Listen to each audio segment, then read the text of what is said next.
And all of our hearts go out to the victims and the families in Uvalde, Texas, and Buffalo, New York.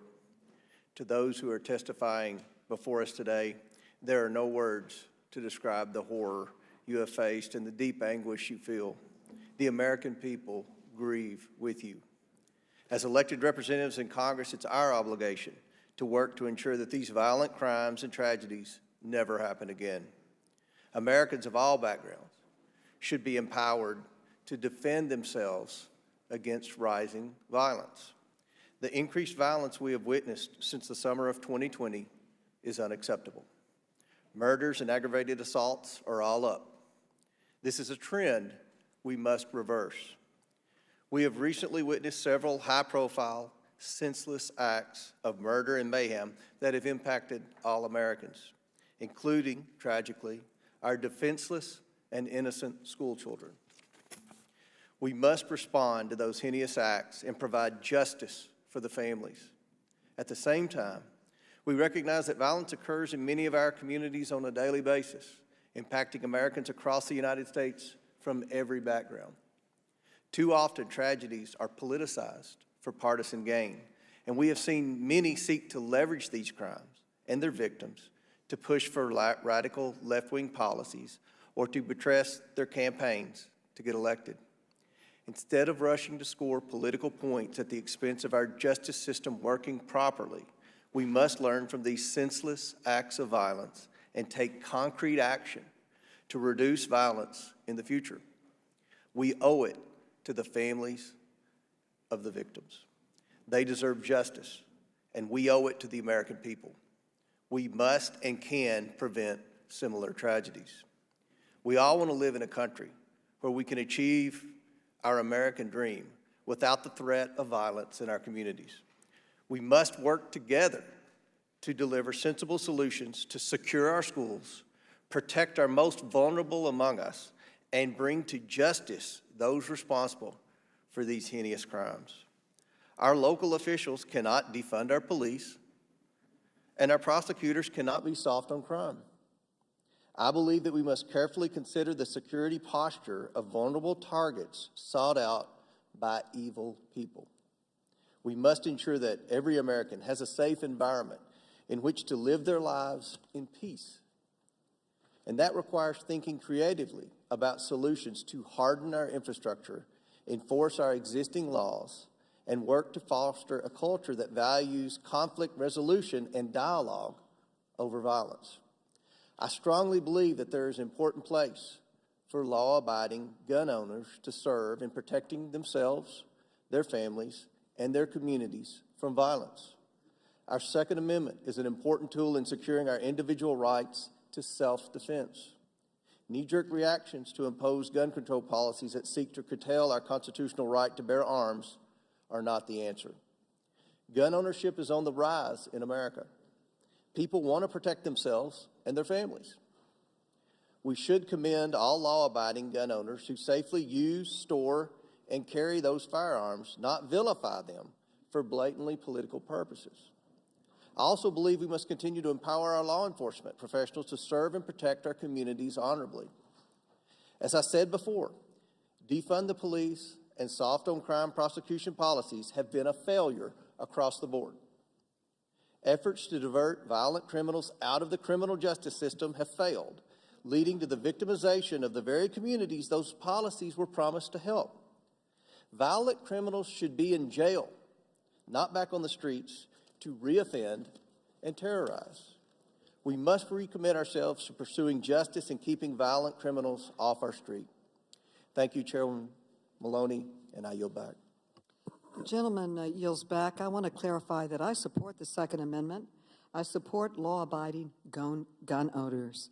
I don't support lax gun laws that allow guns to get into the hands of criminals and unstable people. I now recognize the gentlelady from California, Ms. Porter, for an opening statement. I represent a community in mourning. Less than 1 month ago in Laguna Woods, a gunman locked the doors to the Geneva Presbyterian Church and opened fire on my community's tight-knit Taiwanese congregation. This shooting was an undeniable tragedy, but under different circumstances, it could have been an unimaginable massacre. Unlike the shooters in Uvalde and Buffalo, the shooter in Laguna Woods did not carry an assault rifle equipped with high-capacity magazines. He was armed with 9mm handguns that forced him to reload. That difference gave a hero, Dr. John Cheng, a chance to stop the carnage. He sacrificed his life to stop the shooter, and his bravery was remarkable. But we cannot depend on a hero's bravery to save lives. Law enforcement has determined that the gunman was ready to kill every person in the church. Had he been armed with a military-style assault rifle, he may have done so. There is no telling how many more lives would have been lost. Shootings involving assault weapons are 6 times as deadly as shootings involving handguns. And when assault weapons are equipped with high-capacity magazines or bump stocks, the death toll rises even further.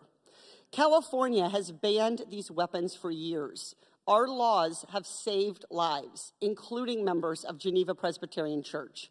Congress must follow California's lead. I yield back. The lady yields back. I now recognize the gentleman from Louisiana, Mr. Higgins, for an opening statement. Thank you, Madam Chair. It's a sober day in Congress as we reflect upon the challenges our nation faces. In 2005, as a young cop, I was dispatched to reports of a man down in the street in part of the city that was crime-ridden and dangerous. I found a victim, a teenager, and I held the mortal wound in the back of his head, whispered prayer into his ear as his life flowed from his body. He died there in my arms on the street.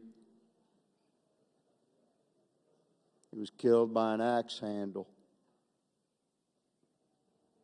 I am prayerful for America. I'm prayerful for healing, and I'm prayerful for discernment amongst this body and my colleagues. As a law enforcement officer, I know what it means to swear an oath to protect and serve my community and my nation, and the importance of bringing justice to the families of those who suffer at the hands of evil.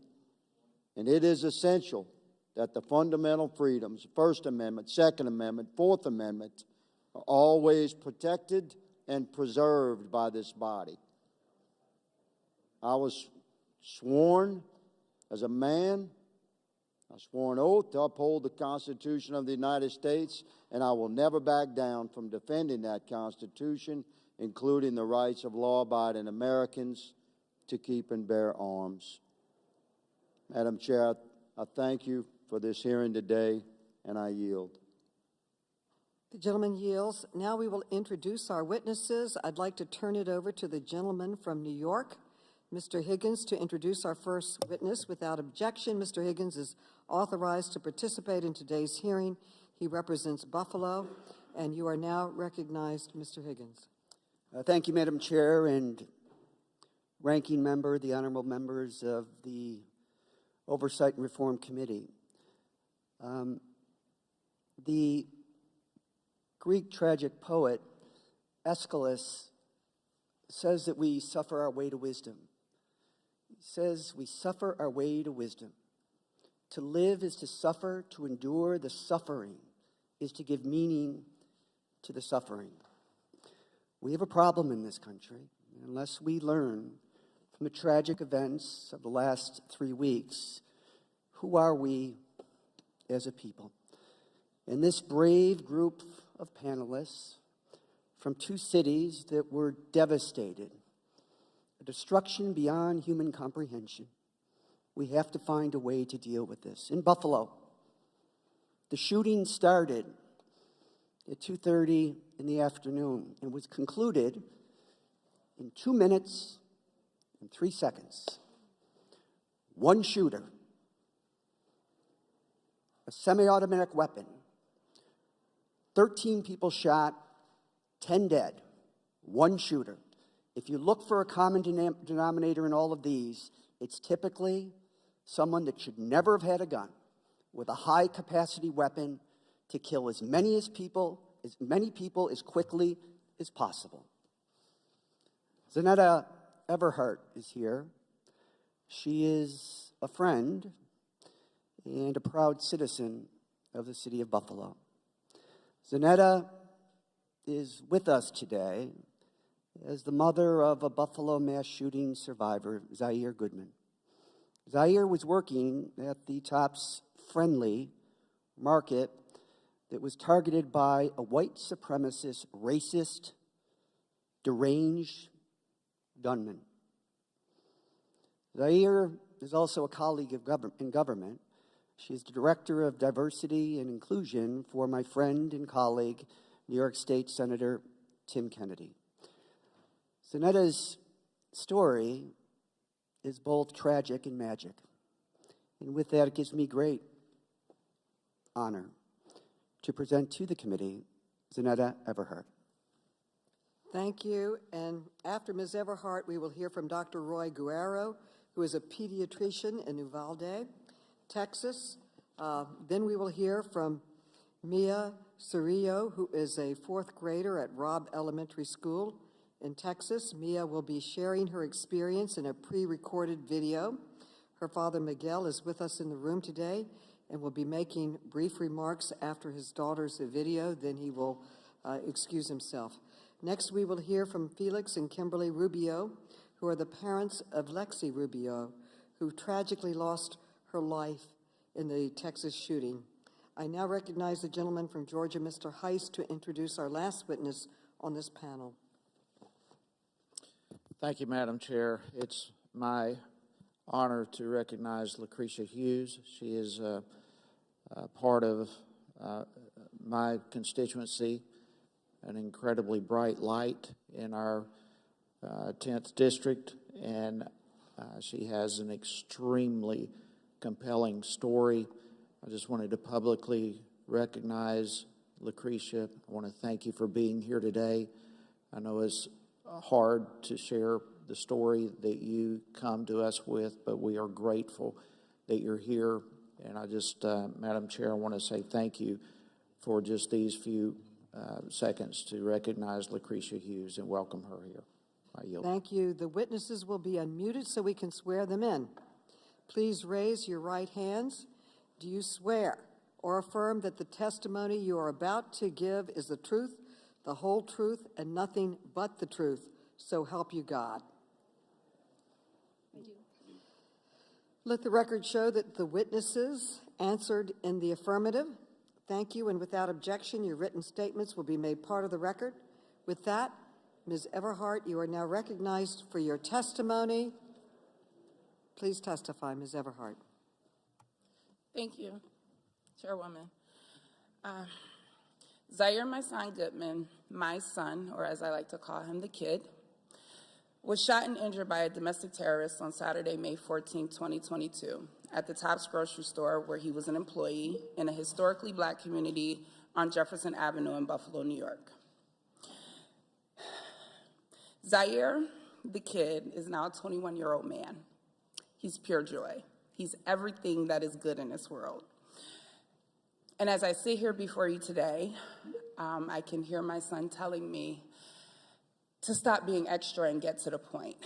I was going to tell you all a bunch of fluffy, funny stories about Zaire, but I have a message. So I'll get to the point.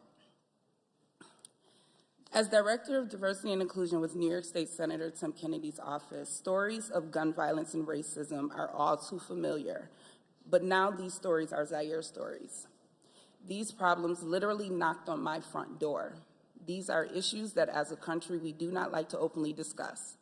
Domestic terrorism exists in this country for 3 reasons. America is inherently violent. This is who we are as a nation.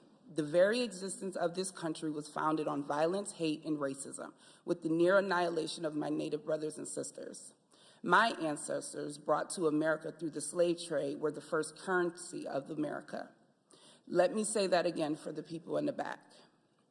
My ancestors, the first currency of America, were stripped of their heritage and culture, separated from their families, bargained for on auction blocks, sold, beaten, raped, and lynched. Yet I continuously hear after every mass shooting that this is not who we are as Americans and as a nation. Hear me clearly. This is exactly who we are. Education. Majority of what I have learned about African American history, I did not learn until I went to college, and I had to choose those classes. Why is that? Why is African American history not a part of American history?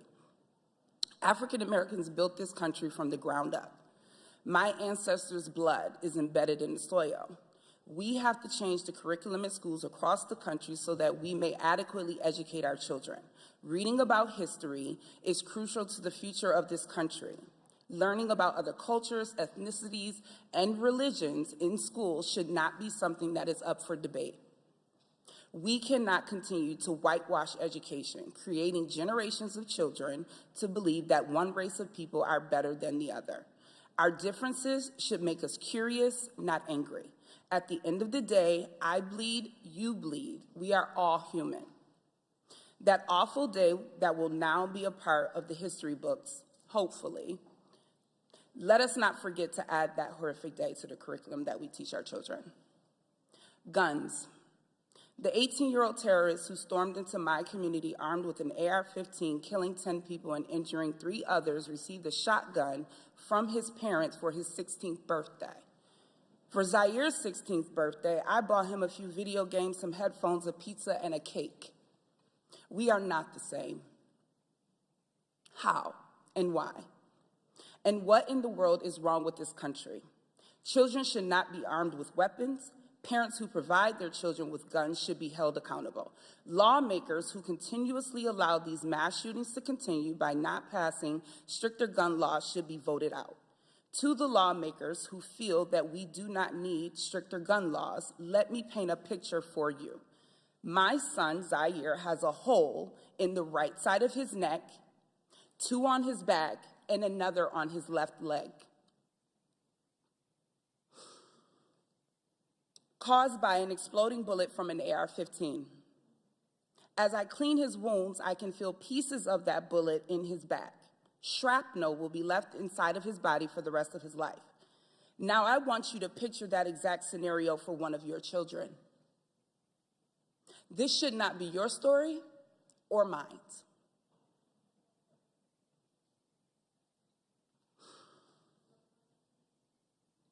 As an elected official, it is your duty to draft legislation that protects Zaire and all of the children and citizens in this country. Common sense gun laws are not about your personal feelings or beliefs. You are elected because you have been chosen and are trusted to protect us. But let me say to you here today, I do not feel protected.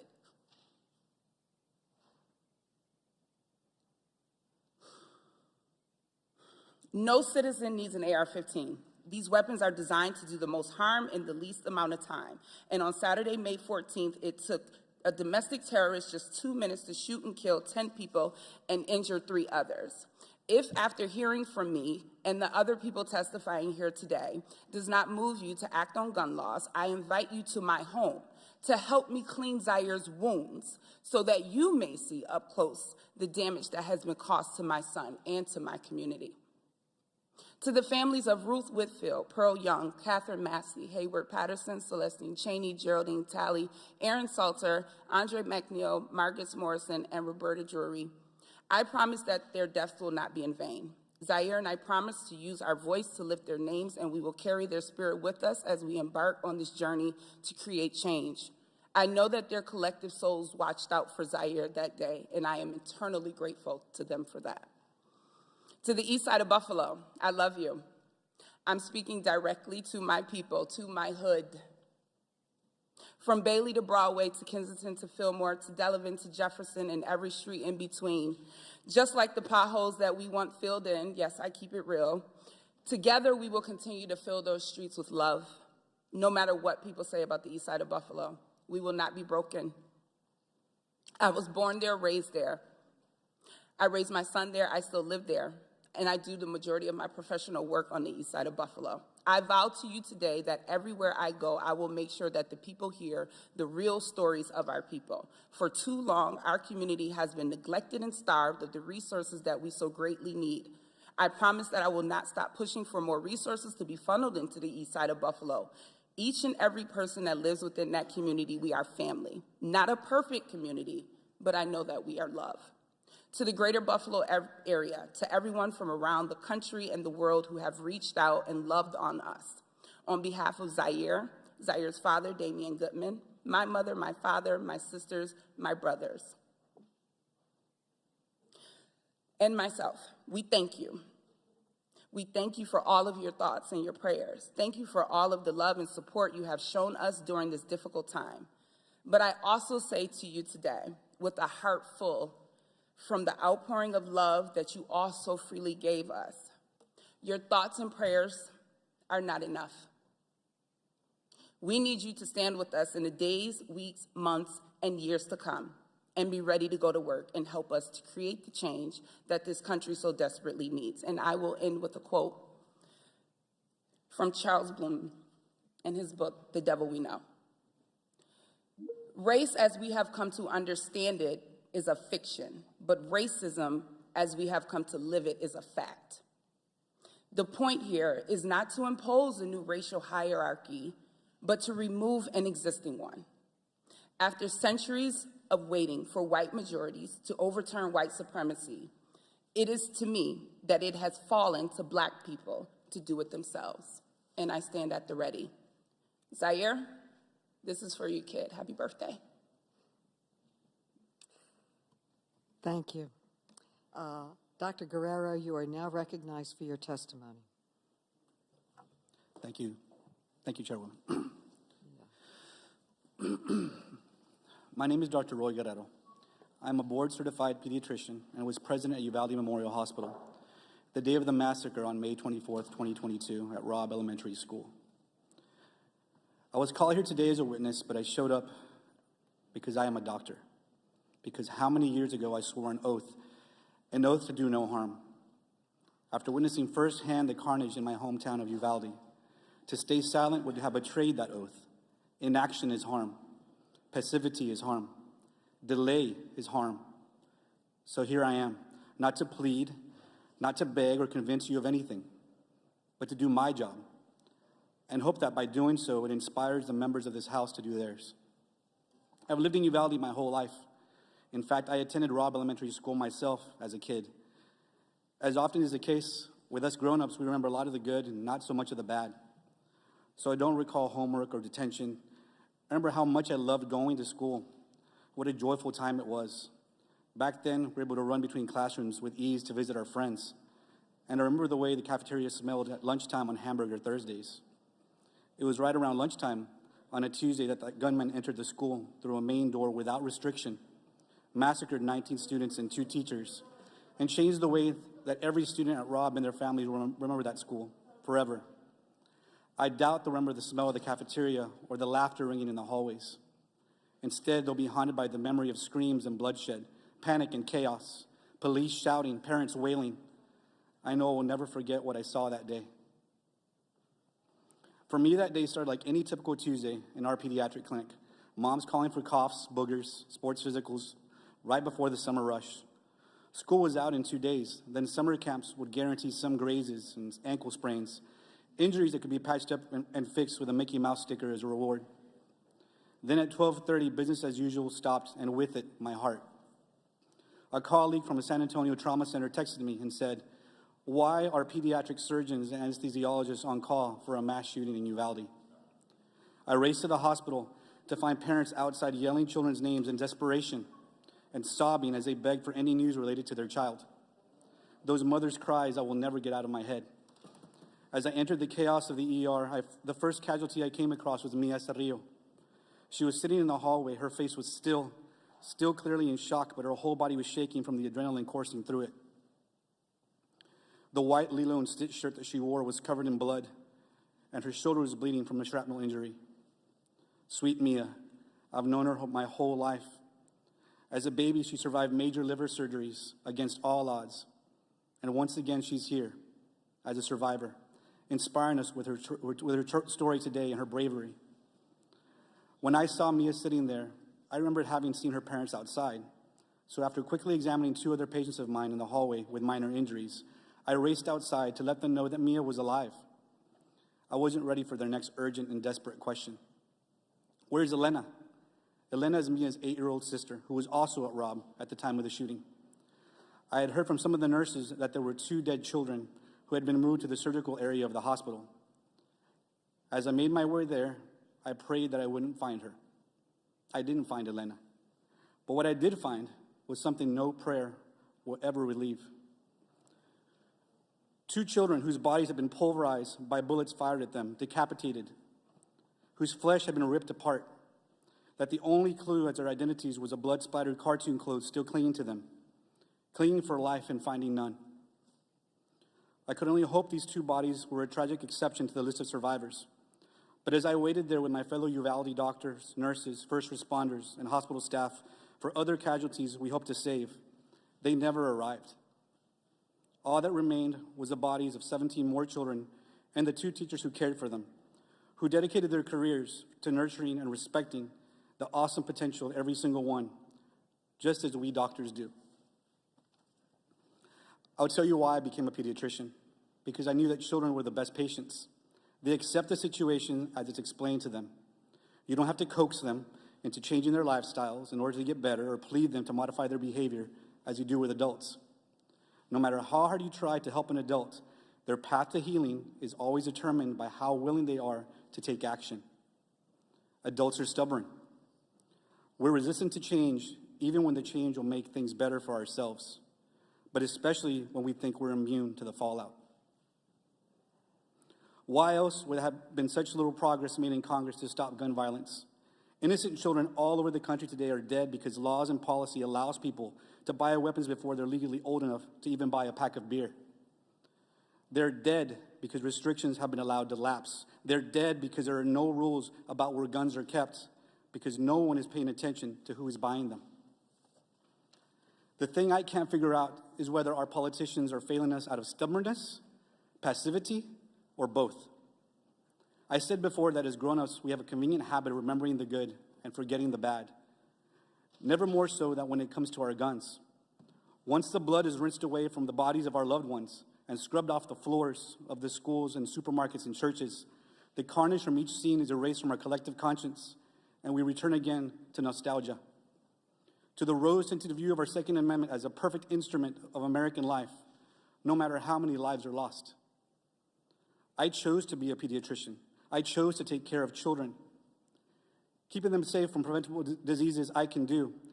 Keeping them safe from bacteria and brittle bones, I can do.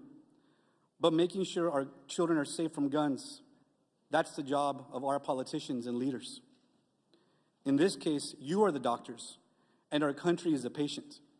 We are lying on the operating table, riddled with bullets like the children of Robb Elementary and so many other schools. We are bleeding out, and you are not there. My oath as a doctor means that I signed up to save lives. I do my job. And I guess it turns out that I am here to plead, to beg, to please, please do yours. Thank you. We will now play the video from Mia.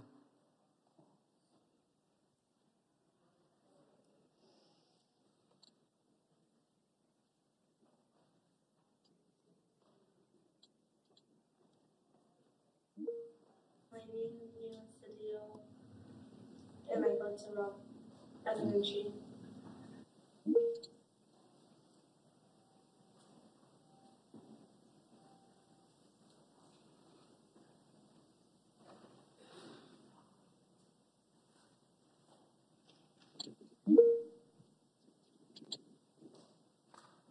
We were just watching a movie, and then she got an email, and then she went to go lock the door, and he was in the hallway, and they made eye contact, and then she went back in the room and she told us, go hide, and then we went to go hide behind my teacher's desk and behind the backpacks, and then he shot the little window, and then he went to the other classroom, and then he went, there's a door between our classrooms, and he went through there and shot my teacher and told my teacher goodnight and shot her in the head. And then he shot some of my classmates and the whiteboard. When I went to the backpacks, he shot my friend that was next to me, and I thought he was going to come back to the room, so I grabbed the blood and put it all over me. And What did you do then when you put the blood on yourself? just stay quiet, and then I got my teacher's phone and called 911. And what did you tell 911? I told her that we need help and to send the police in our classroom.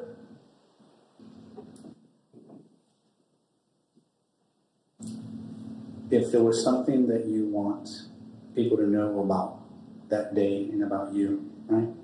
Or things that you want different, what would it be? To have security. Do you feel safe at school? Why not? Because I don't want it to happen again. And you think it's going to happen again?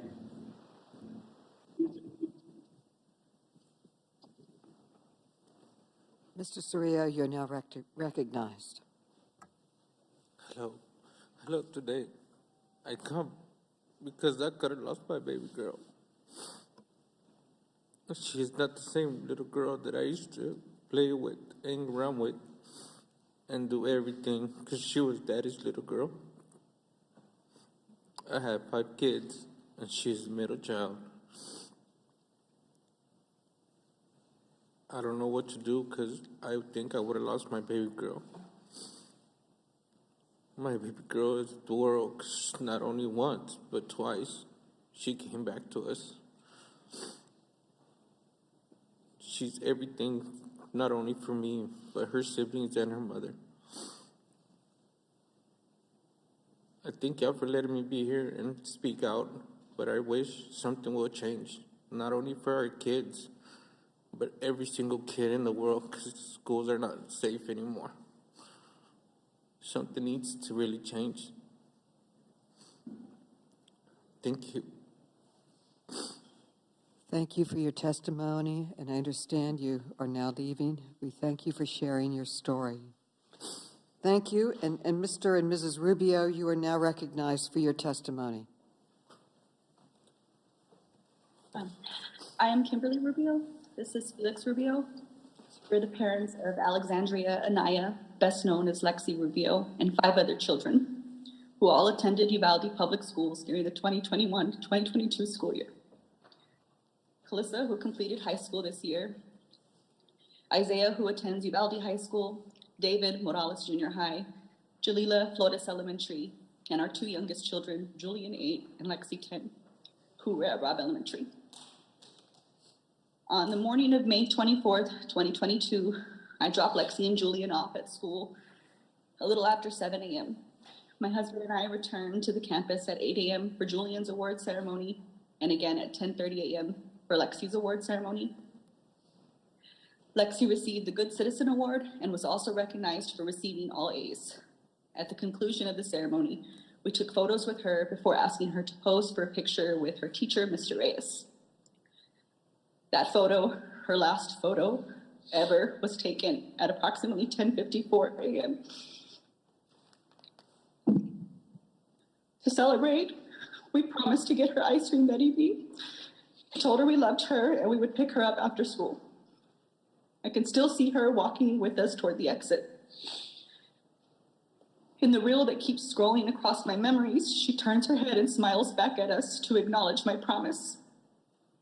And then we left.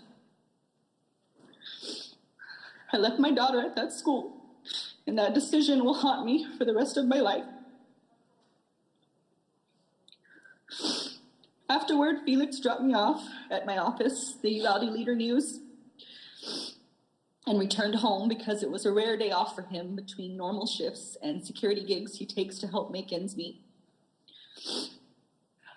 I got situated at my desk and began writing about a new business in town when the news office started hearing commotion on the police scanner, a shooting on Diaz Street near Robb Elementary. It wasn't long before we received word from my son's teacher that they were safe, secure in the classroom. Once evacuated from campus, the children were reunited with parents and guardians at the Civic Center. My dad picked up Julian from the Civic Center and took him to my grandmother's house. One of our robbed kids was safe. We focused on finding Lexi. Bus after bus arrived, but she wasn't on board. We heard there were children at the local hospital, so we drove over to provide her description. She wasn't there. My dad drove an hour and a half to San Antonio to check with the university hospital. At this point, some part of me must have realized that she was gone. In the midst of chaos, I had the urge to return to Rob. We didn't have our car at this point, and traffic was everywhere. So I ran barefoot with my flimsy sandals in my hand. I ran a mile to the school, my husband with me. We sat outside for a while before it became clear we wouldn't receive an answer from law enforcement on scene. San Antonio firefighter eventually gave us a ride back to the Civic Center, where the district was asking all families who had not been reunited with their children to gather. Soon after, we received the news that our daughter was among the 19 students and 2 teachers that died as a result of gun violence. We don't want you to think of Lexi as just a number. She was intelligent, compassionate, and athletic. She was quiet, shy unless she had a point to make. But she knew she was right. She so often was. She stood her ground. She was firm, direct, voice unwavering. So today, we stand for Lexi, and as her voice, we demand action. We seek a ban on assault rifles and high-capacity magazines. We understand that for some reason, to some people, to people with money, to people who fund political campaigns, that guns are more important than children. So at this moment, we ask for progress. We seek to raise the age to purchase these weapons from 18 to 21 years of age. We seek red flag laws, stronger background checks. We also want to repeal gun manufacturers' liability immunity. You've all seen glimpses of who Lexi was, but I also want to tell you a little bit about who she would have been. If given the opportunity, Lexi would have made a positive change in this world. She wanted to attend St. Mary's University in San Antonio, Texas, on a softball scholarship. She wanted to major in math and go on to attend law school. That opportunity was taken from her. She was taken from us. I'm a reporter, a student, a mom, a runner. I've read to my children since they were in the womb. My husband is a law enforcement officer, an Iraq war veteran. He loves fishing and our babies. Somewhere out there, there's a mom listening to our testimony, thinking, I can't even imagine their pain, not knowing that our reality will one day be hers, unless we act now. Thank you for your time.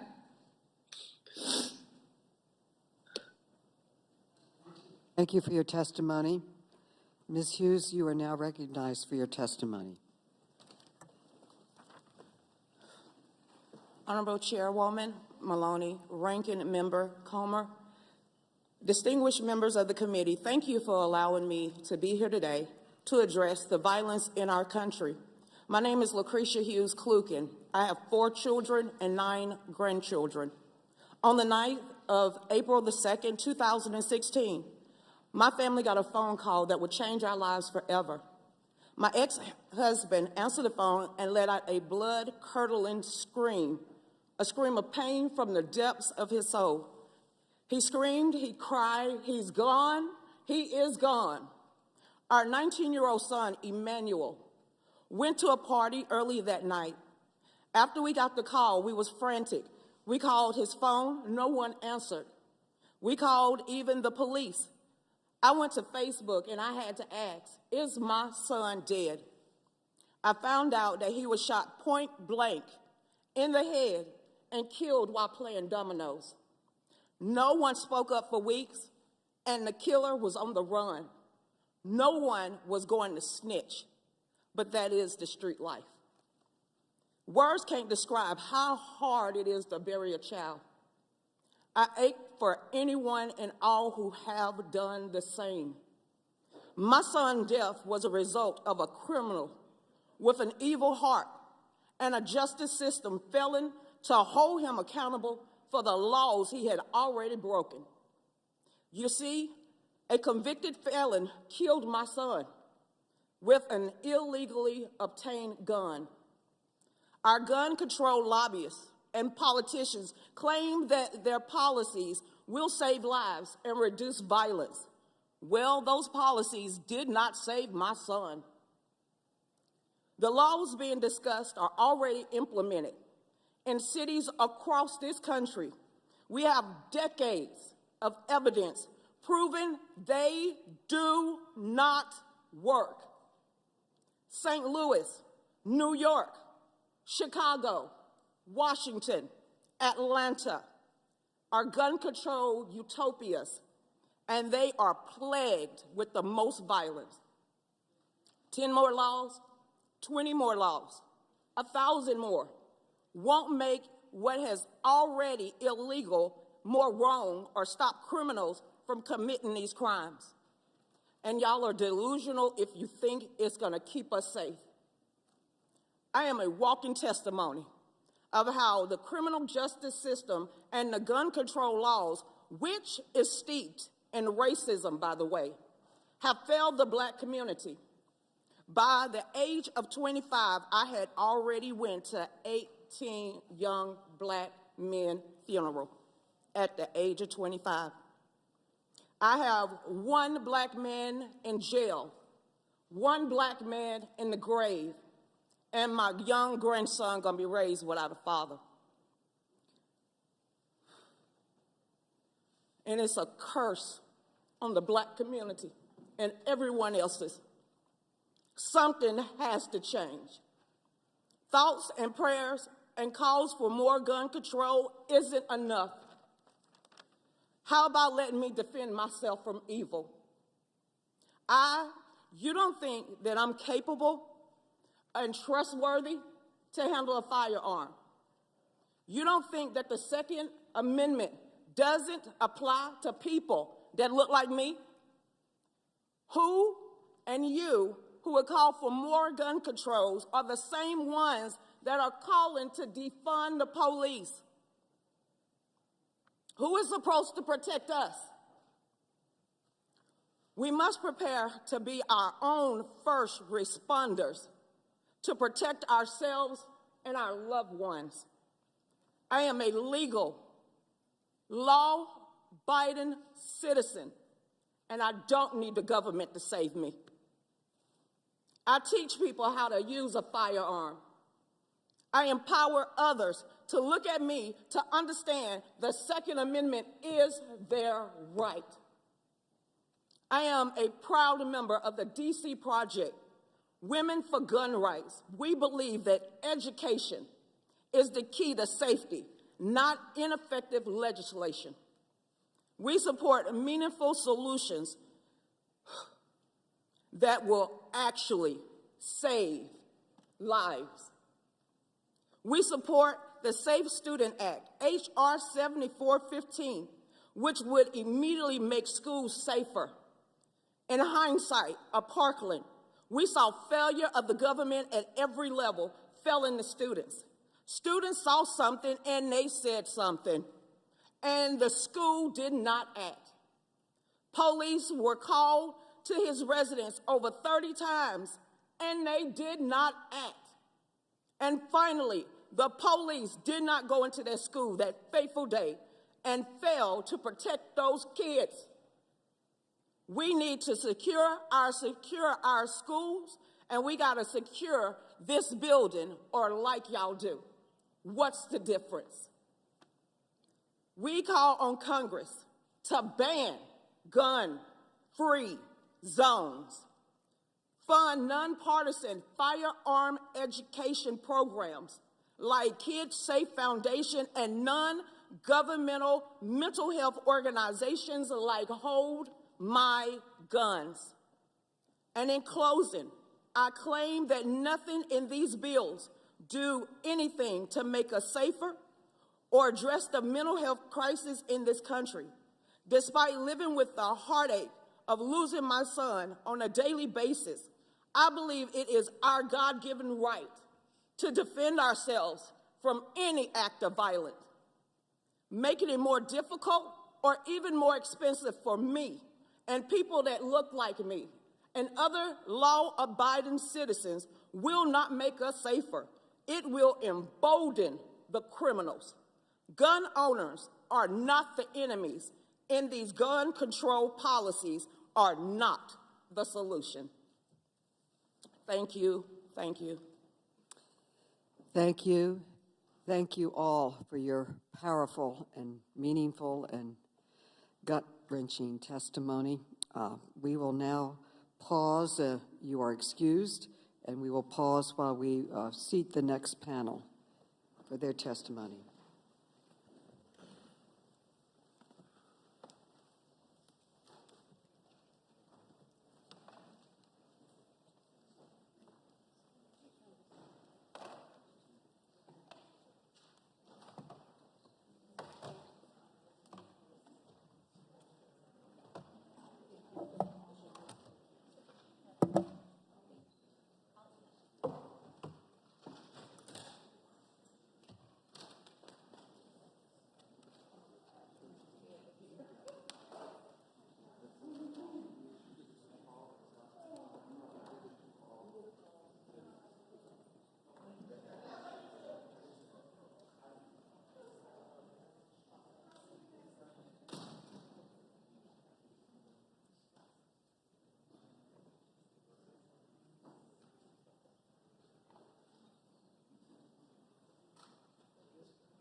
Meeting will resume.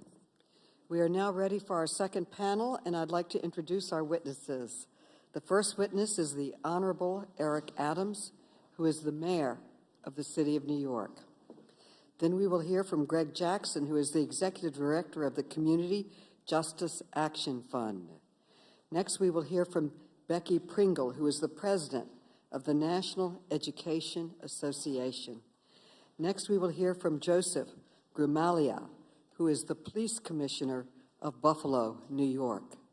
Then we will hear from Nick Suplina, who is the senior vice president for law and policy at Everytown for gun safety. Finally, we'll hear from Amy Swearer, who is the legal fellow at the Edwin Meese Center for Legal and Judicial Studies in the Heritage Foundation. The witnesses will be unmuted so that we may swear them in. Please raise your right hands. Do you swear to affirm that the testimony you are about to give is the truth, the whole truth, and nothing but the truth, so help you God? Yes, I do. Let the record show that the witnesses answered in the affirmative. Thank you. Without objection, your written statements will be made part of the record. With that, Mayor Adams, you are now recognized for your testimony. Thank you for coming. Turn on your mic. Thank you. Thank you very much. Again, I want to thank you, Madam Chairwoman Maloney, for the invitation to testify today. I also want to thank all the members of the House Committee on Oversight and Reform, members from the New York City congressional delegation, and everyone who has testified today, especially those who have so bravely shared their stories of losing loved ones to gun violence. I was particularly touched by hearing the husband and wife that lost their baby girl. As a father with one son, it was extremely impactful to all of us. I am Eric Adams, and I am honored to appear before you today as the 110th mayor of the great city of New York to discuss the ways we can protect public safety and prevent gun violence. Ladies and gentlemen, it is high noon in America. Time for every one of us to decide where we stand on the issue of gun violence. Time to decide if it's more important to protect the profits of gun manufacturers or the lives of our children. Time to decide if we are going to be a nation of laws or confederation of chaos, and we must do it now. It is high noon in America, our country, the country I love. The clock is ticking every day, every minute towards another hour of death. I'm here today to ask every one of you and everyone in this Congress to stand with all of us to end gun violence and protect the lives of Americans. We are facing a crisis that is killing more Americans than war, a crisis that is now the #1 cause of death for our young people. A crisis that is flooding our cities with illegal guns faster than we can take them off the street. The New York City Police Department has taken over 3,000 illegal guns off our streets this year alone, but the guns just keep coming. This is a crisis that transcends party lines and affects both rural and urban communities. I know this firsthand as the co-chair of Everytown's nonpartisan coalition on Mayors Against Illegal Guns. No matter what our party affiliations, we are united in our mission to stop crime, save lives, and bring an end to gun violence. Because this isn't about blue versus red. This is about right versus wrong. Whether it is on the street wearing a badge or in these chambers taking a vote, we must stand for what is right. First, we need Congress to take the handcuffs off the Bureau of Alcohol, Tobacco, Firearms, and Explosives, known as ATF, and let them do their jobs. That means confirming President Biden's nominee as soon as possible. And we must work together to dam all the rivers that lead to the sea of violence. Common sense gun reform must become the law of the land. I'm pleased that today the House will vote on H.R. 7910, the Protecting Our Kids Act, and I urge swift passage of the gun violence prevention package for consideration in the Senate. I also urge the Senate to pass H.R. 8, the Bipartisan Background Checks Act of 2021, and H.R. 1446, the Enhanced Background Checks Act of 2021. These are bipartisan gun safety bills that will make our cities and our people safer. I stand with President Joe Biden in calling on Congress to act now to regulate or ban assault weapons in this country. Even if we only raise the age required to buy one of these weapons, lives will be saved. And we need Congress to direct federal aid to localities and states that support not just law enforcement and violence prevention, but also access to high-quality health care, child care, education, and housing. We must build a society while youth are on a path to fulfillment, not a road to ruin. As mayor, my greatest responsibility is protecting the lives and the safety of the people of New York City. This is my calling, my duty, and my life's work. I did it as a police officer in a uniform and wearing a badge, and I do it now as the elected leader of our largest American city. But I need your help to further protect our people and to save lives. The time is act now. It's high noon in America. Thank you. Mr. Jackson, you're now recognized for your testimony. Mr. Jackson. Thank you, Chairwoman Maloney, Ranking Member Comer, and the rest of the committee for inviting me on this really important topic. My name is Greg Jackson. I'm the Executive Director for the Community Justice Action Fund, the only national gun violence advocacy organization led by a survivor of color. But I'm not here by choice. I'm here by circumstance. In 2013, just miles from this chamber, I was shot as an innocent bystander while I was simply walking home. And when I arrived at the hospital, I wasn't welcomed with nurses and surgeons. No, I was met with investigators that questioned me as a suspect first and a patient second. I spent 21 days in the hospital, 6 months learning how to walk again. But what was most terrifying and tragic was that when I turned on the TV, I was watching members of Congress have the same debates that we're having right now. That was 9 years ago. Every year, over 110,000 people are shot or killed by gun violence. So that means nearly 1 million lives have been directly devastated since I laid in that hospital, looked up at that television, and watched the members of this chamber debate this topic. Most of the stories of those who've been impacted by gun violence, like mine, will never make the headlines. You know, just 2 miles from here, Micaiah Wilson was shot, 10 years old, while going to get ice cream. Karan Brown, one of my mentees, who hosted his own Stop the Violence event in his neighborhood, was shot down that same summer and killed in front of a McDonald's. And Pamela Thomas, here in D.C., who was so afraid of gun violence in her community that she wrote her own eulogy just to be shot by a stray bullet in front of her son. These stats are not stats. These are stories of real people that are dying in our streets every single day. Every day, 110 Americans are killed with guns and 200 are shot or wounded. And we've talked a lot about this being the #1 cause of death for all youth, surpassing car accidents, drug overdoses, and COVID-19. But amid this pandemic, we've also seen a 35% increase in homicides, and this still remains the #1 cause of death for Black men, the #2 cause of death for Latino men, and the #2 cause of death for Black women.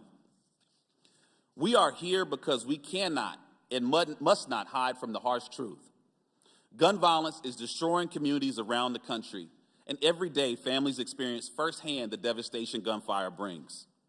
To eliminate gun violence, we must swiftly recognize that this is a public health crisis that deserves a public health response. At Community Justice, we address gun violence by focusing on those who have been most impacted by the crisis. And we urge Congress to invest in community-based solutions that we know can address those public health risk factors, that can reduce the risk factors of those impacted by gun violence, but also address the root causes. But we also strongly urge that any supply-side approach not only focus on the shooter, but on the supplier and the source of firearms that are flooding into our communities. In moments of crisis, Congress has proven to be as resilient as the American people and take action. When coronavirus struck our country, Congress authorized bipartisan legislation to provide resources and regulations to save lives. When Ukraine was in crisis, Congress sprang into action and mobilized bipartisan authorization to authorize immediate aid, economic investments, mental health resources, and other services to support those communities. But I'm here to say that we are in crisis in America today. Each time, we did the hard thing because it was the right thing to do, and this crisis is no different. This crisis now has taken away grandparents in Buffalo, elementary kids in Uvalde, fathers in Chicago, mothers in Atlanta, nephews in Chicago, even pastors in Charleston. And we're here still asking for action. There are three direct things that we know can be done. First, we must acknowledge this as a public health crisis and craft policies to combat it as such. Second, we must advance common sense legislation that not only addresses the hardware, but promotes community-based solutions to end gun violence, such as the Break the Cycle of Violence Act. And lastly, I urge you to create a select committee on the gun violence crisis to investigate the health impacts of gun violence and its disproportionate impact on Black and brown communities across the country. Now is the time to take action before another person loses their life, before another child opens his last textbook, before another parent hugs that child for the last time, and also before someone like me isn't alive to ask you to do so. Thank you, Madam Chairwoman. Thank you, Ms. Pringle. You are now recognized for your testimony.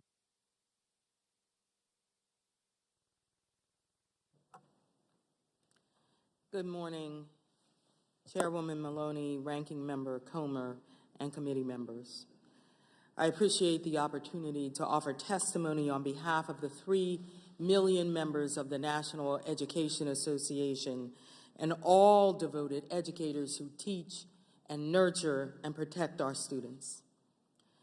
As a teacher with 3 decades of experience, I am frustrated, I am heartbroken, I am angry that this is where we are 23 years after Columbine. On April 20th, 1999, I had been a middle school science teacher in Pennsylvania for 23 years. No experience or training had prepared me for the questions my middle-level learners asked me.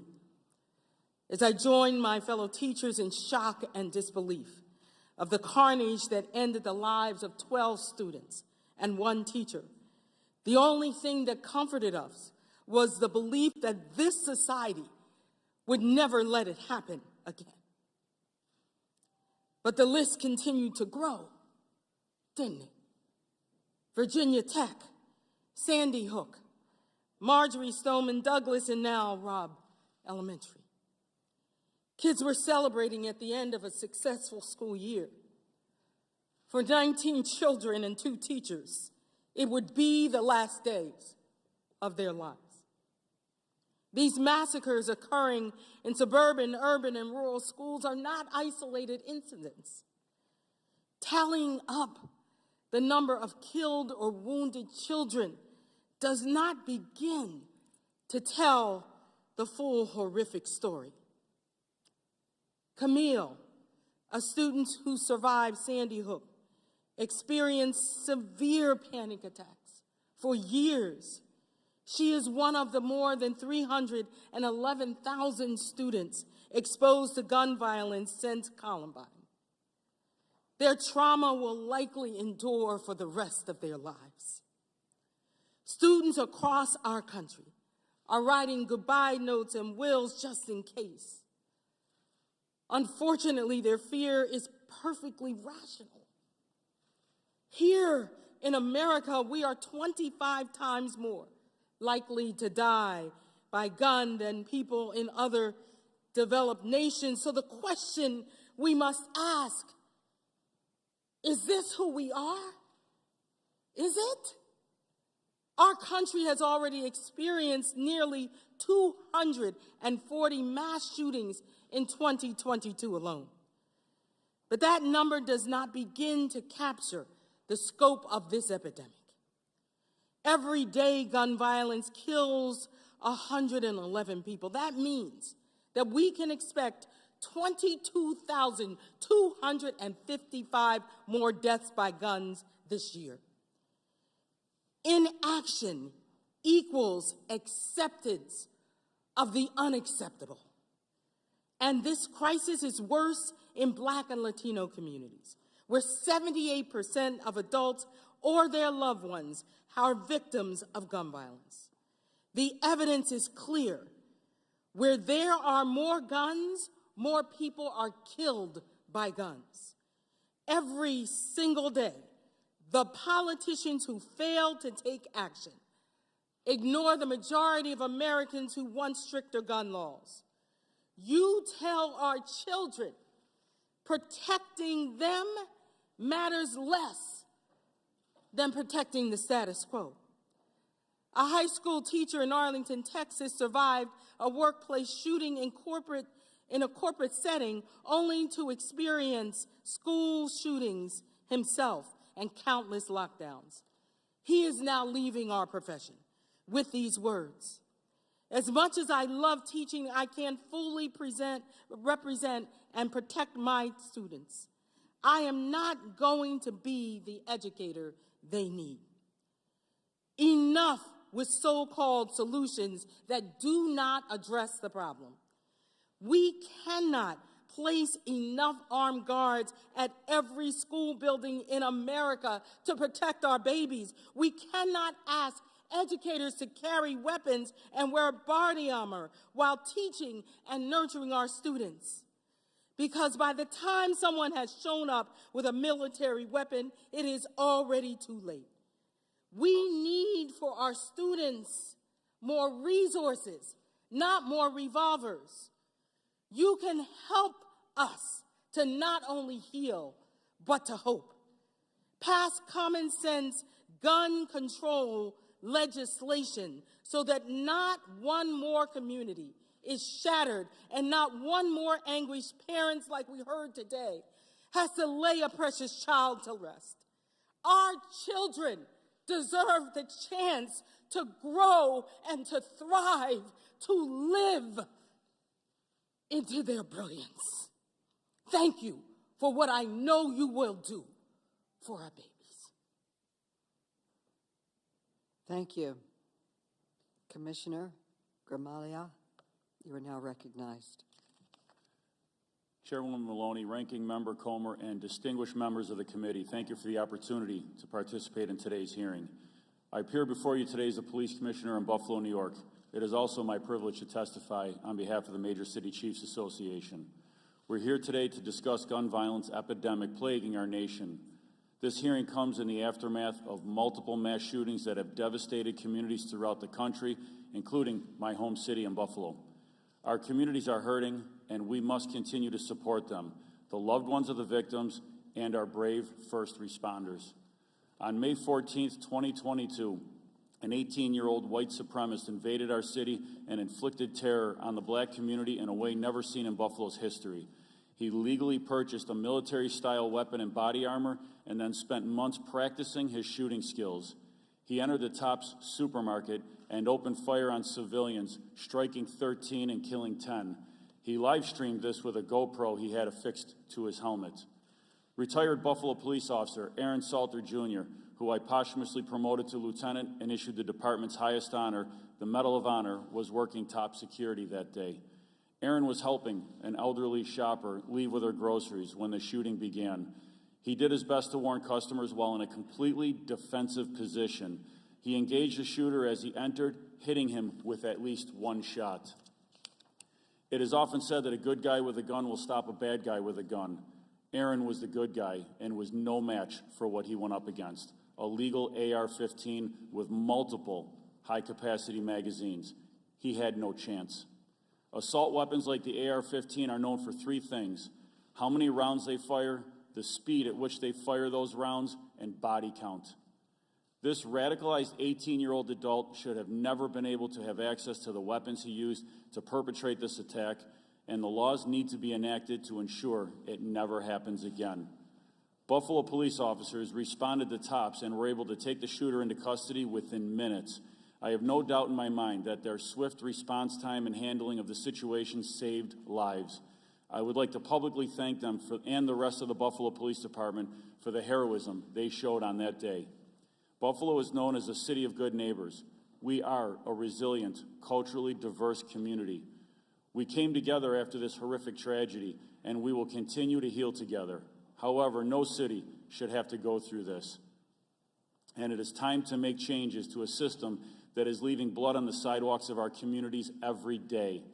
In 2018, the MCCA adopted a firearms violence policy that would help mitigate the threat of gun violence without infringing on the constitutional rights or weakening due process. These reforms include requiring universal background checks, strengthening NICS definitions, and improving access to records, supporting the use of extreme risk protection orders, aggressively prosecuting straw purchasers and prohibited possessors, and banning assault weapons and high-capacity magazines. Polling shows the majority of Americans support these common-sense reforms, and Congress must act immediately to close the loopholes in our current system and the gaps that allow easy access to military-style weapons.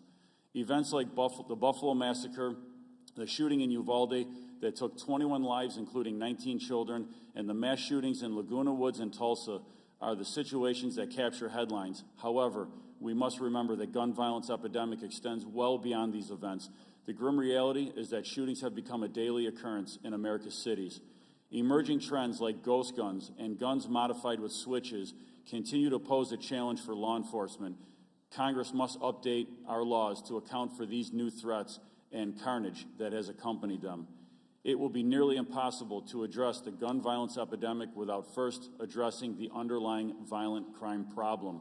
Unfortunately, the proactive policing that helps drive down violent crime has become a luxury for many departments.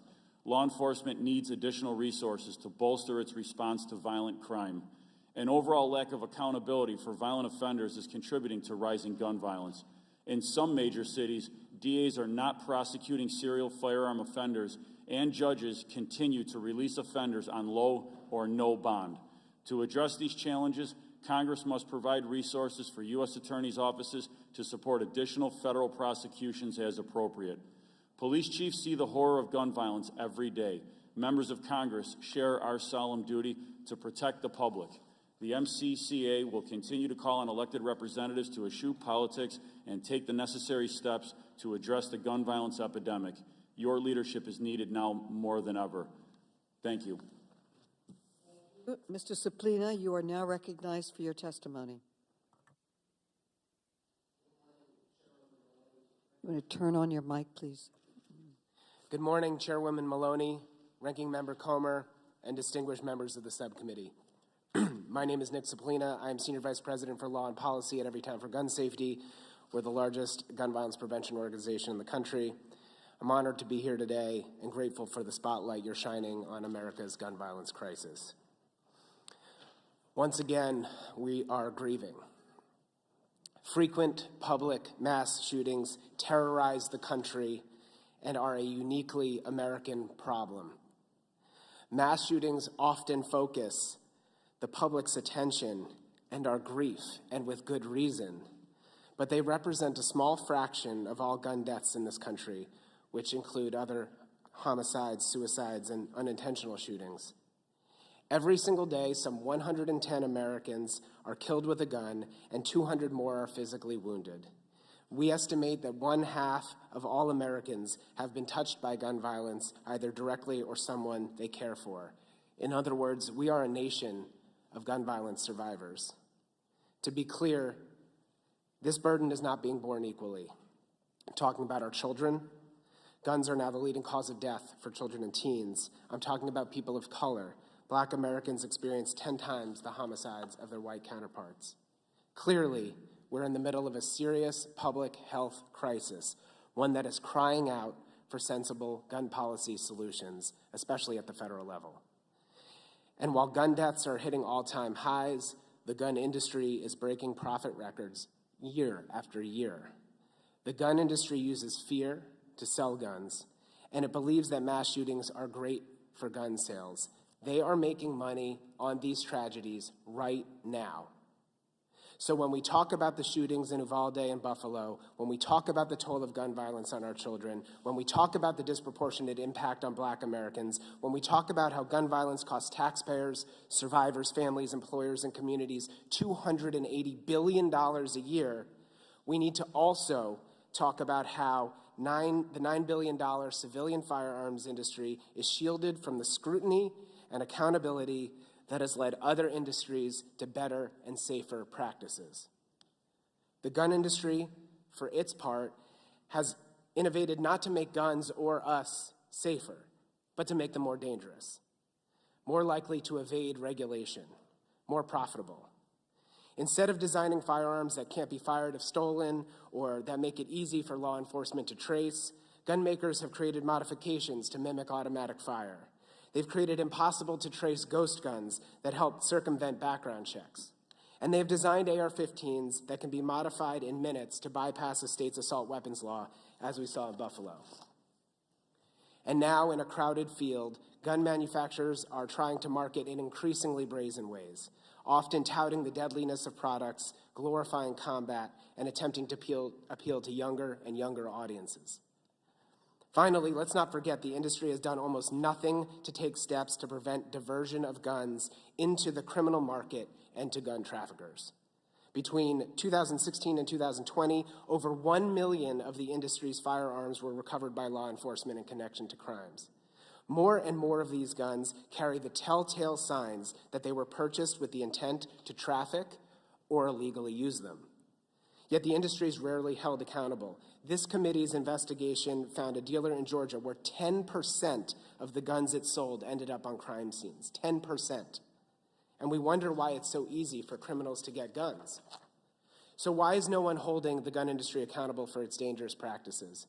In 2005, at the behest of the NRA, Congress passed the Protection of Lawful Commerce in Arms Act, which insulates the industry from most legal threats. And again, at the behest of the NRA, Congress passed the TR Amendment, a budget rider that purports to limit sharing of data about guns used in crimes, which keeps the industry out of the conversation about how criminals get armed.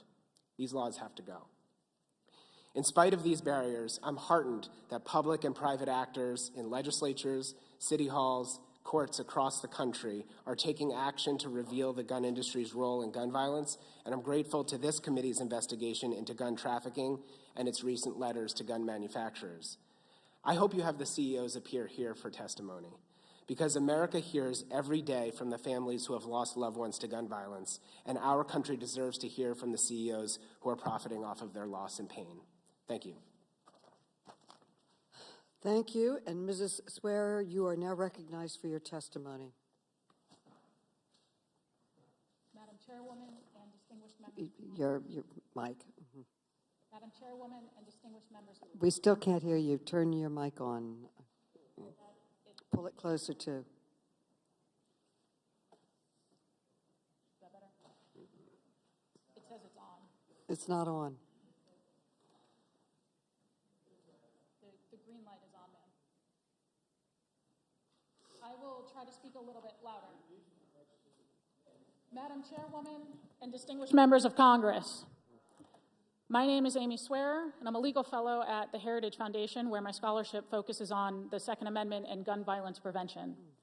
I've testified before various legislatures after several mass shootings: Parkland, Virginia Beach, El Paso, and unfortunately, too many others. And I hope to God this is the last time I ever have to testify before a legislative body after a mass shooting again. I fear that it won't be. And I fear that it won't be because the conversation has become predictable. An unspeakably horrific event like Uvalde or Buffalo happens, reflexively, almost compulsively, come calls for Congress to pass a whole host of gun control measures, largely targeting peaceable, law-abiding citizens. Should anyone dare question the constitutionality, practicality, or even the effectiveness of any of these policies, their opposition is immediately framed as callous obstructionism, and their legitimate concerns are brushed aside as, and I quote, bullshit. Any viable alternatives are deemed frivolous without so much as a passing thought to their usefulness. And so I will once again run through all of the problems with serious problems with commonly proposed gun control measures. It's all detailed in my written submission, which I hope you read. Semi-automatic rifles are the type of firearm least often used to commit acts of gun violence. Pistol grips and barrel shrouds don't make them any more or less deadly in the context of mass shootings. While these features can and do make a difference in the context of lawful self-defense for civilians, which is why millions of peaceable Americans own them. Standard capacity magazines are commonly possessed by law-abiding citizens for lawful purposes. The few rigorous studies on their prohibition have found that the evidence for their success at lowering rates of gun violence is inconclusive at best. The context in which mass public shootings occur renders magazine limits effectively useless at saving lives. 18 to 20-year-olds are legal adults otherwise endowed with all of the rights and duties of citizenship, including the right to keep and bear arms. Even if it were constitutionally appropriate to punish a mass of responsible young adults because a handful of them committed atrocities, the vast majority of mass public shooters are 21 or older. And then I'll repeat the same viable alternatives that would be far more effective in a far more immediate way, again detailed in the written submission that I hope you read. Take violent crime seriously under existing federal laws and encourage your state and local counterparts to do the same.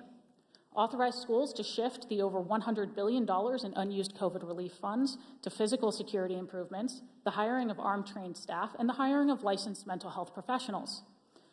Promote responsible gun ownership without simultaneously imposing financial burdens on gun owners or hindering their ability to immediately respond to violent threats. Invest in the nation's mental health infrastructure to combat the 2/3 of gun deaths that are suicides. And the list goes on. Now, Congressman, I am fully aware that when you are burying your child, nuanced policy discussions are irrelevant. It doesn't matter, it shouldn't matter to a fourth grader hiding under her desk, covering herself in her dead classmate's blood, whether the real problem here is a barrel shroud or the several dozen missed opportunities to intervene along the way. But it should matter to you, because you are the ones making public policy decisions. Many of you are the ones implying that a lot of victims would be alive today but for a mass shooter's pistol grip and a background check that he already passed. Many of you are the same ones mocking anybody for, quote, talking about doors, when a single locked door in Uvalde would likely have saved 21 lives, and when all of us just walked in here today into this building with its limited public access points, its one-way locking security doors, and its plethora of armed officers. What happened in Uvalde and in Buffalo is horrific. It is horrifying. No one should ever have to experience that type of unfathomable trauma. And I cannot even begin to imagine what those families are going through right now. Everybody with a soul has it shattered over acts like this, and we have seen it shattered every single time, from Columbine to Parkland to Uvalde. We did not somehow, this didn't get easier for us. We did not grow numb somewhere along the way to the reality of this. It's not as though our family members don't also teach fourth graders, or we don't also send our kids to school. It's not as though we don't also shop in grocery stores or go to country music festivals or work in hospitals, as though we don't also feel the tremendous, horrible weight of these tragedies somewhere deep inside of our souls, because we do. No, we oppose these policies precisely because the lives of these victims mattered, because the grief of their loved ones is real, because we all want thriving communities where families are flourishing instead of burying their children. The opposition has always been, and is still today, a genuine concern that these policies suffer from serious constitutional and practical defects, that they will not have the impact you promise people they will. And we have always proposed alternatives that would be more effective and less constitutionally suspect. What we have rarely been met with are open ears. And I hope for the nation's sake that today is different, because I would really love to never testify after a mass shooting again. Thank you. Thank all of you for your very important testimony. I now recognize myself for questions. As a mother, it is hard to find words to express the grief and outrage I feel and others feel in this room listening to the stories from our witnesses today. No child should be cut down by a gun. Lexi Rubio should have been able to grow up, live her dreams, become a lawyer, major in math, visit Australia. 11-year-old Mia should not have been forced to cower in fear as she watched her teachers and friends massacred. And the close-knit, vibrant Jefferson Avenue community in Buffalo, many of whom came today to stand with us, should not be forced to reckon with the violent deaths of friends and loved ones gunned down by a racist with an assault weapon. We are in a crisis, but we are not powerless. Congress just needs to find the courage to act, and I hope we find it today when we pass on these sensible and vote on these sensible gun reform bills. Let's start with assault weapons. The shooters in Uvalde and Buffalo were too young to buy alcohol, but they were both purchased assault weapons legally. Ms. Pringle, as an educator, your organization represents millions of teachers, some of whom have witnessed horrific gun violence, some of whom have been murdered, and its aftermath. Would banning assault weapons save the lives of teachers and students? It absolutely would. There are many other common sense steps that we can take. We can strengthen background checks, raise the minimum age to buy a gun, require waiting periods. Commissioner Gramaglia, you are on the front lines against gun violence every day in Buffalo. Would these common sense measures save the lives of police officers and others in your community? They absolutely would. Mayor Adams, New York City already has adopted many gun safety measures, and you have moved quickly to take further action. But guns from other states with lax gun laws keep flowing into New York. Why is it so important that we pass federal gun safety laws? As we indicated, we removed 3,000 guns off our streets. But in addition to that, we have witnessed an over 240% increase in what's called ghost guns. If we don't have a combined effort with the intervention items we're putting in place, the prevention, and also stop the flow, many of the guns that we're witnessing are purchased or stolen from outside our state. One gun in particular, a suspect was found with a gun and was stolen in July 27, 2020.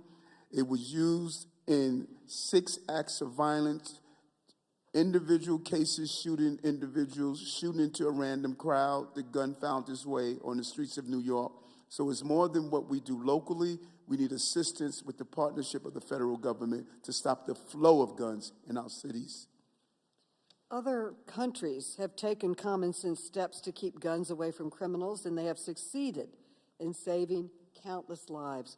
We stand alone in the world with the number of mass shootings and deaths from guns.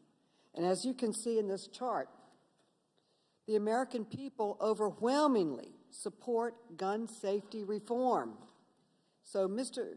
Suplina, in your view, why has Congress failed to adopt these common sense measures that most Americans and most countries in the world have adopted? Well, to put it bluntly, Chairwoman, the gun lobby presents a formidable obstacle in this country. Oftentimes, and you've heard it already today, the Second Amendment is used as a reason to not advance common sense gun reforms, even while the court has not said that the very reforms that you're proposing would violate. Quite the opposite, the courts have upheld over and over and over again. So the lobby what it sees as its job to make every gun law one step closer to confiscation, which is a lie. Conspiracies abound about the government coming to take your guns. And that gets into the head of well-meaning lawmakers who are afraid that people will believe that those myths are true. They're not true. We can do an awful lot to save American lives by passing these laws. We have lost too many lives to gun violence. It's long past time for Congress to act. I now recognize the gentleman from Georgia, Mr. Clyde. Mr. Clyde. Thank you, Chairwoman Maloney, and Ranking Member Comer for holding this hearing today so we can highlight the need for additional school security to protect our children. I join the nation in mourning for the 19 children and 2 adults who senselessly lost their lives due to an evil act committed about 2 weeks ago.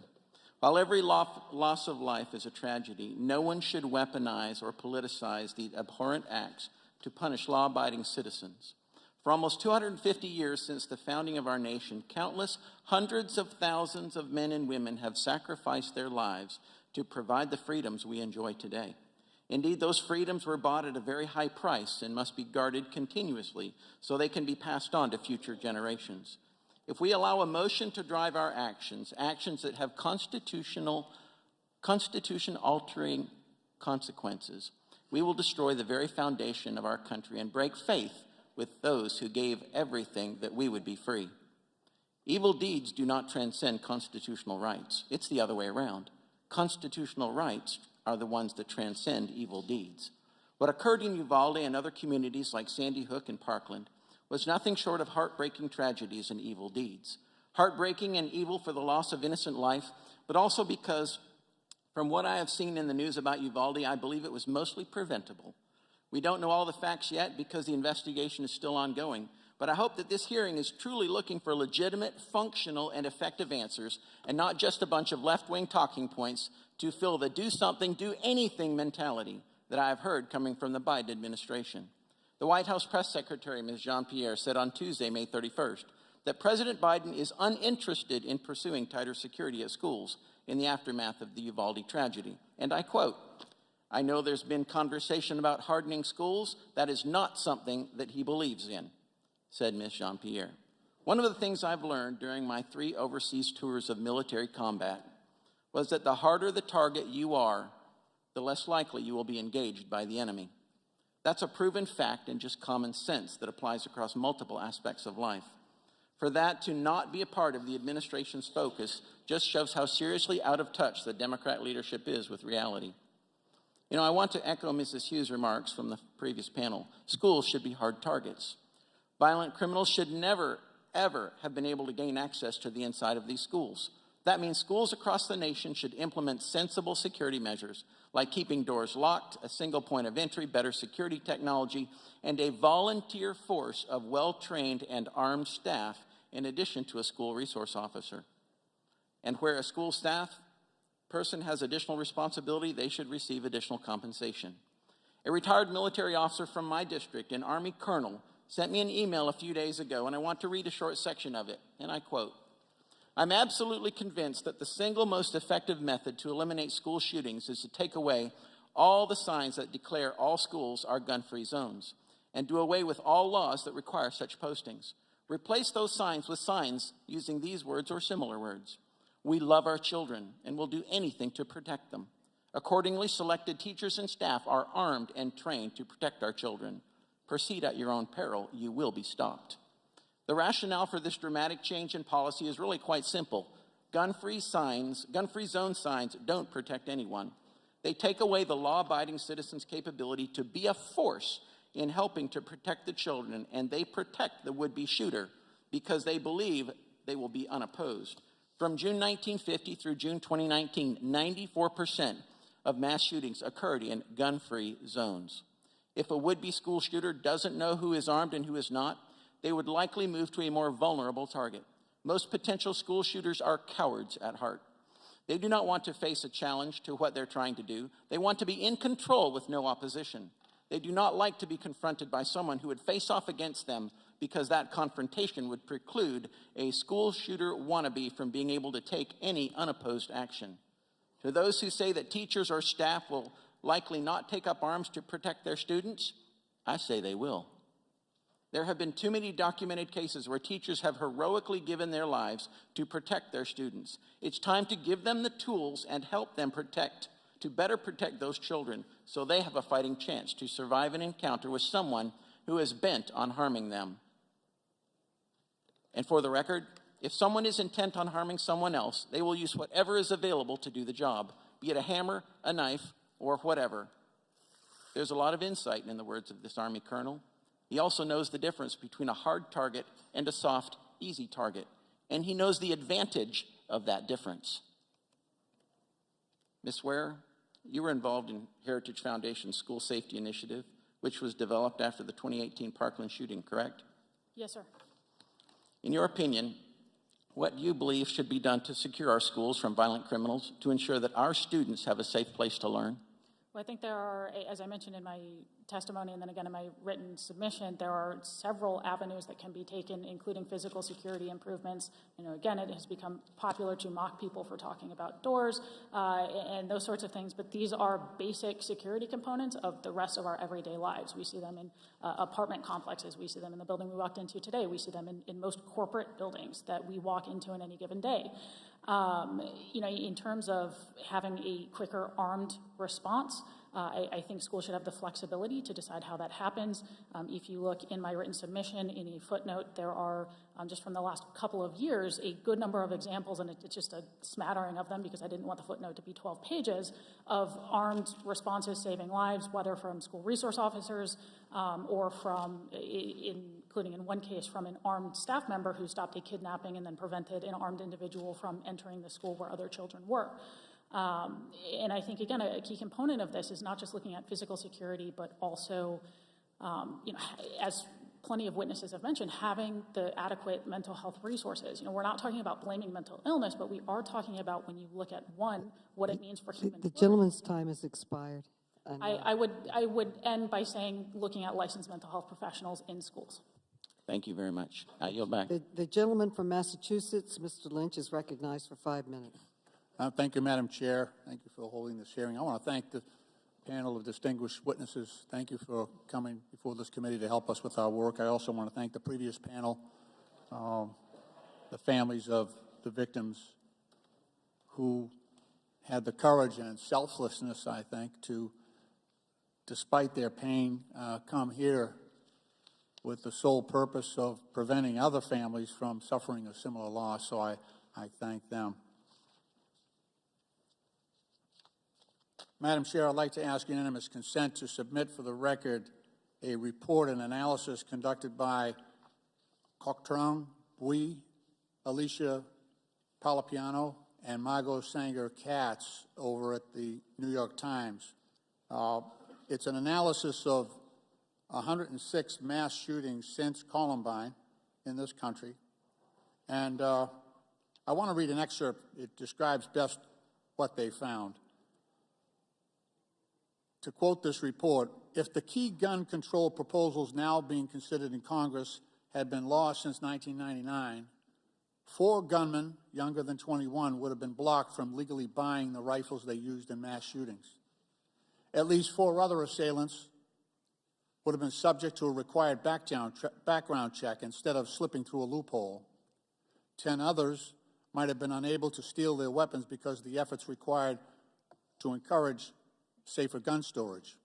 And 20 individuals might not have been allowed to legally purchase the large capacity magazines that they use to upgrade their guns, helping them to kill, on average, 16 people each. Taken together, those 4 measures might have changed the course of at least 35 of those 106 mass shootings, a third of such episodes in the United States since the massacre at Columbine High School in Colorado. That New York Times analysis has found. And those 35 shootings killed 446 Americans. Mr. Suplina, there's been referrals made, or references made to the fact that someone could cause damage with a hammer or a knife. I would wonder if you could talk about AR-15 style firearms and their ammunition and how different they are and the greater vulnerability it creates in society. You talk about, I know you've written on this in the past, And if you could go over that for a bit, just to educate people who are not familiar with that type of weapon. So this type of weapon, which is derived from a military military weapon, presents increased risk, as I believe the commissioner said earlier, because of their speed of bullet, their handling, their ability to accept high-capacity magazines, and they are designed and are advertised to be able to inflict a mass amount of damage in a short period of time. They are also unique in the damage that is done to the human body when you use one of these. A handgun, even at a sometimes larger caliber, won't do the damage to human tissue. I'm not a physician, but you did hear from one earlier who described in great detail what a semi-automatic rifle with multiple rounds can do. So these are unique threats. There's a reason why they are used in mass shootings, because those shooters want to inflict maximum damage. Thank you. I do want to add a quote from a trauma surgeon at the University of Arizona who agrees with your assessment. He said that the damage for an AR-15 on the body, quote, looks like a grenade went off in there. Madam Chair, I am so sorrowful for the loss of Lexi Rubio and so many others, and so many we've heard in previous mass shootings, that I will support the package of restrictions that we will consider in the next couple of days here in Congress to restrict the use of assault weapons and high-capacity magazines, and I'll vote for the background checks that I think are necessary. And I respect my colleagues' rights to defend the Second Amendment.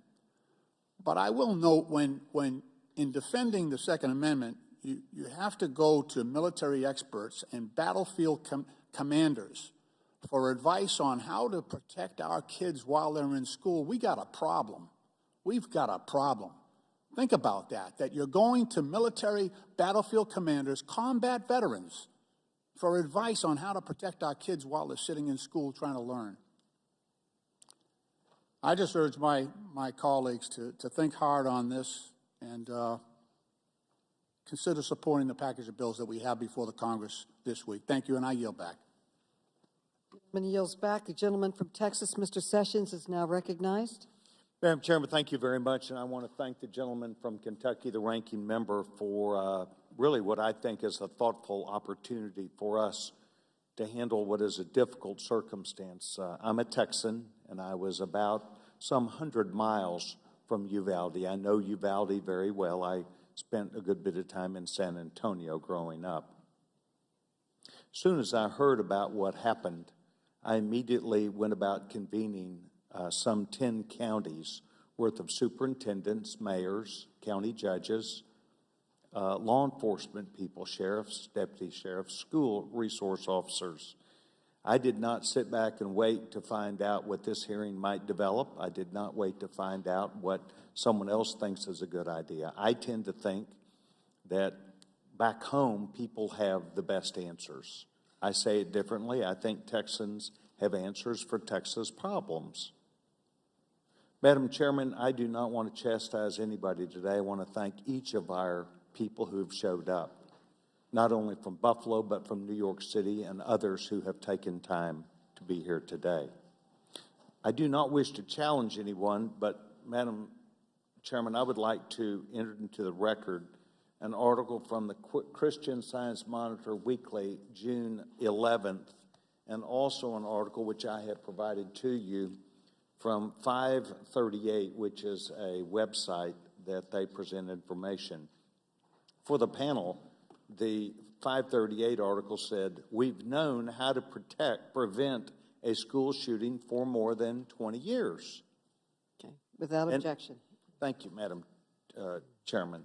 In fact, as I went about looking at this, which I had not previously, I did a good bit of review myself, and I found out that there is the National Center for School Safety. It's at the University of Michigan in the School of Public Health.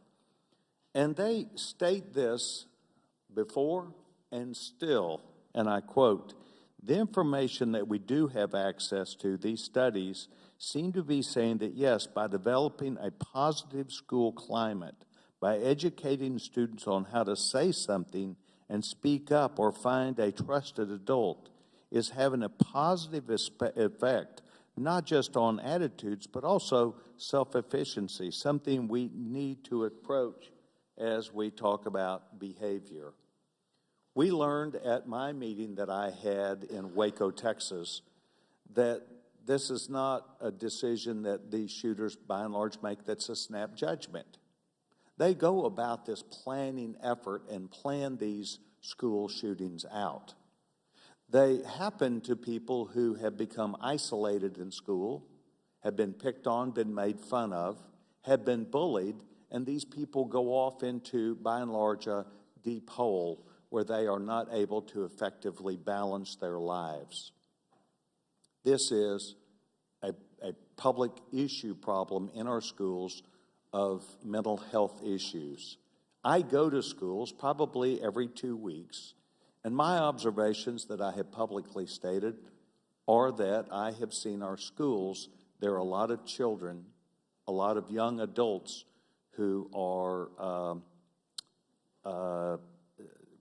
tested in ways where I think they're reaching out for help.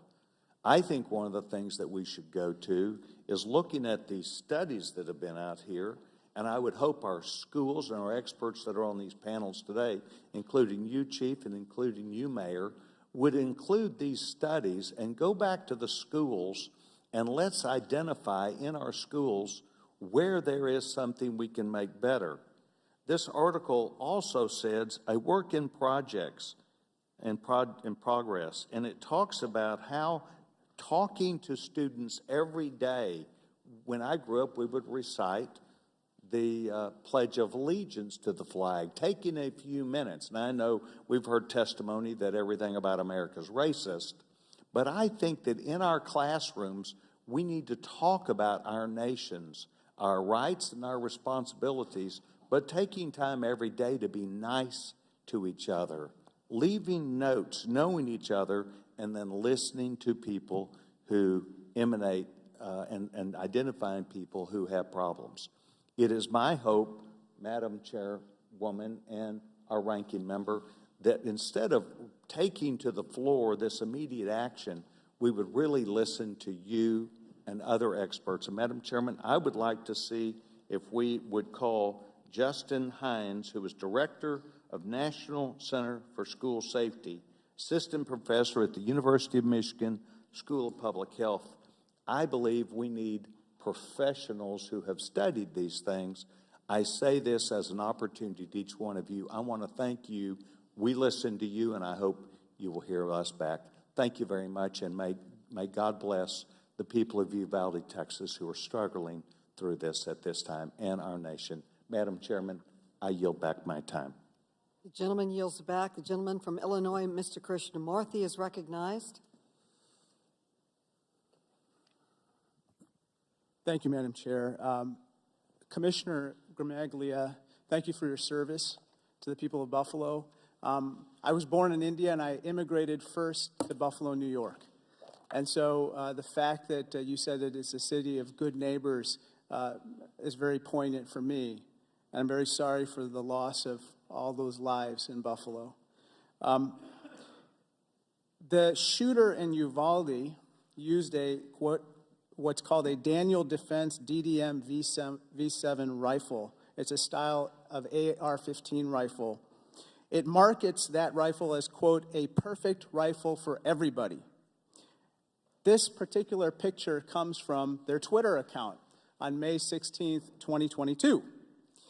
Now, Commissioner, guns are the leading cause of death among young people aged 24 and under. Guns kill far more kids than cigarettes, but we don't let cigarette companies market to children. Sir, you don't think it's appropriate for Daniel Defense or any manufacturer to market AR-15 style rifles or handguns or any other weapons to children, correct? I think that picture behind you is very disturbing, is what it is. And no, I don't believe that that should be the case. And why do you find that picture disturbing? How many children in our country because of a lack of safe storage on weapons have either accidentally taken their own lives or somebody else in that household or another friend within that house who was there visiting. It's disturbing. Shortly after the Daniel defense rifle was used in the Uvalde shooting, this picture was taken down from their Twitter account, and indeed their Twitter account was made private. I think they had second thoughts about advertising in this manner as well. Ms. Swearer, in 2019, while testifying before the House Judiciary Committee, you went viral in a viral video talking about the lethality of AR-15s. You said, quote, "Your mother struggled to hit a stationary target from 6 yards out under ideal conditions, and then she picked up an AR-15, and I watched my mother put a fist-sized grouping of lead in the center mass of the target 20 yards out. When accuracy and stopping power matter, they are simply better." You said that, correct, Ms. Swearer? Yes, I did.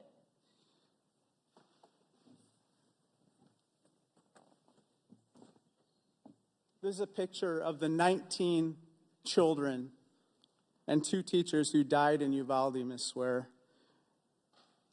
You mentioned the AR-15 stopping power, but I gotta believe these little children were not the ones you were talking about stopping, correct? No, I was talking about stopping the individual who showed up to shoot them. And Who did show up to shoot them, who did show up to shoot that individual, was a bunch of law enforcement officers with an AR-15. And Ms. Swearer, your mic's not on, but The green light is on. I can hear you, Ms. Swearer. It's good. I can hear Ms. Swearer.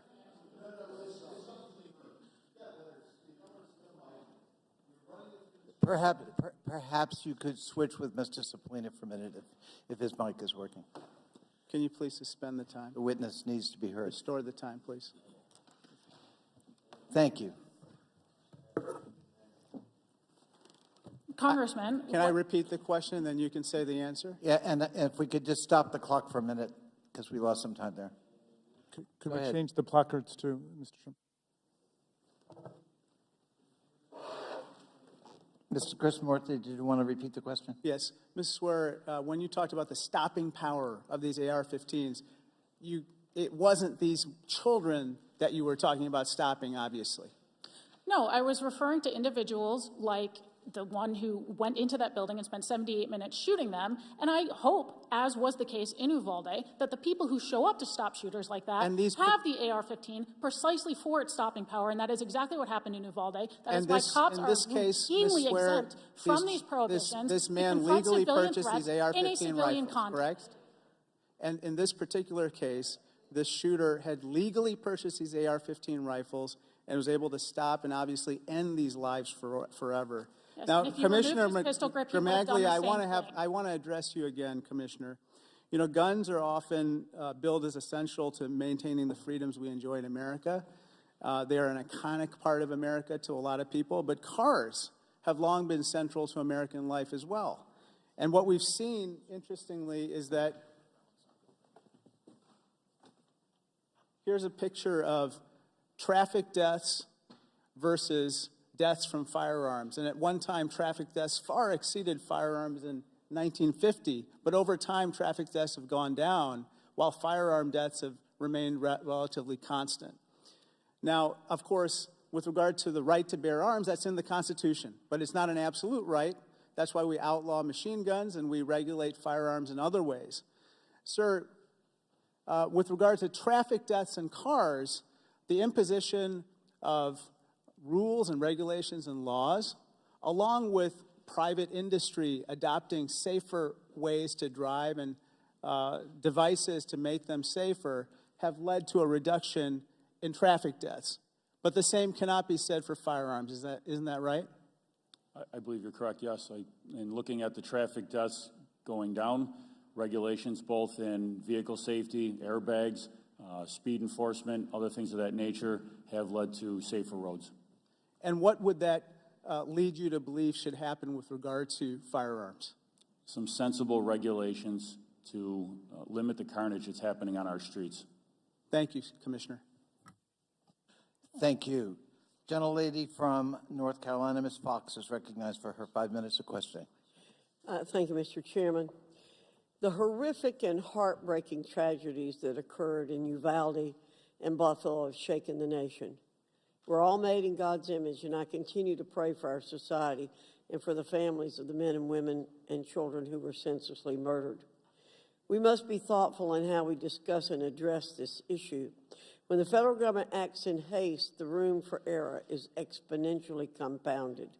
This problem should be diagnosed in its entirety before we endeavor to place proposals on the table. The simple truth is that top-down legislative actions from Washington do not provide the states the due deference they deserve. The latitude of the states to make decisions that best suit their constituencies must be respected.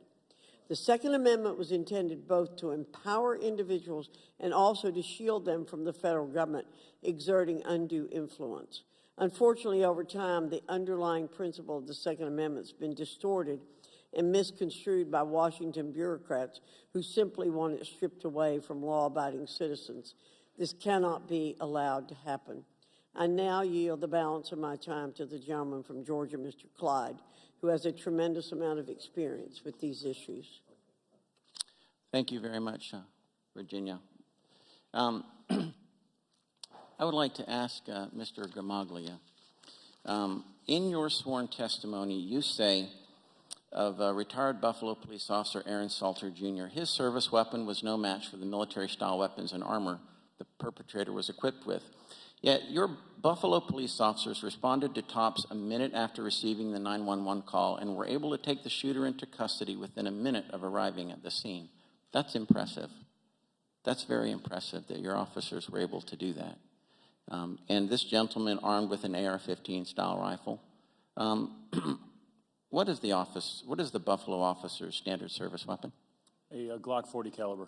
A Glock 40 caliber pistol. Yes. So they responded with a Glock 40 caliber pistol and were able to subdue this gentleman in 1 minute.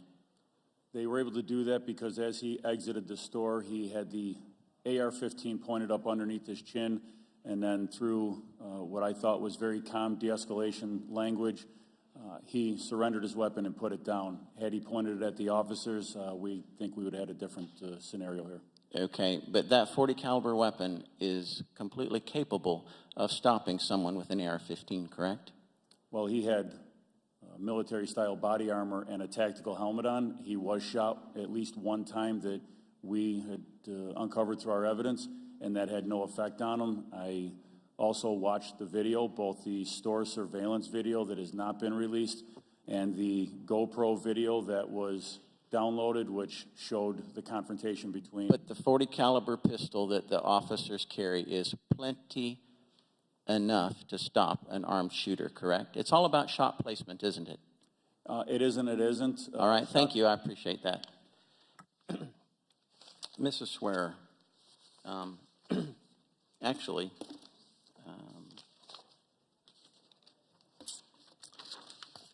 have mass shootings or school shootings been carried out with other weapons other than AR-15s? Yes, Congressman, they have. Okay. What other weapons? And what's the primary weapon, if you will? So the primary weapon is actually a plurality are handguns alone. Another sort of larger segment are several variations of firearms, some combination of rifles, handguns, shotguns, and then a smaller percentage are rifles alone. Okay. Thank you very much. So handguns are still very, very potent firearms.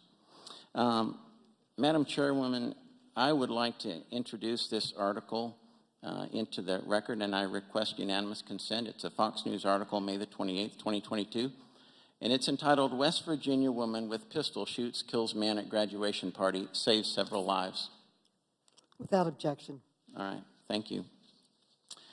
You know, what happened in Uvalde was an incredible tragedy, and it had a very terrible ending.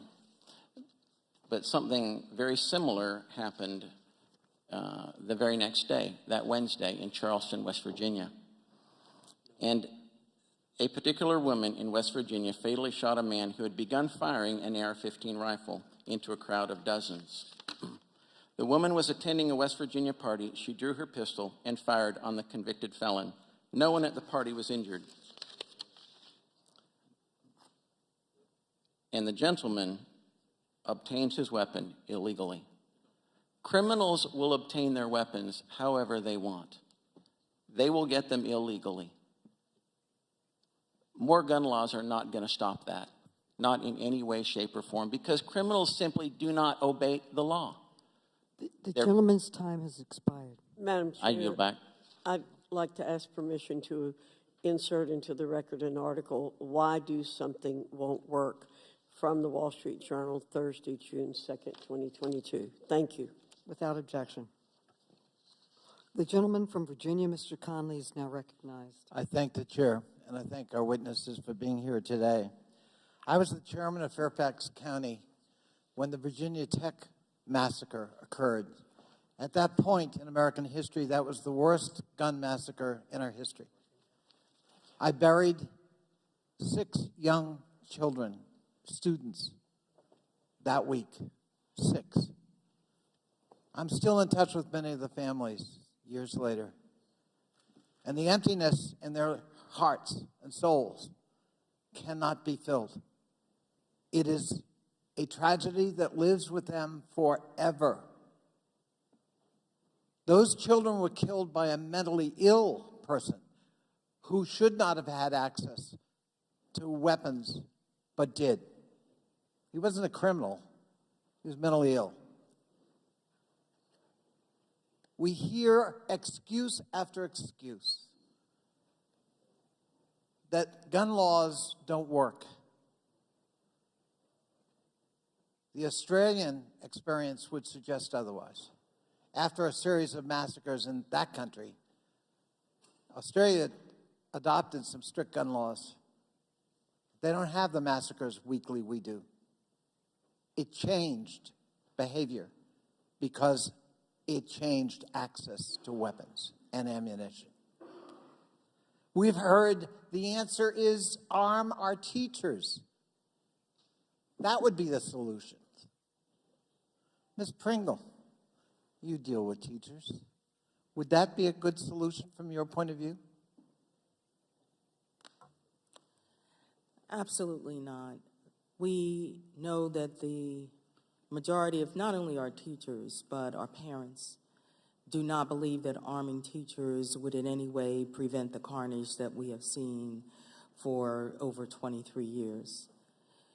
I just want you to imagine, I was a middle school teacher.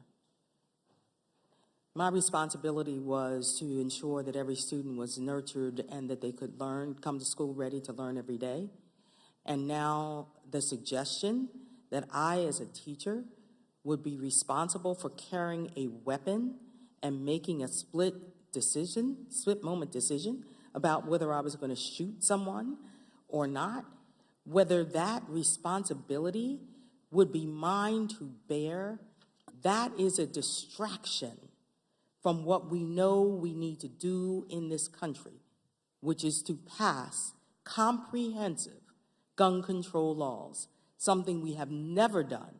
In the short time that we did ban assault weapons, we saw that carnage go down, didn't we? Yes, we did. But we've never passed comprehensive gun legislation in this country. Thank you. We need to do it now. Mayor Adams, welcome. Mayor Adams, you're the mayor of, I think, the largest city in the United States. Yes. Would it be a good idea from your point of view as the mayor of that city and your commitment to reducing crime in that city to arm our teachers in all of your schools in New York City? Would that be a solution from your point of view? No, and I think the facts show that. Between 1996 to 2010, one study found that police officers were 3 times more likely to die from gun violence with a heavy flow of guns in their city. So it's harmful to the law enforcement community, it's harmful to our civilians, and it's harmful to our children. Mr. Gramaglia, police commissioner, would arming teachers help your force? Would it have made a difference in your community in Buffalo?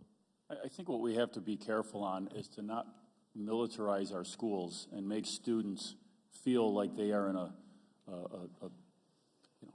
system where they are surrounded by weapons in an institution where they're supposed to be learning. I certainly agree with that, hardening our targets, making sure our schools are safe buildings, having a strong school resource program where school resource officers are engaging with their students, are building trust within their students.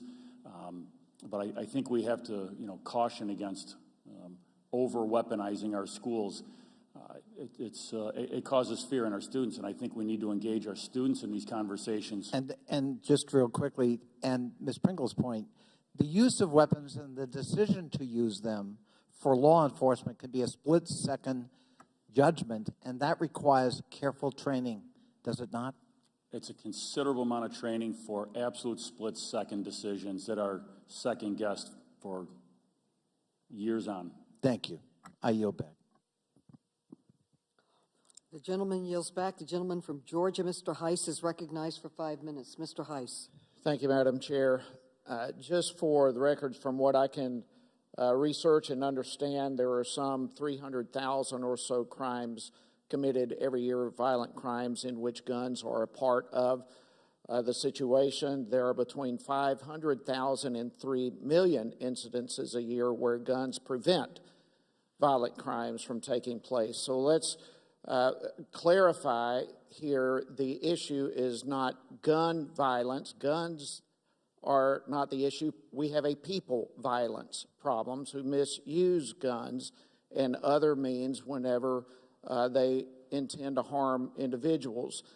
And the answer to this situation, when you have violent people, the answer is not defunding the police. The answer is not pitting one group of Americans against another, which we see far too often these days. The answer is not ignoring the rule of law. The answer is not releasing criminals into our streets or allowing them into our country. The answer is not a lack of consequences for those who commit crimes and being soft on crime for those who commit violent crimes. We have got to look at the problem, which is violent people. And at some point in this country, we've got to recognize that there is great value in upholding the rule of law. We've got to recognize and teach that there is a such thing as moral absolutes, not the least of which is respecting one another and respecting life. We've got to, in the midst of this conversation, I believe, embrace religious beliefs. Look, there are risks that come with a free society. We all understand that. But we have a moral and a spiritual crisis in this country right now, and that is reflected in violent people that we see more and more. But it is impossible for us to have a system of government, which we have in this country, where we have limited government and maximum freedom, if we do not have a citizenry that is capable of self-governing their own lives with an authentic understanding of right and wrong. And so for us to take out of the equation any mention of moral absolutes or the role that our founders mentioned and described as indispensable supports to our system of government, which is morality, religion and morality, then I believe we're making a mistake in all of this discussion. These things cannot be ignored. Mayor Adams, let me real quickly begin with you, and if we can go quickly. New York City is certainly one of the leading examples of gun restrictions and gun restrictive measures in the United States. Yes or no? Your mic was off. Yes, I'm sorry. Yes. And yet, we all know New York has continued in recent years to see a rise in crime. Yes or no? Yes. Okay. In January of this year, you released in a press statement regarding your blueprint to end gun violence in New York City. You had in that a quote that says this: "It is illegal to carry a gun in our city, yet police officers take them off the streets every day in record numbers." You made that statement correct? Yes, and many comes from Georgia. Right. And so here we still have, in a city that has the greatest among the greatest gun restriction laws in the country, a rise in crime and guns being carried off the streets in record numbers every day, it doesn't appear that the attempts that are produced by the gun restrictions are having any effect of keeping bad people from getting guns, and taking the constitutional rights away from American citizens only helps criminals, is I guess what I'm getting to. Ms. Swearer, let me come to you.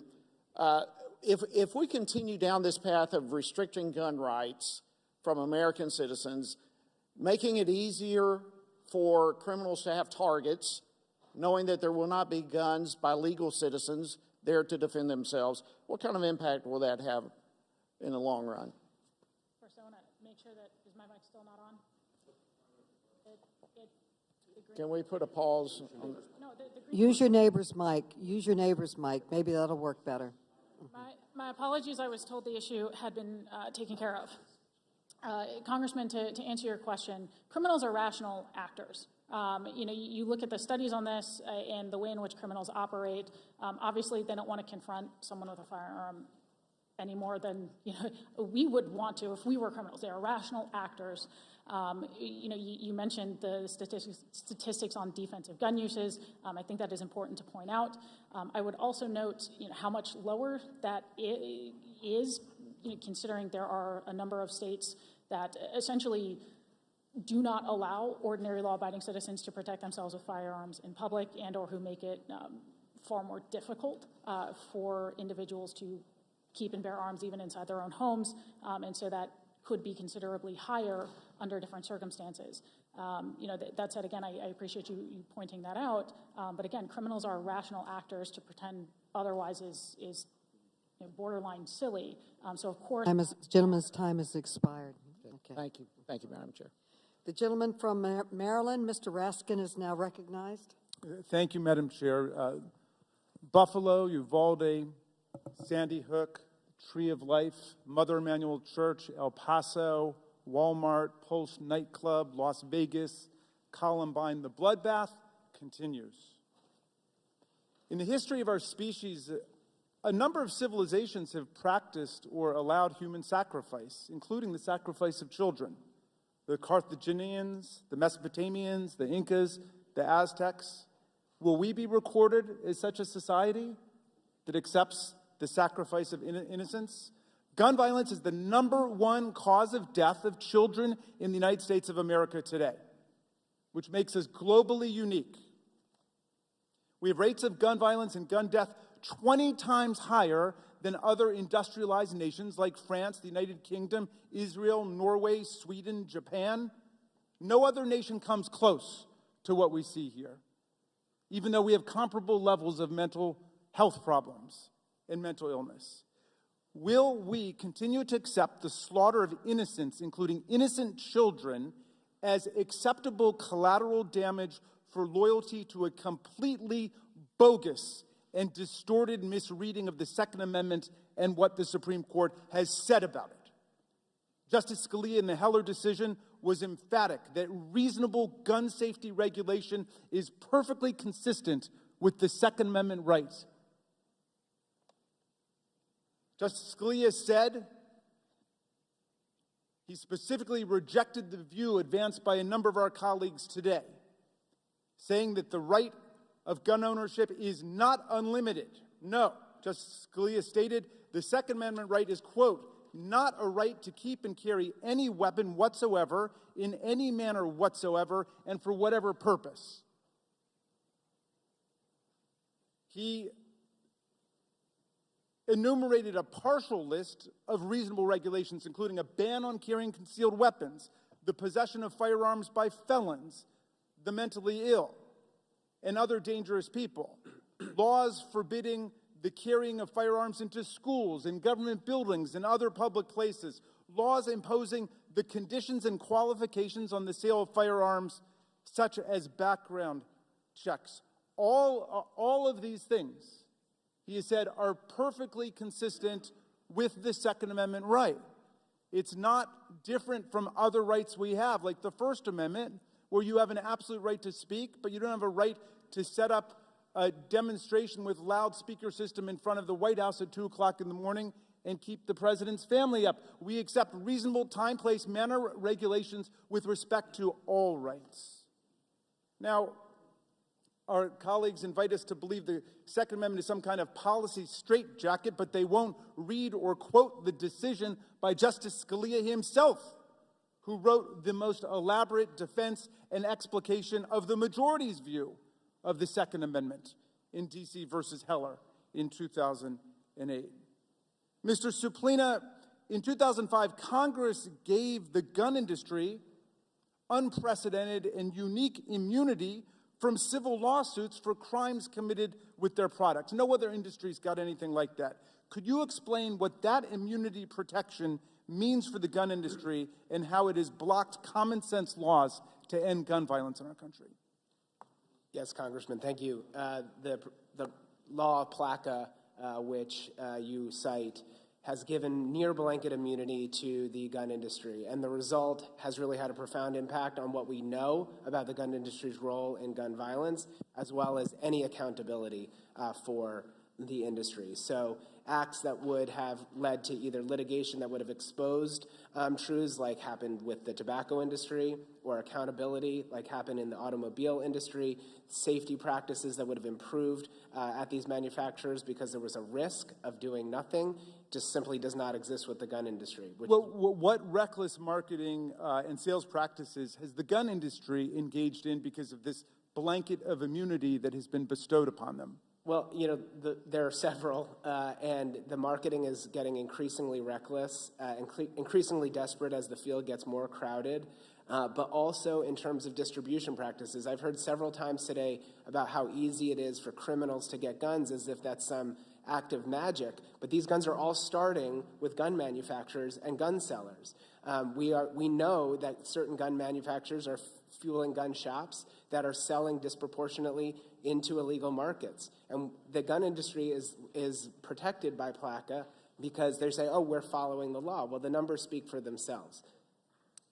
Okay, and then finally, Chief, you were interrupted before. Well, what do you make of this claim that we shouldn't have laws governing, for example, a universal criminal background check because criminals don't follow the law? Is that an argument against having any law against murder, rape, assault, because criminals by definition don't follow the law? The gentleman's time has expired, but the gentleman may answer. So the universal background checks is a simple process that's going to have those that want to legally obtain their guns with their constitutional rights to obtain those guns. Criminals absolutely are not going to follow that. But the more guns that we keep flooding in without background checks, without proper adherence to get those guns through straw purchases and other manners, that's how we're flooding the market so that criminals can obtain those guns. And Justice Scalia emphasized that there could be regulations on time has commercial expired. sales. Thank you. I yield. The gentleman from Texas, Mr. Fallon, is now recognized. Thank you, Madam Chair. You know, we hold hearings on all sorts of topics for all sorts of reasons.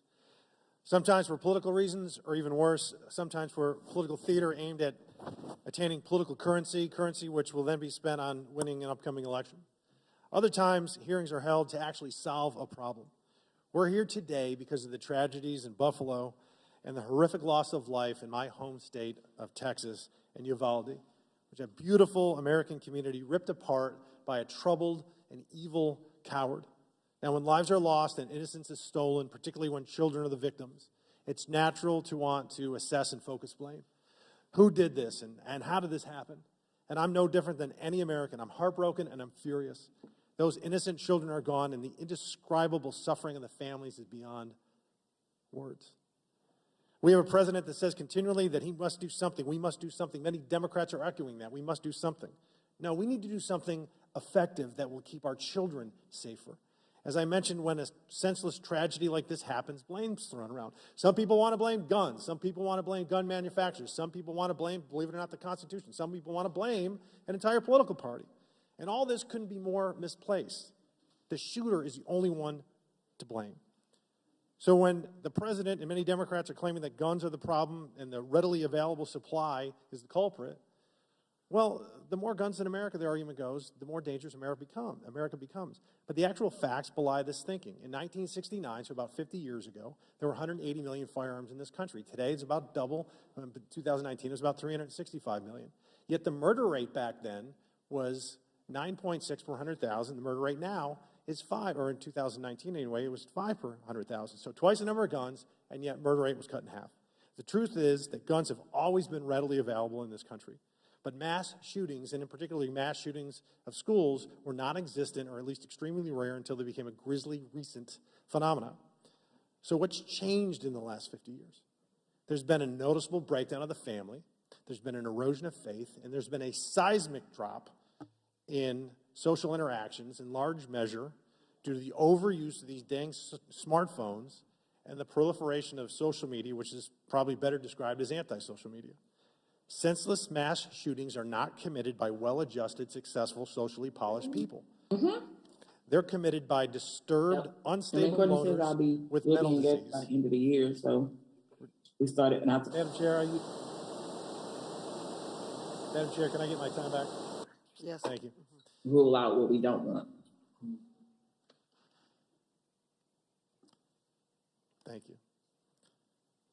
Senseless mass shootings are committed by unstable, disturbed loners with mental disease, refusing to address better mental health services, especially for young people, is to do a disservice at best, and it's a dereliction of duty at worst. The focus, sadly, by the Democrats is to restrict guns or prohibit their legal possession entirely. A Democratic member of Congress in a committee hearing just recently said, and I quote, "We will not rest until we have taken weapons of war out of circulation in our communities." So, do restrictive gun laws or prohibitions work? The most dangerous nations on the planet, according to the World Bank and the UN, are El Salvador, Jamaica, Venezuela, and Honduras. And what else do they have in common? It's also nearly impossible for an average citizen to own a firearm, and yet they are terribly perilous places to be. Believe it or not, some Democratic-controlled cities in our country with restrictive gun laws are even more dangerous than the aforementioned countries. St. Louis has a higher murder rate than El Salvador. Baltimore does as well, and Detroit is a more lethal and dangerous place to go and visit or live than Venezuela. So does passing prohibitions, I mean, it just simply doesn't work. Doing something doesn't work. Doing something effective is the path that we should and must take. History's shown us when you disarm law-abiding citizens, you create not more safety, but more peril. The inconvenient truth for some on this committee and in this chamber is that more firearms in the hands of law-abiding citizens make us all safer. So let's talk some real solutions. We must harden our schools with controlled access and single point of entry with a tiered entry procedures. The main office should be located directly by the front door, which is single access entry. Classroom doors should automatically shut and lock like hotel room doors do. Let's support and foster a robust school marshal program where qualified and volunteer teachers and staff go through proper training to be armed on campus. Let's increase the number of SROs in our schools. Let's leverage technology by putting cameras in schools, much like Frisco, Texas did 15 years ago when I was on a city council. And they had a command center and a mobile command center, and any threat could be immediately detected, tracked, and eliminated forthwith. We need a rapid response plan and a rapid response force to be trained to world-class standards. And also, law enforcement doctrine must change. So when there is a threat, the schools aren't besieged, but rather our heroes in blue advance, using honed techniques and teamwork and technology, and eliminate the threat as soon as possible. Our goal should be to protect our children. No parent, educator, citizen, legislature, or nation has a higher calling. Let's look at real and effective solutions and shelve the divisive rhetoric, because American children deserve nothing less. Thank you, Madam Chair. I yield back. Thank you. The gentleman from California, Mr. Rokan, is now recognized. Thank you, Madam Chair. Like so many on this committee and around the country, I was deeply moved, not as a politician, as a father, by the testimony this morning of the families of victims. Kimberly Rubio, who lost her precious daughter Lexi, cut through all the talking points, all the debate, and asked the central question before our Congress and our country. As she put it, what do we value more, children or our guns? It's really that simple. I want to talk about the common sense reforms on guns, but as a representative of Silicon Valley, I feel I also have a duty to talk about some of the role of social media in this massacre. With the Uvalde shooter on Instagram having a group chat where there is conversation of school shootings, where there is conversation of threats of violence, where he's bragging about getting assault weapons, why is there no action? And let's be very clear, these are minors. He was a minor when he did this. It's not the same free speech rights. Mr. Suplina, do you think companies like Instagram should have some responsibility in group chats when minors are involved and you have explicit discussion of school shootings to do something? I think the role of social media companies is an important one, and you're right to point it out, Congressman. Instagram, Facebook, these are often where we see the earliest warning signs of a potential mass shooter, as well as other social media platforms where these instances are discussed. There's often multiple people in the chat. And I do want to also mention, with respect to the Buffalo shooter, for instance, he cited YouTube for the videos that allowed him to modify the firearm that he had to accept a detachable magazines, which he used to deadly effect. So social media companies do have a role to play here. And just like my colleague, Mr. Raskin, said that the right of the Second Amendment is not absolute, it's important to recognize that the right of the First Amendment is not absolute. Under Brandenburg, you can't have things that incite violence, and there are greater protections for minors. I mean, it is crazy to me that you can have people under 18 talking about shootings and mass shootings, and these companies are taking no action. So we need to have regulation that gets to the heart of this. You know, Mrs. Swearer, I'm trying to understand your position, and I just want to ask you some simple yes or no questions to understand where you're coming from. Is it your view that someone who has committed a violent felony should be able to purchase a gun, yes or no? No. Is it your view that someone who's a serial rapist should be able to purchase a gun, yes or no? Very clearly, no. Is it your view that someone who is a drug trafficker should be able to purchase a gun, yes or no? No, and these are becoming insulting. And so, well, I mean, so would you support any laws that would make sure that violent felons, serial rapists, or people who are drug traffickers will not get access to guns? If they are written and narrowly tailored to approach that issue without burdening the rights of law-abiding citizens or criminalizing low-risk transfers between responsible citizens, yes, I'm more than willing to look at that law. That is exactly what the background checks, I mean, because right now what you have a case is that the background checks do not cover a lot of the sales to violent felons, to serial rapists, and I just want to be clear, when the Republican Party, their position right now by opposing H.R. 8 is they are for violent felons, serial rapists still being able to purchase these guns. No, they're not. Yes, they are. No, they're not. They're against low-risk transfers being criminalized. Please, I'm reclaiming my time. Point of order, Madam Chair. The position of Republicans is that violent criminals be in jail. Well, no, the position is... Madam Chair, the gentleman has not stated a valid point of order. The position, H.R. 8, all H.R. 8 at its core said is that violent felons are still getting these guns. Serial rapists are still getting these guns. And the law and order party that has demagogued the issue of law enforcement and policing, that party is saying, we're okay with violent felons still getting these guns. We're okay with serial rapists still getting these guns. And all the Congress on the Democratic side is trying to do is to close those loopholes. I respectfully refer you to my testimony on this very bill before the Senate Judiciary Committee last year, where I explained how that is a grotesque mischaracterization of our opposition to that bill. I am saying that there is not... The gentleman's time has expired. Well, she kept interrupting me. Okay, all right. But then, the gentleman from Pennsylvania, Mr. Keller, is now recognized.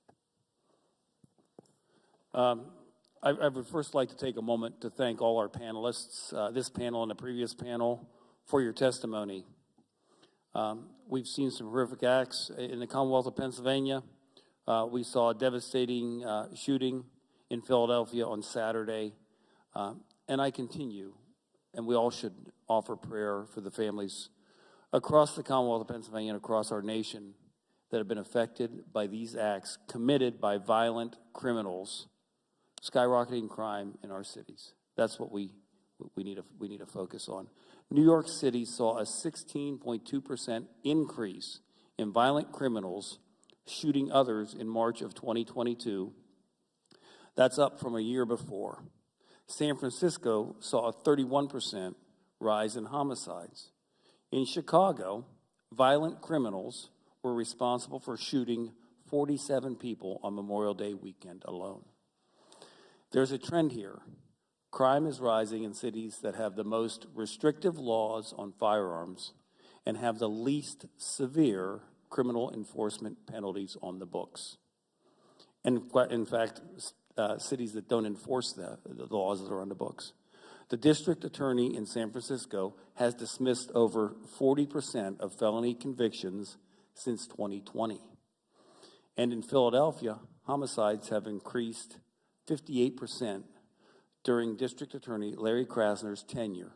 However, only 21% of crimes when violent criminals shot another person since 2015 have led to criminal charges, and less than 1/10 of those incidents resulted in convictions. Philadelphia police are making record amounts of arrests for crimes committed by violent people with guns.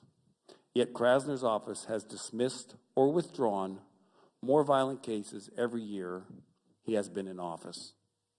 The bottom line is when you fail to enforce the law and hold criminals accountable, you get criminal behavior. So, Ms. Swearer, how does failure to prosecute past or current crime affect crime rates in the future? Well, it certainly emboldens criminals and reasonably allows them to believe that there's a very little chance that they will be punished or in any way held accountable for their crimes. Many of the proposals we're discussing today are widely implemented across the municipalities where crime spikes are happening. Would limiting law-abiding citizens' right to own a firearm curb these disturbing trends?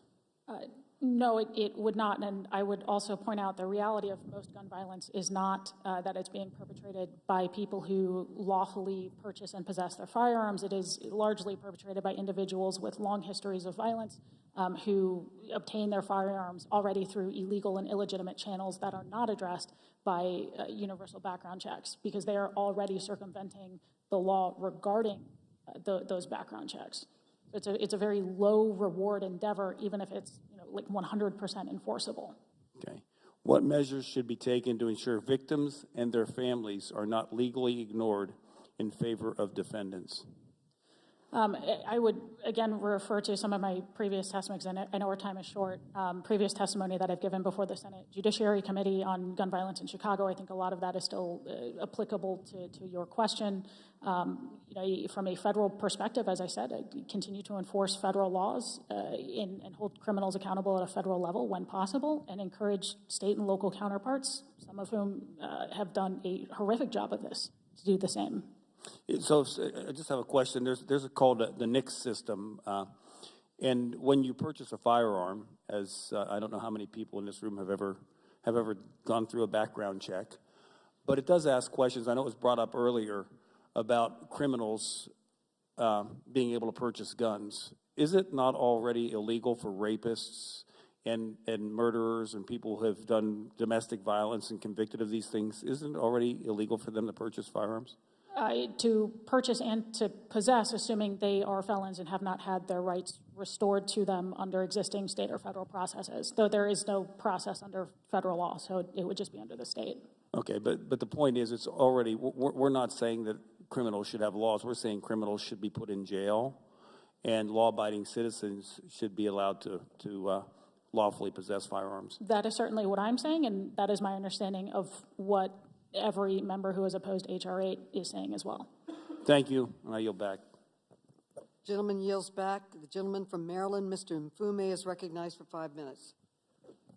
Thank you very much, Madam Chair. There's an old saying that your pain is where your passion is. And so let me just go back to where we started almost 3 hours ago at the beginning of this hearing and talk for a second about the pain that I felt, as I hope many of you did, listening firsthand to the accounts of witnesses and victims from Uvalde and from Buffalo. Listening to them, I am still stunned and heartbroken. The gun carnage that continues in schools, in supermarkets, in movie theaters, in churches, on the streets of my Baltimore and the streets of cities all over this country is a cross, ladies and gentlemen, that we all bear, whether we want to or not. The gun laws that we hope will be passed today, I hope, are seen as a beginning, not the end, only as a beginning. Otherwise, I really believe that we are doomed in our fight against murderers and their guns and the evil and the pain that they spread. I want to acknowledge and thank the gentleman from Louisiana, Mr. Higgins, the commissioner from Buffalo, and the mayor of New York, all of whom served in law enforcement and saw firsthand how difficult it is to deal with the violence perpetrated by guns, and particularly assault weapons.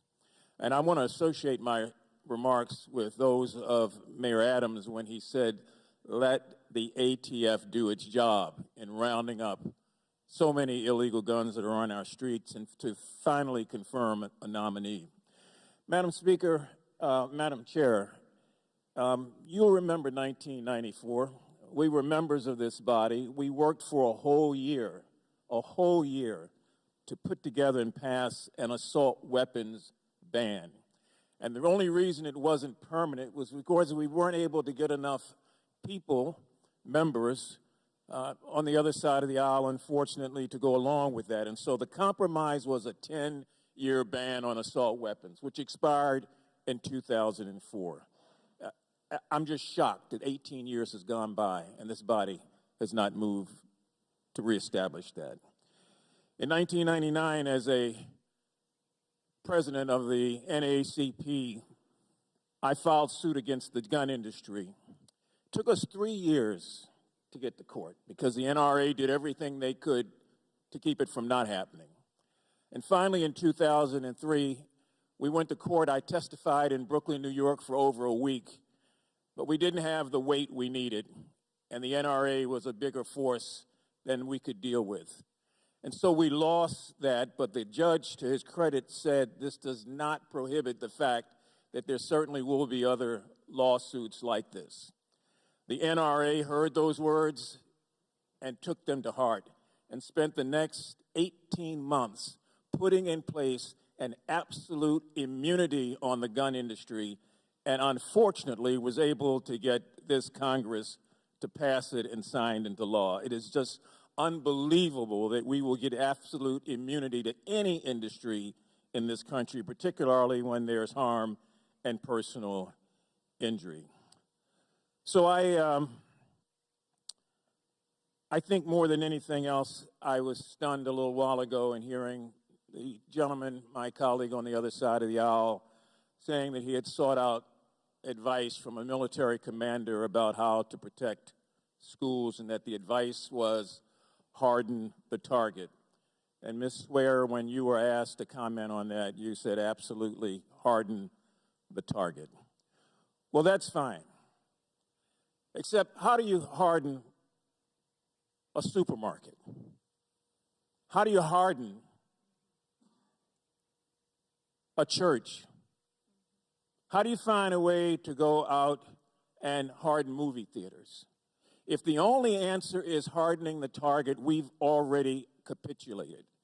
And I'm telling you, I'm so glad that so many people are focused on this hearing around the country so they can see firsthand what is going on here. We have a problem that is not going to go away. Every year it gets worse. And so until we are prepared to do what we were sworn constitutionally to do, to protect this country from enemies, foreign and domestic, we would have failed. Madam Chair, I yield back. The gentleman yields back. The gentleman from Louisiana, Mr. Higgins, is now recognized. Mr. Higgins. Thank you, Madam Chair. Commissioner Gramaglia, looking at your presented statement, sir. Say you support confiscating guns from individuals determined to be a threat to themselves or others. Determined to be. So by this legislation my colleagues are putting forth, my understanding of the letter of that law, which I 1,000% oppose, as would our founding fathers, the letter of that law says an anonymous tip from a citizen. So if this was law, Commissioner, would you confiscate, would you go to your neighbor's home and confiscate his legally owned weapons, a man that was not under criminal investigation nor under arrest? Would you do it? The red flag laws would... That's a yes or no, brother. I got 5 minutes to make an hour and a half statement here. It's more than a yes or no answer. We'll move on then. If you cannot say yes, you would confiscate weapons from an American citizen that was subject to this law that my colleagues intend to push through this Congress, then you said in your statement that you would confiscate those weapons if an American was determined to be, your quote, a threat to themselves or others. According to that law, determined to be is defined by an anonymous tip that an American citizen, a threat to themselves or others. You're a police commissioner, a thin blue line brother, sworn to uphold the Constitution, and you're saying you'd seize those weapons. I see that as a problem. I'm going to bring us back in time to World War II. America's population, 140 million. 15 million American men came home from World War II with deep scars and significant skills. They bore the invisible wounds of war. And there was weapons everywhere. We'll talk about mental challenge. My father was one of those men who was a Navy pilot in World War II. He came back from the war and built his family. I'm the seventh of his 8 children. I was born in 1961. We had guns everywhere. There was virtually no regulation. Any child in the 50s could buy a weapon from any seller if Daddy sent them with the money. We didn't have mass shootings. It wasn't until 1968 in America that serial numbers were even required on weapons sold in this country. You order weapons through the Sears catalog by the mail. In the 70s, I attended a high school, large rural school. Virtually every vehicle in the parking lot was a pickup truck, and almost every one had a rifle or a shotgun on the back glass and a pistol under the seat. And we didn't have school shootings. 1979, I began college. One of the jobs I had to work my way through college was as a carpenter. We restored historical buildings. We had to determine in the process of that work what was the original cuts of these homes, residential homes built 75, 85, 100 years ago. You could tell by the saw cut if it was a mechanical cut, an electric cut, or a hand cut. By such observations, we knew exactly how that house was originally built. And to my amazement as a young man, beginning college in Louisiana, working, to my amazement, you know what I discovered, Madam Chair? You know what these houses did not have that were built 100 years ago in cities in America? You know what they did not have, Commissioner? Locks. Locks.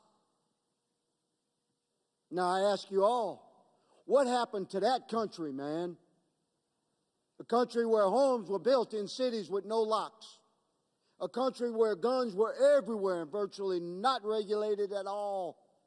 Where millions of Americans, 14 million Americans came back. It's 11% of the population at the time after World War II with incredible skills of war and weapons of war, as you called them, everywhere. But we didn't have mass shootings. And here we sit today where an entire once proud Democratic Party is presenting unbelievably unconstitutional laws to press upon our nation. And we have a police commissioner that says he would go home to home and confiscate legally owned weapons if he got a tip. Madam Chair, I yield my speech, but I will not yield my opposition to these unconstitutional laws. The gentleman's time has expired. The gentlelady from New York, Ms. Ocasio-Cortez, is recognized. Thank you, Madam Chairwoman, and thank you to all of our witnesses here today. I apologize if I go quickly. We've just got 5 minutes and a lot of work to do. Let's talk facts here. There was a lot of discussion about New York City. There is no discussion about gun violence in New York City without discussing the iron pipeline that is Florida, Georgia, South Carolina, North Carolina, Virginia, Pennsylvania, and honorary mention to Ohio, where 70% of likely illegal trafficked guns found in New York City come from. There's no discussion about gun violence in Chicago without talking about Indiana, because the violence and the mothers that we have to comfort are losing children due to the guns and the carnage and the lawlessness unleashed by those states. I move on. Every week in recent memory, we have had at least one mass shooting. Ms. Pringle, you are the president of the National Education Association. You represent teachers. Between 2009 and 2018, how many school shootings did the United States have? 288. 288. Now let's look globally. Our G7 partners, Canada, France, Germany, Italy, Japan, and the United Kingdom, combined, how many school shootings did those countries have? 5. 50 times more. In almost 10 years. 288 versus 5. This is not normal. Not only is it not normal, it is internationally embarrassing and delegitimizing to the United States. Because for all the billions and trillions that this body authorizes in the name of national security, we can't even keep our kids safe from their schools being turned into a war zone. Now let's talk about why. Let's talk about one thing more important to lobbyists and the gun industry than children, than houses of faith, than human beings. Let's talk about profit. Mr. Suplina, in 2020, 22.8 million guns were sold, reflecting a 64% increase from 2019, correct? Correct. In 1 year. And across the board, gun manufacturers and ammunition companies began to see record profits. Is that right? That's correct. Now let's put that into context. In 2020, again, more than 45,000 Americans died by gunfire, reflecting an almost threefold increase from 2015. Are those statistics correct? That's accurate. So in your view, are you seeing a correlation between gun profits and gun deaths in the United States? Yes. This is about blood money. Between 2019 and 2021, 2 years, leading gun manufacturers Sturm and Ruger saw gross profits double to almost $280 million. In fact, during an earnings call, their CEO called the sales boom, quote, historic, ferocious, and that the future was bright. A month after that, an AR-556 pistol murdered 10 people at a supermarket in Boulder, Colorado. Those profit margins, $280 million, go to lobbying. Is that correct? Much of that goes to lobbying, correct? Significant amounts go to lobbying, correct. And can you remind us what the gun industry is lobbying against when it deploys these lobbying resources? They are lobbying against every law that would regulate firearms, period. And can you briefly tell us how gun companies have poured extra profits directly into lobbying against gun reform? And as an advocate in this space, what have you seen? Just rattle off some of the measures that they have, just a few that they have lobbied against. They've lobbied against background checks, which on all gun sales, which would, in fact, as was mentioned earlier, allow for the would-be criminal to obtain a firearm from a law-abiding citizen without a background check. The criminal would be breaking the law, but we could stop that. They've lobbied against red flag laws, which would temporarily deprive, after due process, firearm from somebody who poses a threat to themselves or others. That is a court adjudication. Thank you. Everything. Thank you very much. And for context, the NRA spent about $250 million in 2020 alone. That's more than twice the entire salary of Congress combined. in 1 year lobbying against gun safety laws. There's also this discussion about anything but a gun, but that these are about violent people, but yet we aren't doing anything about addressing the actual root causes of misogyny, where 2/3 of mass shootings are connected to domestic violence, or the emergence of white supremacy radicalization, mass incarceration, and poverty, and the connections between that and mass shootings in our communities. I yield my time. Thank you, Madam Chair. The gentlelady's time has expired. The gentleman from Wisconsin, Mr. Grothman, is recognized for 5 minutes. Thank you very much. Last couple of weeks, I had a chance to go down to Mexico, and they brought up an issue that I wasn't really expecting to hear. But a couple of Border Patrol guys pointed out to me that that firearms were very, very regulated in Mexico. And you do a little Google search, and you find out the recent article in the Wall Street Journal, the first 9 months in 2019, Mexico, with some wildly difficult laws, had a murder rate of 6 times that in the United States.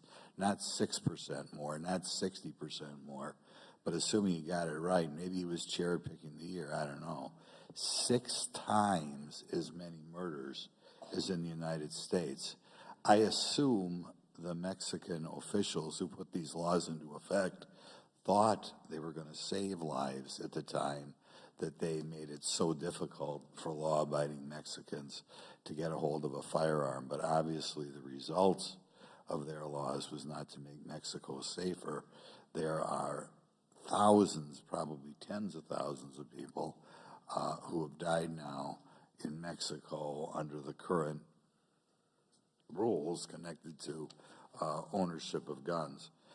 We've also, in this country, had a dramatic increase in the number of deaths from guns the last 2 years since kind of the beginning, or at least expansion, of the I Hate Police movement, which I blame for all the young people and not so young people who have died in the last 2 years in this massive increase of murders that we've seen, almost unprecedented. First of all, I'd like Mrs. Swear to comment a little bit on that Mexican statistic and comment on the dramatic increase in the number of homicides in this country in the last 2 years. Not because it's easier to own guns, but kind of because rhetoric, a lot of the rhetoric coming out of this building, this anti-police rhetoric. Congressman, I will respectfully refrain from commenting on the statistics you pointed out from Mexico. I'm not overly familiar with any of the underlying causes. I will, to the greater point, say Mexico is, to my awareness, one of the only other countries in the world with a right to, quote, keep and bear arms, which is sort of a misnomer in that country, as you point out. So it's fundamentally different understanding of what that means than clearly in our country.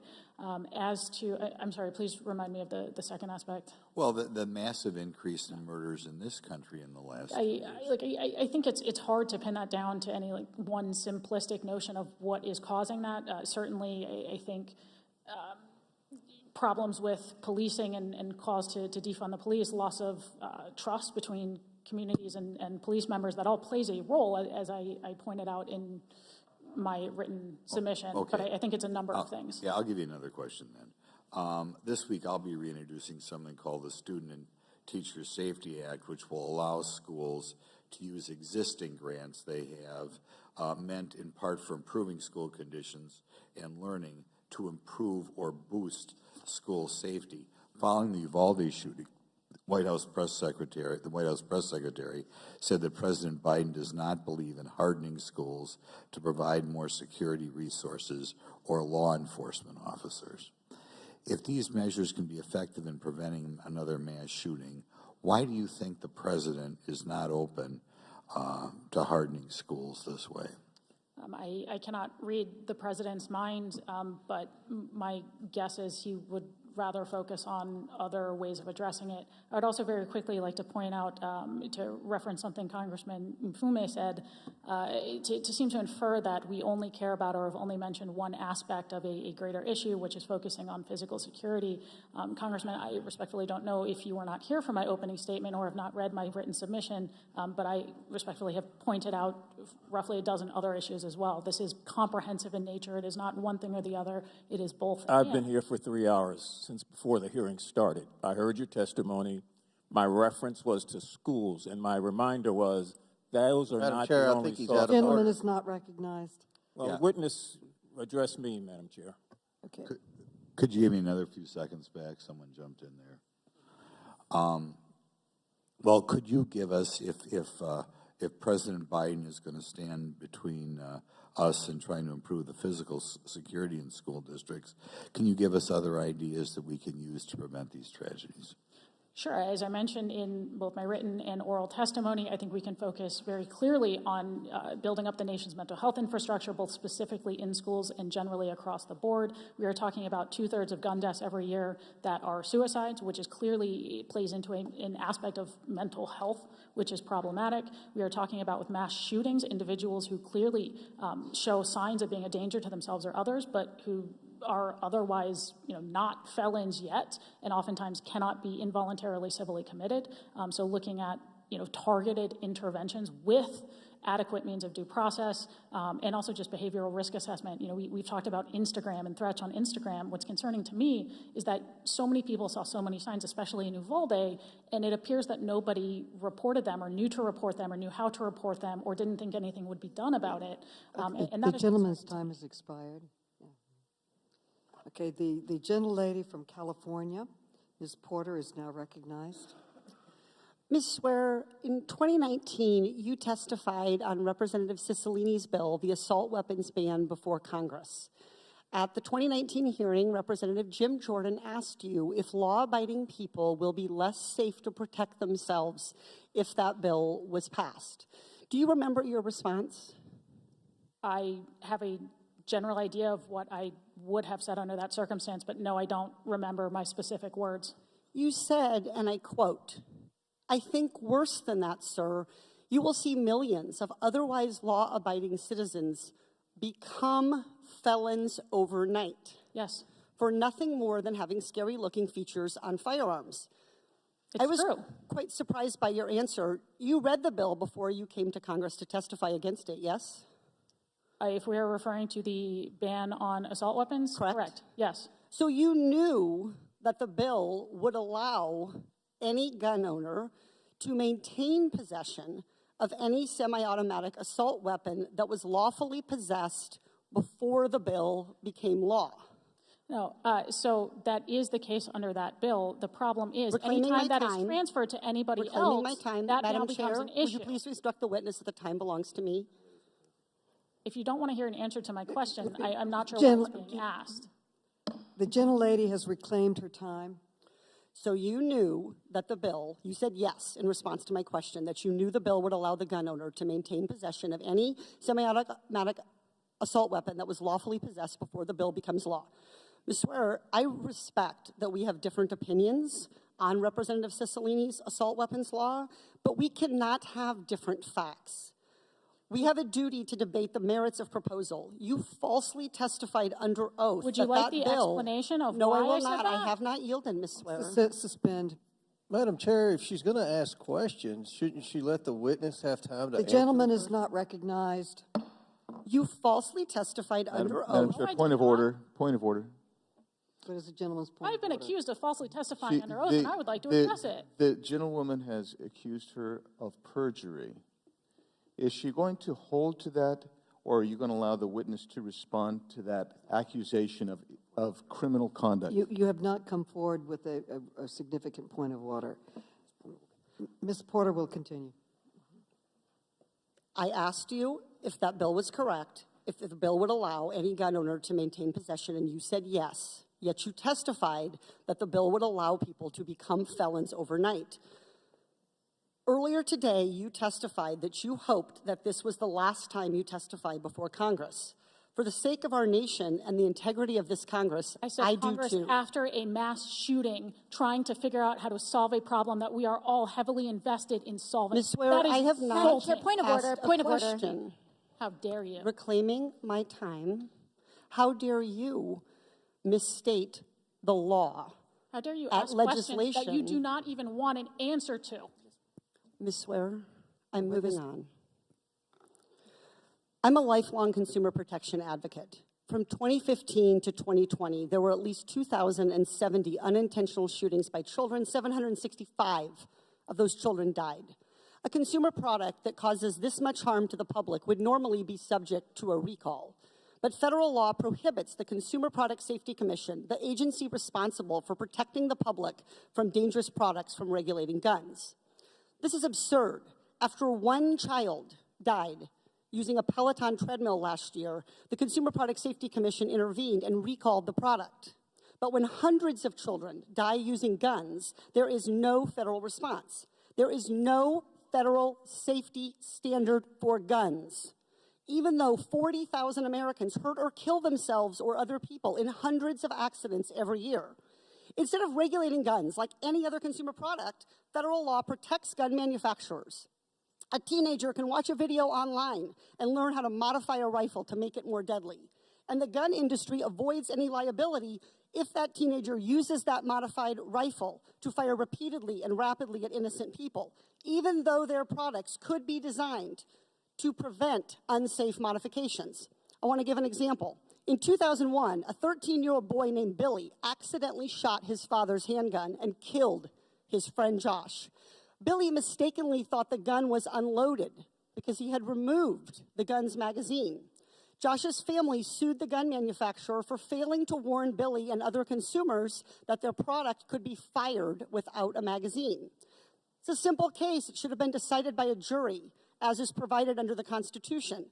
Instead, because of the gun industry's immunity, the gun manufacturer was able to dismiss the case without a trial. If a pharmaceutical company failed to warn customers about the known risks of one of their drugs, they could face thousands of lawsuits. But we allow the gun industry to sell weapons without taking any precautions to protect children and families from fatal accidents. Mr. Suplina, do you think the gun industry would do more to protect children if Congress ended their immunity? Absolutely. Would ending the gun industry's immunity put gun manufacturers out of business? No, it would not.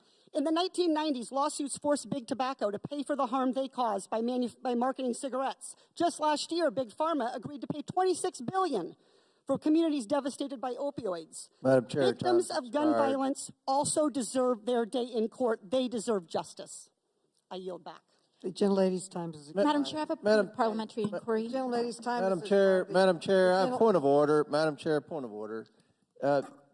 Again, Ms. Porter accused our witness of perjury. That's a very serious accusation. Accused her of lying before Madam Chair, Congress. the gentleman has not stated a proper No, point I'm of order. stating That is not a no, proper the point of order. order is we just had a member Not of a proper Congress point of order, Madam accuse Chair. a witness of perjury and didn't give Madam that Chair, the witness gentleman time is to not respond. stating a proper And it's, point you of know, order. The usual The suspect. gentlelady Ms. will Porter suspend. accomplished her The goal of gentlelady getting her will soundbite suspend. The on gentleman from MSNBC, Texas, Mr. but we're here Cloud, to debate a is serious issue. recognized. Mr. Cloud, you are now recognized.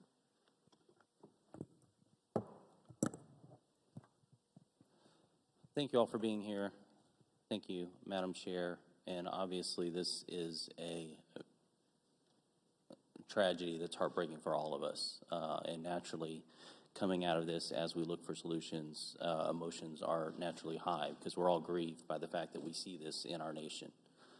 There's going to be 1,000 reasons why we're asking. The investigations are ongoing, obviously. Some answers, of course, will never, even the conclusions we could come up with will, of course, never answer the cry of a parent who's lost a child. And I think any of us who have children can understand that. Our hearts just break for what we've seen. As we move forward, we have to continue to figure out how we propose solutions that actually create solutions. Very often in this Congress, we do things out of a best of intent and have the worst of results. And a lot of data, there's a lot of data that points to the fact that gun control leads not to more safer communities, but to more dangerous communities. For example, one of the proposals out there right now is to raise the age of being able to own a rifle. And in our federalist society, we have many states, and so we're able to kind of test these things out. And as far as I know, the only peer-reviewed article, study that's been done on that, it was in the Journal of Law and Economics, talked about it and looked at it and said, if anything, there was a 6% increase from states who began to implement age requirements or raised age requirements. So we have to tread passionately but very carefully as we continue to address this from a policy perspective. I'd like to bring up a topic that I think needs to be added to this conversation, and Representative Heiss and Higgins touched on this quite a bit, because a lot of times here in Congress, politicians like to get away with measuring our personal compassion. Usually it's on a spending bill, so we'll measure our personal compassion by how much money of other people's money we spend. And generally it's the more money we spend, the more compassion we have, in a sense. I've always found that absurd. In the same way as we do this, it would be wrong for us, just out of the sake of doing something, to measure our personal compassion by how much of other people's constitutional rights we take from them and give to the federal government. And it's important to point out in history that anytime a federal government takes authority, it's always for altruistic reasons. The danger comes when the next person in charge is, or what happens after that. Many times that power is taken under good intentions and then used nefariously much later. So we have to be very careful about that. We have to keep history and context in mind in all of this. And the other thing I would say is that we should not think that any of this is monocausal. There's not one thing that caused this. There's a lot of things. But one thing I'd like to throw into the mix of this, because if there's a common denominator as we look across these, it's not age so much, it's not the firearm used or the type or even how it was required, as much as it is we see when we look at crime in our communities, when we look at the societal decline. We are in decline as a nation when it comes to the moral and societal decline in our nation. There's no doubt about it. And one of the biggest factors that is a common denominator across much of this is simply broken homes, fatherlessness. A DOJ study from the Journal of Research in Crime and Delinquency reports that the most reliable indicator of violent crime in a community is the proportion of fatherless homes. A 2019 meta-study in the Journal of Psychology, Crime, and Law found that growing up in single-parent families is associated with elevated risk of involvement in crime by adolescents. A 2019 study from the Pew Research Center finds that the U.S. has the world's highest rate of children living in single-parent households. The National Fatherhood Initiative has compiled some data, and it's adolescents from fatherless homes are more likely to commit crime. They're more likely to end up in prisons. They're more likely to end up in poverty. And so we have to figure out, for a long time, our government has subsidized even and promoted policies that continue to break down the home. And we have to do what we can to make sure we come back to this. And I would just like to give whatever time remains to Ms. Swear to address the perjury charges that have been made against you. The gentleman's time has expired. Oh, my The apologies. gentlelady from Florida, Ms. Wasserman-Schultz, is now recognized. Thank you, Madam Chair. Gun manufacturers didn't always market weapons of war to civilians, and until recently, trade shows didn't make military-style guns available to the general public. Now, gun makers aggressively market AR-15-style weapons to civilians and actively tie them to military and law enforcement weapons. Smith & Wesson, America's largest gun manufacturer, even developed a name for this marketing ploy, calling it the, quote, halo effect. Now, I want to draw your attention to the screen.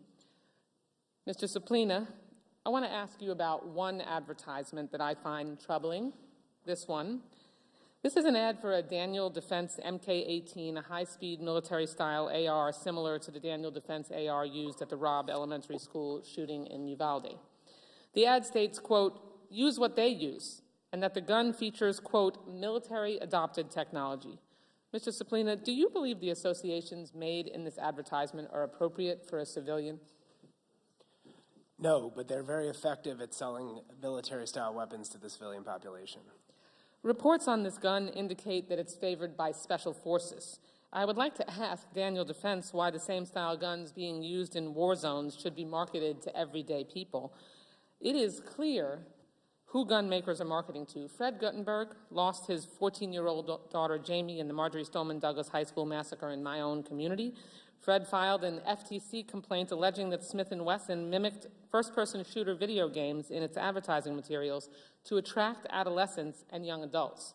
Smith & Wesson's M&P 15 .223 caliber rifle was used in the Parkland massacre. Mr. Suplina, what level of culpability should gun manufacturers have when they market human killing machines to a civilian customer base? Again, this is now, unfortunately, increasingly the norm among gun manufacturers to market using, video game style ads. Daniel Defense itself referenced popular video games in its advertising, in its advertisements, and they should be held accountable for this. Thank you. Commissioner Gramaglia, I'd like to turn to you next. I want to put another advertisement on the screen. This is an advertisement for a Bushmaster XM15. Is that the same gun that was used in the mass shooting at the Top supermarket on May 14th? Yes, it was. This advertisement shows a soldier with a Bushmaster, and it states, quote, versatility on the range or during patrol. Your officers were actually on patrol that day, and many of them responded to the active shooter scene with far less advanced weaponry. How do you prepare officers to protect themselves and the public from military-grade killing machines every day? I know it was referenced that, it's no problem that they had, adequate weapons to be able to defend themselves. But is that the case? Against this weapon, no. We have active shooter vests that we have in our patrol cars. You can't wear them on a regular basis. They're far too heavy. It's something that you would have to grab and put on if you have the time to do it. Thank you. President Pringle, I want to turn to you. You've worked closely with teachers and students for years on combating gun violence. Without meaningful gun reform, students are forced to practice mass shooting drills.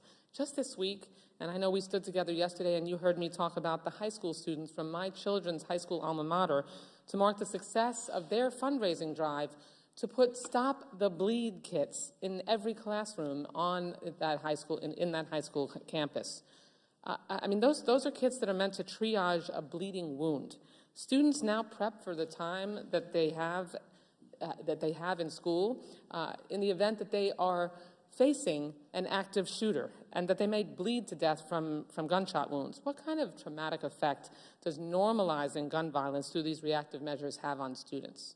We have seen over the years an increase in anxiety, an increase in the number of students who are seeking additional assistance from our mental health professionals. We are seeing an increase in the amount of students who are coming to our schools with all kinds of social and emotional learning gaps because they have been subjected to overly aggressive drills and looking at social media and TV and seeing other students suffer and die at the hands of gun violence. Marketing mass killing machines to a civilian customer base by using imagery and words that suggest that that's the purpose of their product is gross and immoral, but it's just what gun companies do now in order to profit from a market beyond their older male customer base. The Second Amendment does not absolve gun manufacturers their responsibility to market their products responsibly, and children should not be doing fundraisers for Stop the Bleed kits instead of making sure that they can have a fun prom, doing car washes, having bake sales to make sure that their life on campus as students is improved, as opposed to their life on campus doesn't end and they have to use a Stop the Bleed kit that they've raised money for. Yeah. The gentlelady's time has Thank expired. You. I yield back. As previously was stated at the beginning of the hearing, Mayor Adams has a hard stop at 1:30.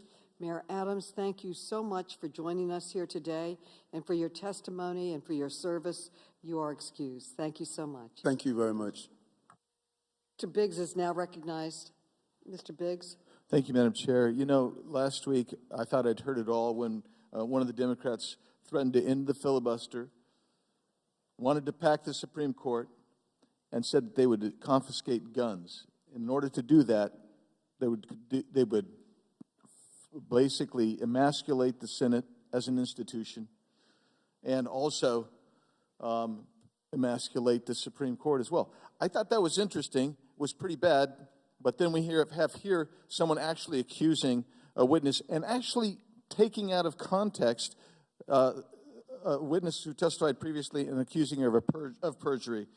Following that, though, but I got to tell you, the most egregious thing that the Democrats did today is they took a person, a young person, little Mia, who was traumatized 2 weeks ago, still suffering under obvious PTSD as she testified in that video, and bringing that poor little girl to relive this.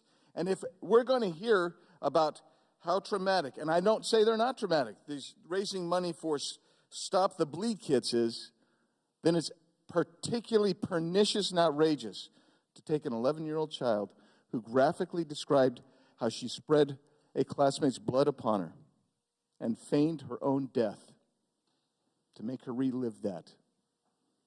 If we're talking about PTSD, you just prolonged the agony of that little child. For what?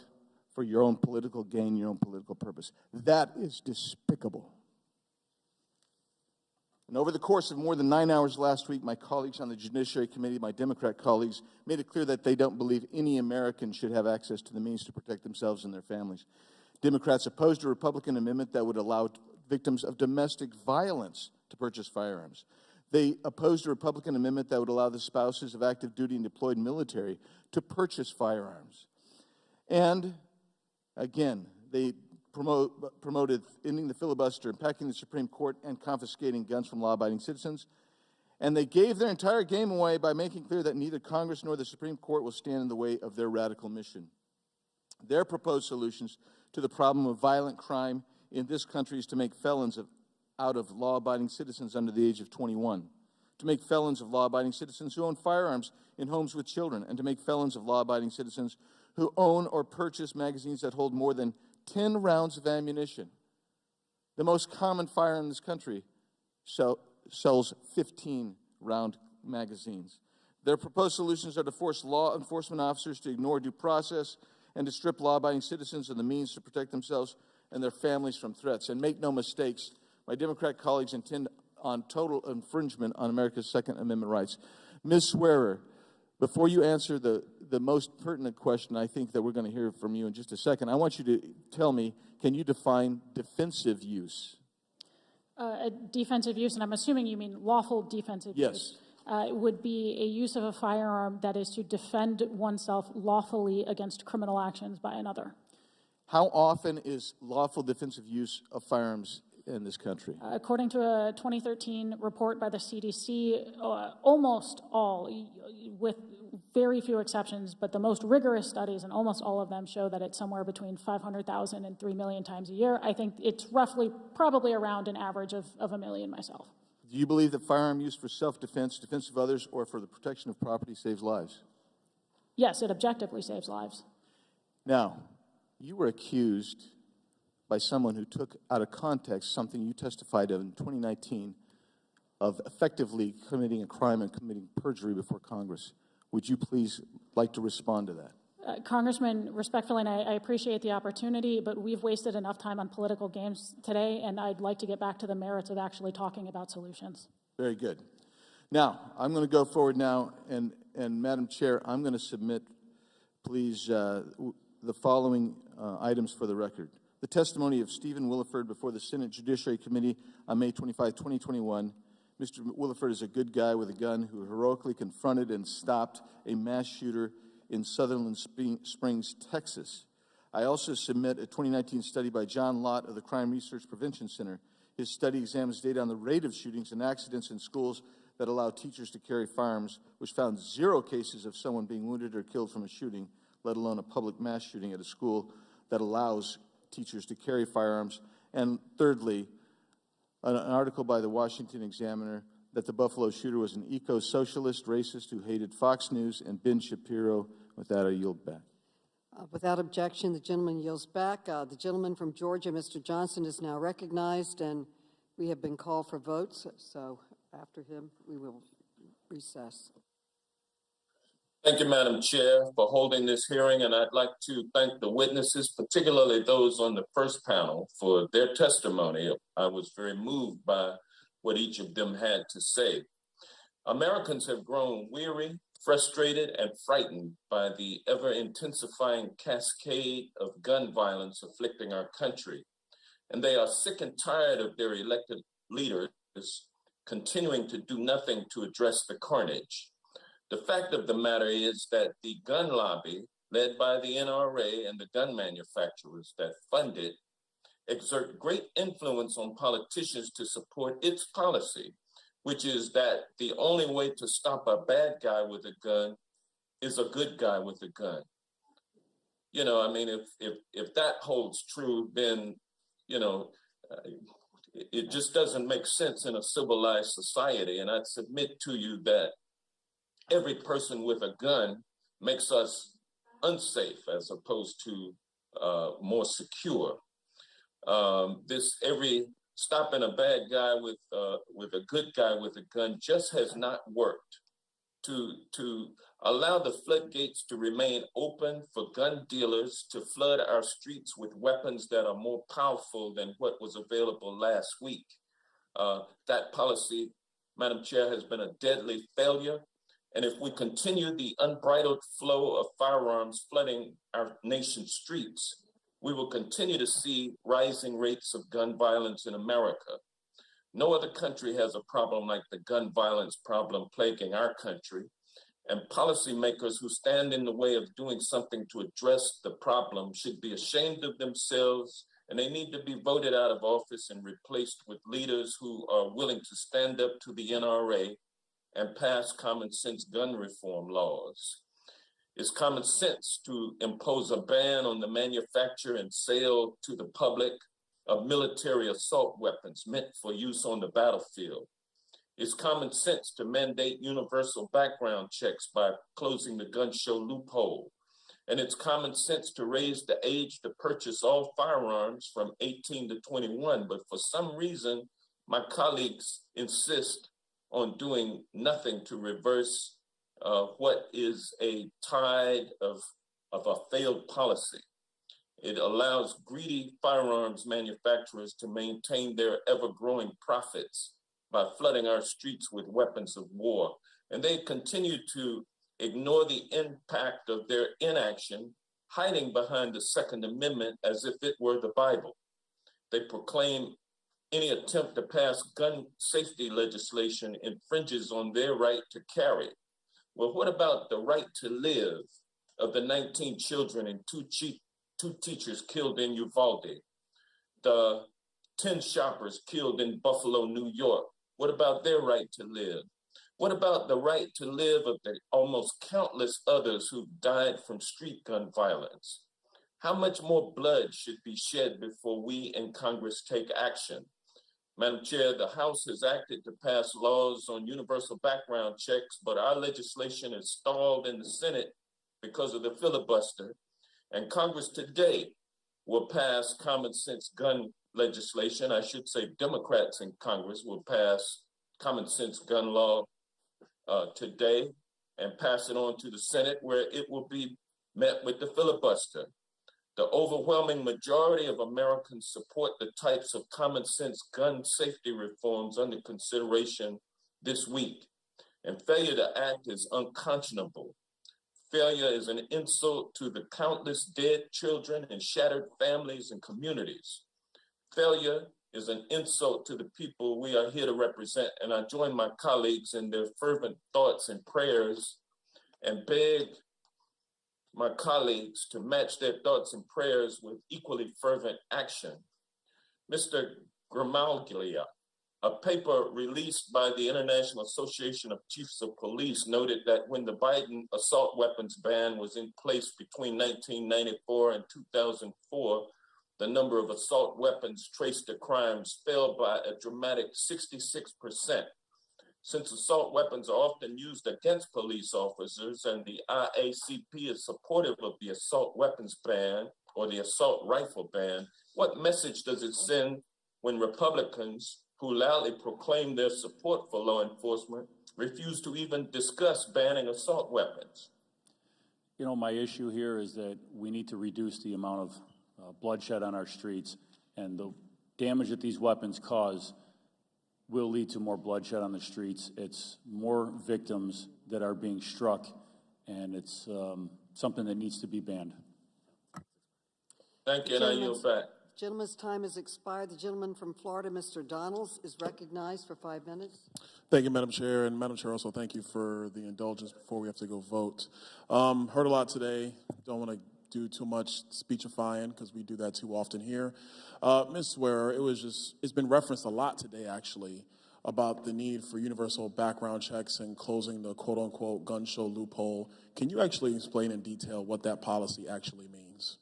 Sure. So universal background checks start with this general conception of what could be, at its core, legitimate. Right now, most gun sales, whether it's brick and mortar gun stores, whether it's bought over the internet, anything that occurs interstate, those require a background check under existing law. The only exception is for intrastate sales between private sellers, and that is largely because they do not have access to the NICS system. They cannot, like FFLs, call up the FBI and say, hey, can you run a background check? Now, could that theoretically be a way that interstate sale for individuals who are otherwise prohibited to obtain firearms? Sure. As I point out, the problems with H.R. 8 and all of those other bills is that this is a low-reward endeavor. This is already not how most criminals are obtaining their firearms. They're already obtaining them through the black market, through informal channels that are not in any way, shape, or form addressed by interstate private sales. And on top of that, things like H.R. 8 would criminalize a whole host of responsible temporary low-risk transfers between law-abiding citizens, like if your buddy wants to borrow your hunting rifle, or you're going on a month-long trip to Europe and you want your guns to be secured in your friend's safe next door, you'd have to go through a background check, legally transfer title of your guns to that individual, and then legally transfer title back to yourself when you're done.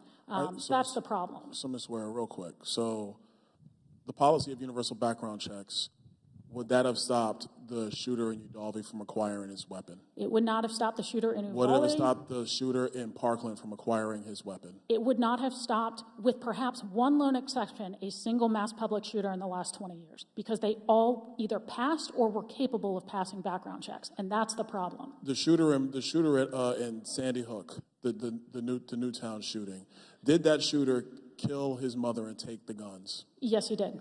And I think, I forget his age, but he otherwise did not have a disqualifying history. The shooter in Uvalde, did he actually shoot his grandmother in the face before he went to perpetrate the crimes in Uvalde? To my knowledge, yes. Folks, here's the deal. One of the things that we've seen through all these mass shootings, I was a member of the state legislature during the Parkland shooting, so I was in the legislature during that time period. The one thing is crystal clear, that these mass shooters that target our schools are all psychopaths. They are psychotic. In Parkland, the red flags were there for everybody to see. The school district did not act. That came out in the Parkland report. The site itself was not secured. That came out in the Parkland report. In Uvalde, the back door was open. It was open, wide open.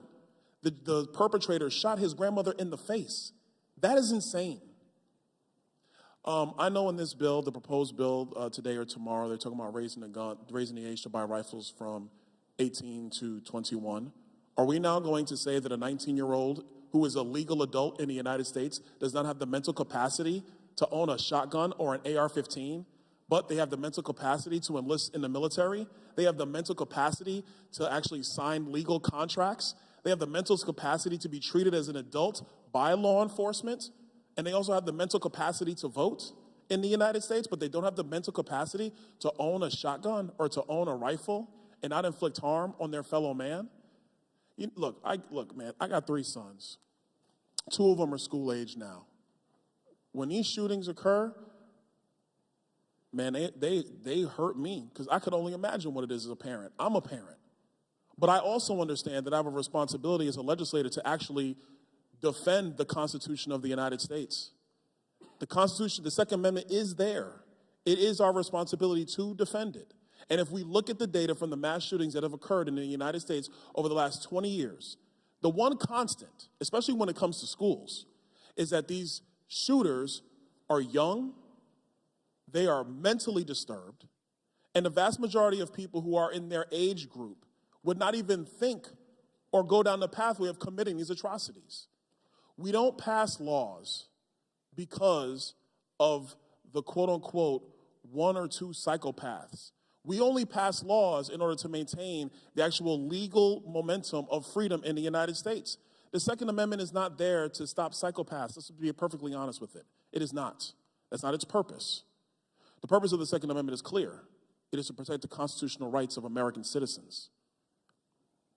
These shootings are awful. They're awful. But the data is clear about how to find the people that actually do this. And the measures put in front of us would not have actually stopped these shootings. I'll yield back. The gentleman's time has expired. Votes have been called. To allow members to vote, the committee will stand in recess until the end of the first vote series. The committee stands in recess.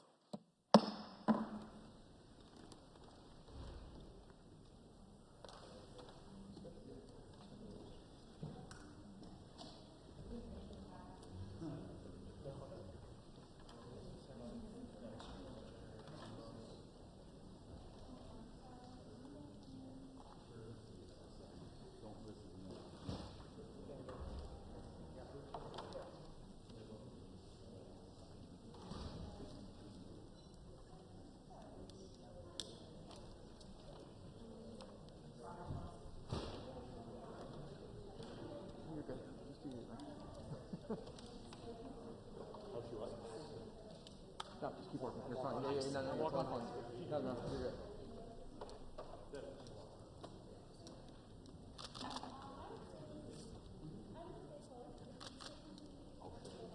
Did Adam speak on that?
gotta make some other.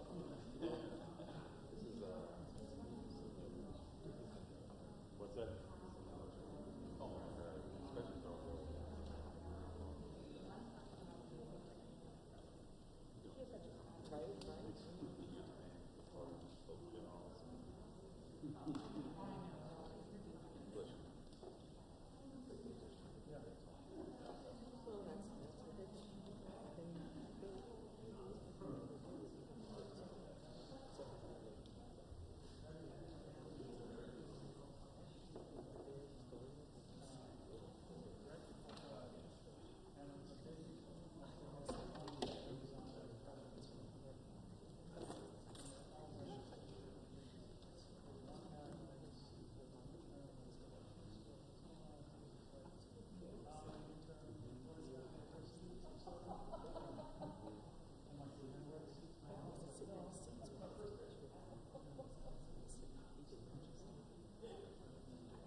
What's that?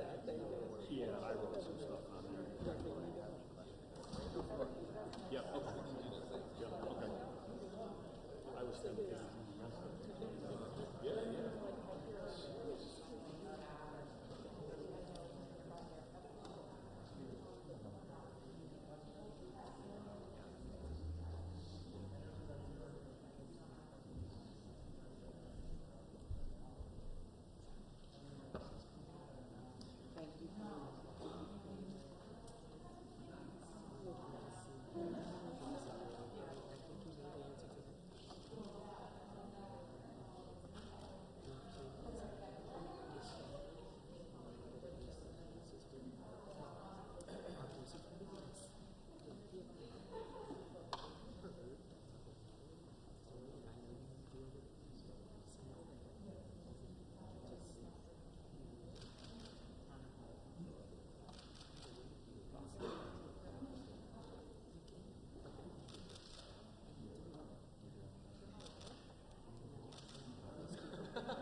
Thank you.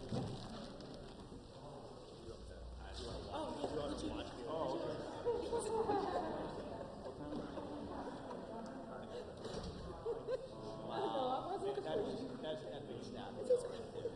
Get out in the water.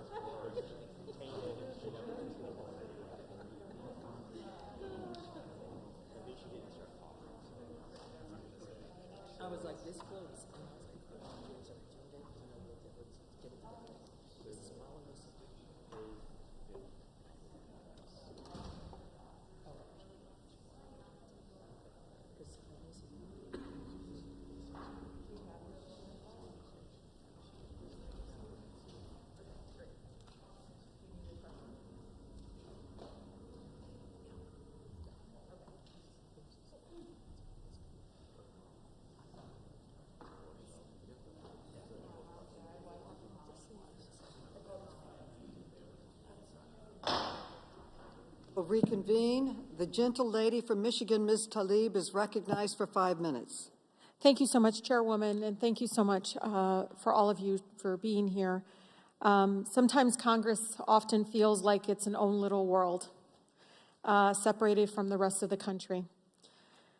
But I hope this morning, hearing the witnesses' strength and courage inspires meaningful action here. The biggest fear I have as a member of Congress, but also just really a mother in America, is that when Buffalo and Uvalde stops being in the headlines, everyone here will go on and do nothing. Other violent shootings never reach those national headlines, like the 4 shootings in the span of a week in the city of Ecorse in my district. With that in mind, I want to really talk about AR-15s. A few weeks ago in Buffalo, one person armed with an assault rifle carried out a racist act of terrorism in a historically Black community.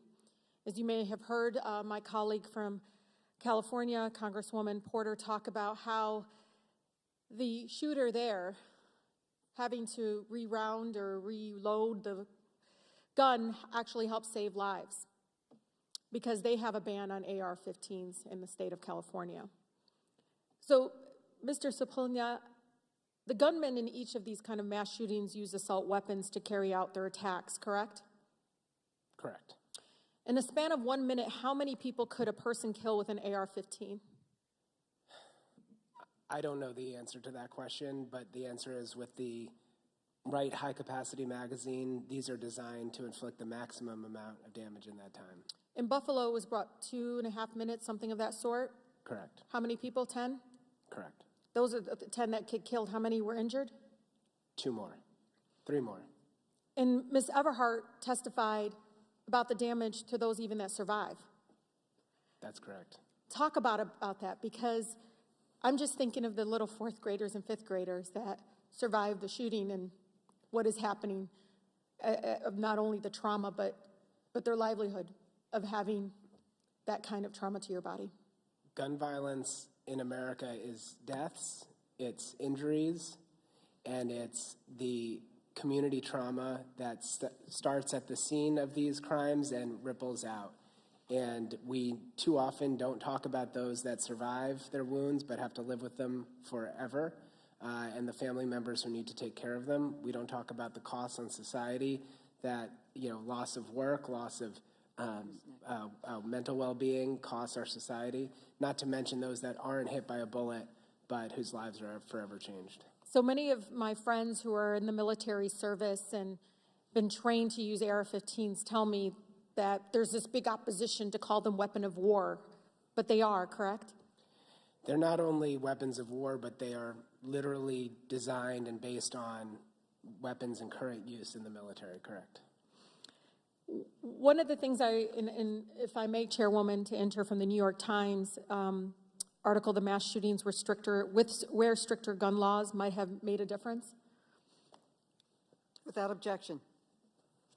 Even raising the minimum age, I have not thought about that. I was more focused on banning assault weapons, but as they went through, they said 4 gunmen were under the age of 21 that purchased their weapons legally. And they went on to say, the number of people that were killed. And he even goes on to talk about the use of so-called assault weapons or weapon of war, as some of my veterans in my community call them, that the easy access to them is even mind-boggling for those that serve our country, but even in some of these communities had no idea that's how accessible they are. That a lot of the parents don't even realize that this person was able to just go to the corner department store and get it. The American people don't realize how accessible these weapons of wars are. The reason that the country currently requires you to be 21 to own a handgun is because the country came to understand the lethality of handguns and use in crime. The reason the country did not raise the age on long guns is because what comes to mind is the hunting rifle that you use, in a rural area that 18-year-olds are more than capable of learning to shoot on. These are AR-15s. These are designed for people with military training. And yes, in most places, you can walk in as an 18-year-old into a department store and buy one. Thank you. Ms. Pringle, really quickly. I told you in tears, breaking down of friends I've known for a long time as teachers, buying literally ladders to bust the window down to be able to climb out of their classroom in situations like what we saw in Texas. What are you hearing from teachers other than that? Because I hear them talking about getting bulletproof vests for not only themselves, but the their... gentlelady's time has expired. Ms. Pringle may answer briefly. I'm hearing from teachers all over this country that what's being asked of them to stand in the gaps to protect students is unacceptable, that they should not be the ones responsible for trying to protect them against assault weapons that are killing students in 2 minutes, 4 minutes. All of the students and the adults were killed in Columbine. We should not bear that burden. That is not our responsibility. Our responsibility is to teach our students. Thank you. The gentleman from South Carolina, Mr. Norman, is recognized. Mr. Norman. Thank you, Madam Chairman. Ms. Pringle, are you familiar with the NEA's section an end to policing in schools? What are you referring to? The provision that basically it's a call to action for police-free schools. The NEA has not taken a position on police-free schools. What we have done is we have taken a position on ensuring that every student, everyone, has access to a quality education and that they attend a safe and supportive and nurturing environment in which every one of them can learn. But as far as it relates to having police officers armed, does that make students safer at the schools, in your opinion, as being head of the NEA? Having police officers armed? Uh-huh. I don't understand your question. You mean generally having police officers armed? In schools, are children more safe if the resource officers and or armed police are armed?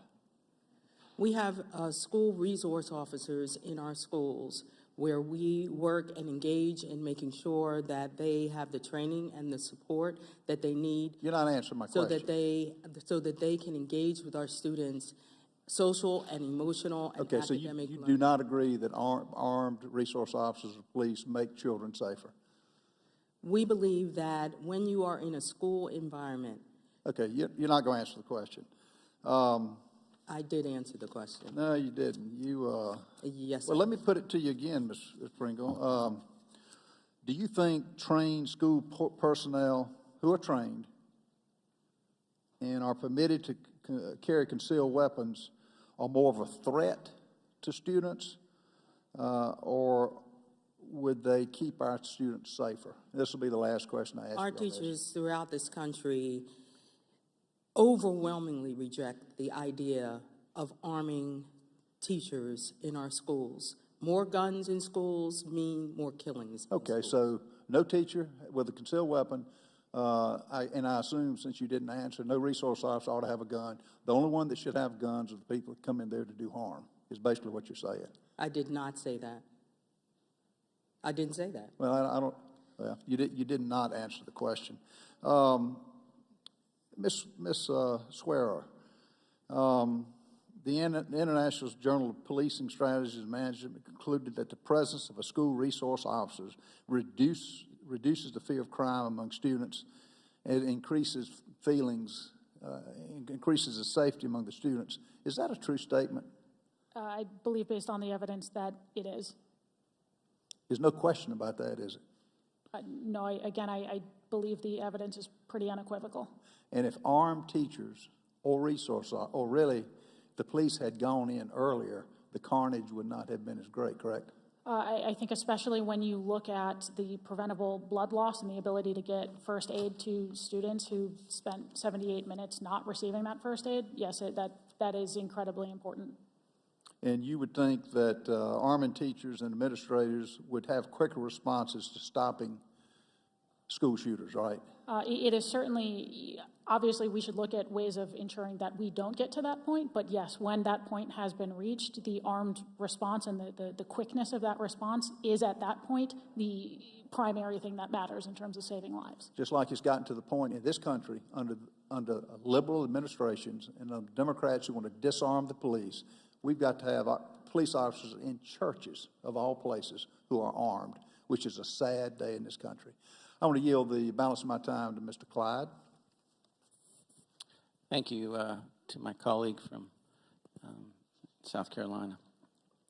Mr. Swearer, or Mrs. Swearer, excuse me, Ms. Swearer, Democrats have advocated for a gun buyback program like the one in Australia. Do you think this would work in the United States? No, I think the research on the Australia ban has one of several things that has been greatly mischaracterized today. I think when you look at rates of gun violence generally dropped, but it did so in every developed country around the world during that time, including in the United States, even though our number of guns per capita almost doubled during that time. Additionally, when you look at mass shootings before that ban and after that ban, before the ban, they were very rare in Australia comparatively, especially compared to the United States. Those types of shootings were overwhelmingly not carried out by the types of weapons that were banned. And so there doesn't even seem to be some sort of logical connection, even if you're looking at, again, these very low, statistically low incidences. Thank you. The gentleman's time has expired. The gentleman from Maryland, Mr. Sarbanes, is now recognized. Thanks very much, Madam Chair. I want to thank the witnesses for being here today. I want to acknowledge, as others have done, the powerful testimony that we heard from the first panel today. As we know, we've heard the statistic now many times today, each year more than 45,000 Americans are killed by guns, and nearly 10% of those killed are children, for whom gun violence is now the leading cause of death in the United States. Yet for nearly 25 years, until 2019, the strength of the gun lobby up here on Capitol Hill prohibited the CDC from conducting research on gun violence, effectively preventing us, the federal government, Congress, and others from treating gun violence as the public health crisis that it is. In addition to the human toll, gun violence is draining our public health system. According to GAO, gun violence costs the U.S. $1 billion per year in initial hospital costs alone. Medicaid and other public programs shoulder 60% of those costs. So we're paying for this violence. To meaningfully address the gun violence epidemic in our country, as we've been saying again and again, we must pass common sense reforms while also investing in evidence-based prevention strategies and working with communities to address the complex and systemic issues that drive gun violence. And when I say common sense, what I have in mind is many of the measures that we are going to have on the floor today as part of this legislative packet and tomorrow. Common sense to me means when you ask the average person out there in the country, including, by the way, the average law-abiding gun owner, does it make sense to do this? They say, absolutely it makes sense. They do not fear these measures because they know that overall will create a more rational world and country for us to live in. And we've heard much about the Second Amendment. No one is here to try to upend or take away the Second Amendment rights. The First Amendment is also very important to us, and we know that there are some limitations that are placed there. We don't allow people to yell fire in a crowded theater. So as sacrosanct as these amendments are, we can put rational, common sense measures in place to achieve the right balance. Mr. Jackson, you're a gun violence survivor, as you so compellingly testified earlier, and you're an advocate for reform. Most recently, as I understand, you've been on the ground in Buffalo working to help the community recover from a horrific mass shooting that we saw there a few weeks ago. Can you describe what you've been seeing there in the weeks since the tragedy and what you know, based on your experience, is coming for that community in the weeks and months and years ahead in terms of dealing with this? And speak, if you could, to this sense of powerlessness that so many people feel when they look at Washington. This idea that please do something real that can make a difference, just something. Everyone knows this problem is too complicated to flip a switch on. You can't solve it overnight. But it's this sense of being powerless in the face of gun violence, which I think is so demoralizing to individuals, certainly to many members of Congress, and I'm sure to communities like Buffalo and others that are experiencing this pain. So if you could speak to that, I'd very much appreciate it. Yes, thank you. You know, when I arrived at Buffalo, for folks who don't know a lot about the community, 80% of the African-American community is concentrated in one part of Buffalo. And when we got there, we saw instantly how far-reaching this trauma had impacted people throughout the community. The first vigil I went to, there was over 600 people there, torn apart.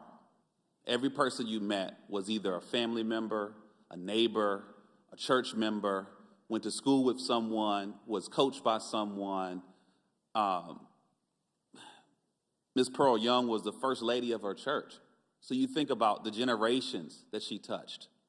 I met one young man who was the nephew of Hayward Patterson, who had 8 children and couldn't even bring them to the funeral because he didn't want them to be re-traumatized by what had happened. And when we talk about violence and its impact, yes, 10 people were impacted and killed. Yes, we know those families, but what we don't see is the trauma that ripples through the entire community. We had people literally on their knees crying. We had folks, senior citizens and walkers, coming to memorials in tears. Individuals screaming at the sky in anger. And while there were hundreds of cameras, there were very little people there to help them. There were very little victim services, support services. There were very little people to provide trauma care for those who have been impacted. And what we're most concerned about now is, what does that ripple of trauma look like? We know violence is a disease, but now in Buffalo we have an entire community, and I would argue the entire Black community across the country, who have been exposed to this disease. And I think it reinforces the extent of this public health crisis and why it's so urgent that we take a comprehensive public health approach to support those who have been directly impacted, as well as those who are impacted indirectly by this trauma. The gentleman's time has Thank you for your expired. The advocacy. gentleman from Kansas, Mr. LaTurner, is now recognized. Thank you, Madam Chairwoman. We have 4 children, a preschooler, a second grader, a fourth grader, and a fifth grader.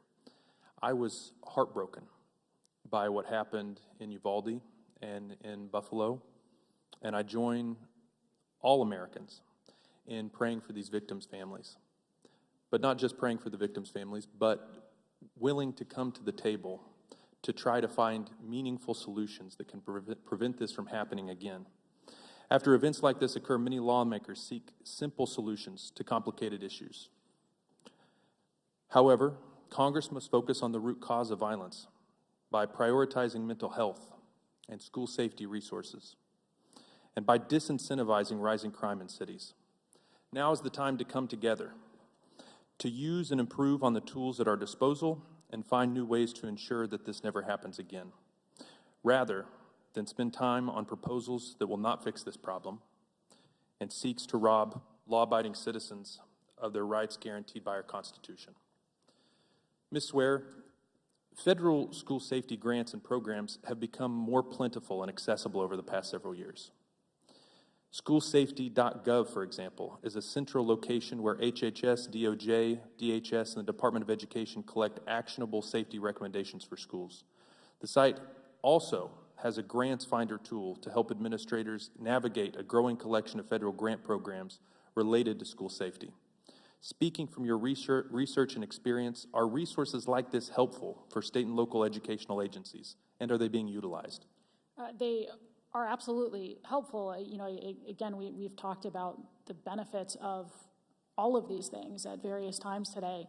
In terms of their underutilization, I do not have the data in front of me. I suspect the answer is it's being underutilized. I suspect that based on the continued problems that we do see. But I also know that plenty of schools are availing themselves of that. And I think that is of great benefit to the safety of their students and teachers and staff members. Would you care to comment on ways in which we can encourage more participation, more utilization of these resources? Well, first, I think the publicity of enabling schools to know that they are out there, but also of helping schools and school districts understand the importance of looking in these directions. Even if you think you can magically snap your fingers and tens of millions of assault weapons will disappear tomorrow, and that will make a meaningful difference, the reality is you're still going to have threats in the meantime, because realistically, it's going to take decades for that to come out of circulation. You're still going to have the underlying problems. You're still going to have other weapons. In the meantime, this is still a viable option for those immediate threats. Even if you disagree with me on everything else related to gun control, this is still a viable option for the here and the now in the immediate context of protecting life. What types of warning signs can be recognized in students who may consider carrying out acts of violence in schools, and how do federal grants help teachers, resource officers, administrators, and counselors identify students' mental health crises and prevent acts of violence? So a lot of these students, especially in a school shooting context, but just generally across the board for people who commit acts of mass public violence, they have long histories at that point of showing themselves to be a danger to themselves or others, either inflicting self-harm, harming animals, having suicidal tendencies, showing other concerning signs of violent behavior. I think you've seen, the quintessential examples of this in Uvalde and in Parkland. When you look at the data on thwarted school shootings and thwarted mass public shootings, it's sort of like this chain link of prevention, right? Where you had people who were able to recognize those signs, say, hey, this is a concern, be able to take it to someone with the authority to do something, to intervene. It was taken seriously, and then there was a mechanism in place to intervene.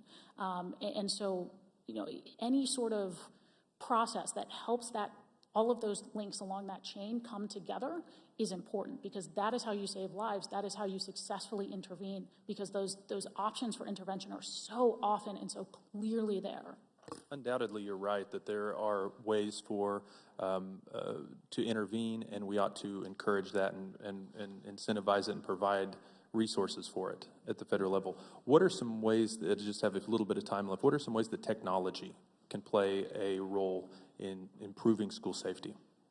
I'm not quite sure what you mean by technology, whether you mean social media or... I mean social media, and I mean physical security on campus. Sure. So some of it is just the physical security of being able to buzz people in and out and making sure that there is secure access and security cameras, and using best practices for physical safety, some of which involves the best practices for technology. But again, also we've referenced social media. I'm not a big tech expert, but certainly whatever it takes, that when these signs... The gentleman's time has expired. Okay. It's the same, finding the signs of danger wherever they come from, whether it's... The gentlelady from California, Ms. Spires, is now recognized for 5 minutes. Thank you, Madam Chair. Thank you for your leadership. I must say that this has been a very tough hearing to listen to. First of all, let me thank all the witnesses who are here, and the first panel in particular. I'm haunted by what Dr. Guerrero said, that he went into the emergency room and one of the dead children was decapitated. Think about that, decapitated. Commissioner, when you went into the Tops grocery store, I think we spend too much time sanitizing what assault weapons does to the body. Can you give us some descriptions of what you saw on the ground when you got to Tops? I won't just get into that description, but I've been at numerous... No, I want you to. I want us to hear it. Yeah, I want to expand on that. I've been to numerous shootings throughout my career that were the result of high-powered rifles, assault rifles, and the cavernous holes that they leave in bodies. Decapitation is a pretty good explanation for it. Some people couldn't be buried with an open casket. The damage was absolutely devastating. And not just in that one, but as I said, in other homicide scenes that I've been to, the devastation is just, it's incredible. I'm a victim of gun violence. I know what it does to a body. And I cannot believe that my colleagues don't recognize that prohibiting the sale of an assault weapon until the age of 21 isn't going to save lives. It's the impulsive actions by 18-year-old, probably men, that have caused 30 people's lives just in the last month. And we are not supposed to be hardening schools. They're not supposed to be prisons. Ms. Pringle, let me ask you, in your conversations with the teachers in the 199 incidents of gun violence on school grounds just last year, and the more than 311,000 students since Columbine that have been victims of gun violence experience, what does that inform you? What do the teachers tell you? I met with teachers from Sandy Hook and from Parkland, and students from Parkland, and when I was in Houston, in Texas. And what they said to me reflected what teachers all over this country are saying. And that is that the impact to the school community is forever. Is forever. It doesn't end. It's forever. And the idea of turning our schools into prisons, into places where they are not conducive to teaching and learning, that is not the solution to this problem. We all know what the solution to this problem is. It's comprehensive gun reform in this country. We know what it is. We are not supposed to be holding our students and our teachers responsible. We all heard Mr. Reyes crying from his bed in the hospital, saying, I didn't protect my students. I didn't protect my students. He should not be burdened with that. We are asking for Congress to do its job right now. Mr. Jackson, you too are, thank you, Ms. Pringle. Mr. Jackson, you too are a victim of gun violence. Does that trauma ever leave you? Not one day. Anytime you hear a loud sound, anytime you see an argument or a fight or even a movement of a crowd, I'm triggered over and over again. And I don't even need that. Every day we turn on the news and we see how prevalent violence is in our communities. You know, we say over 100,000 people have been shot or injured by gun violence, but I really think that's a low estimate. Because in my community alone, I know at least 8 people who have been directly impacted. And every morning I wake up, I have to apply ointment to my wound. I have to watch news that's a reminder of this crisis. And then I also have to listen to politicians in chambers like this make excuses about why they can't take action. All of that is triggering. Thank you, Mr. Jackson.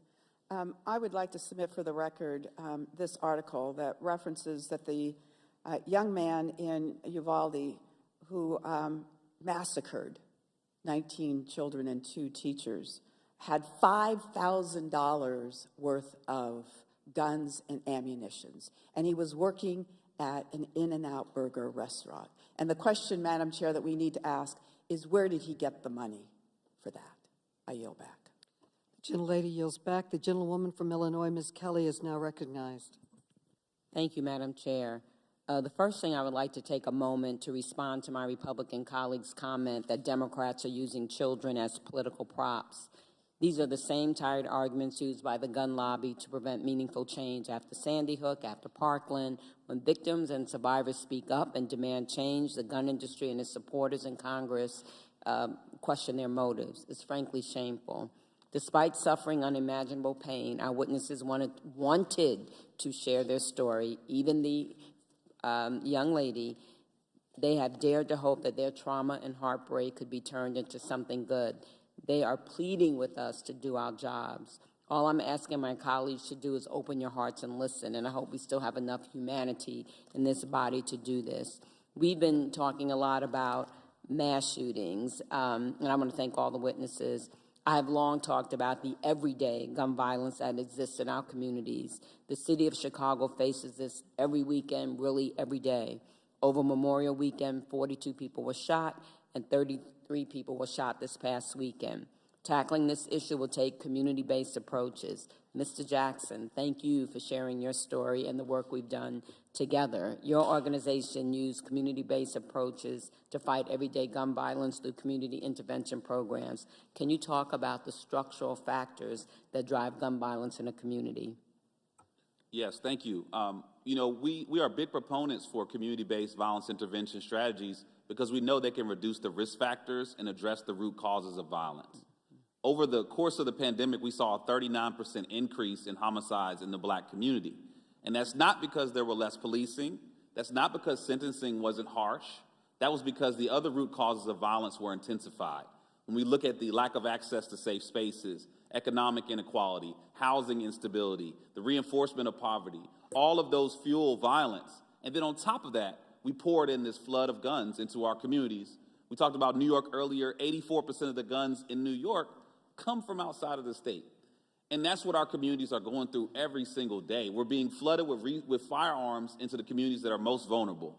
And these community-based violence intervention strategies focus on victim services for those who have been impacted, supporting their families, providing therapeutic care for those traumatized, providing intervention tactics that work with folks in the hospitals to prevent them from retaliating. We know that 40% of the people who have been shot within 5 years will be shot again or killed without any form of intervention, and hospital-based violence intervention does this, as well as cognitive behavioral therapeutic programs that work with those who are most at risk, who maybe have had a violent history, and help them shift their lifestyle through therapeutic and behavioral changes. In certain communities, we've seen violence reduced by 60%, and I have a whole list of examples, which I can submit to the record, but we know these programs work. What we also know is that the federal government has not been investing in these efforts, and has not been funding these efforts that we know bring peace to our community, and that's why we've been working together to push such legislation. And hopefully we can change that and get Stephen Horsford's and Senator Booker's legislation passed. Commissioner, you helped your community heal after the horrible mass shooting last month, or you're helping them to heal, but you also see the destruction recurring, gun violence in Buffalo.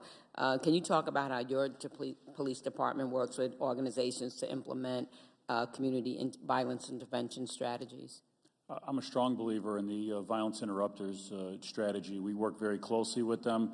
They get out in the community. They can say and do things that we can't because they're credible messengers. We use them a lot in place of where police officers might go to handle a situation.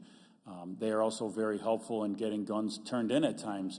But the problem we have is as my colleague over here, Mr. Jackson, said, the flood of guns that are coming into our communities, the ghost guns that are coming into our communities. And one of the scariest things I just heard the other day at a gun meeting in my department is that about a half a dozen ghost guns recently were firing fully automatic, not because they had a switch on them, because they were being modified and not modified properly, I guess, if that's a term to use for a ghost gun. But it's the flood of guns that are coming in. Where are they coming from? And we don't want to take guns away from law-abiding citizens. We want to stop the flow of guns coming in. Well, I have a trafficking/short purchasing bill I'm going to run and talk about in a little bit, because representing Chicago, we have the same problem.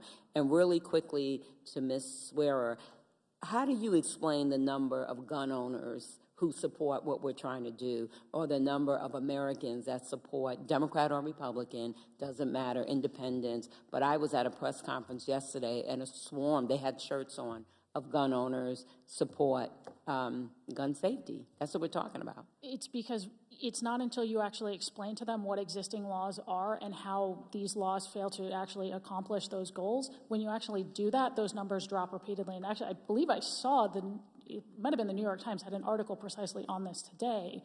It's just because people don't understand what's being talked about when you reference an assault weapon or a universal background check.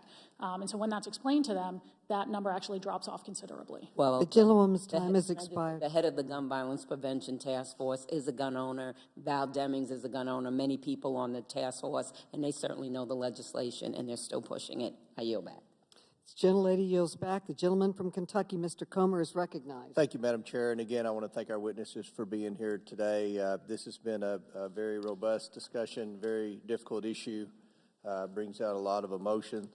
I appreciate everything that you all are discussing and fighting for. have the opportunity to go first in questions, and I like to go towards the end because I like to listen to the debate, try to learn, listen to what other people say, and pick up some points that people make. And one of the points that Ms. Ocasio-Cortez made was that some of the guns, when we referenced the amount of gun violence in New York City, that a lot of those guns were coming from outside New York City. And I would say that's probably right. We have in Kentucky a fentanyl problem. I think just about every congressional district has a fentanyl problem. Our law enforcement tells us this fentanyl is coming across the border. And it's frustrating for us because we've had 100,000 deaths with fentanyl, and we believe that could be reduced by securing the border.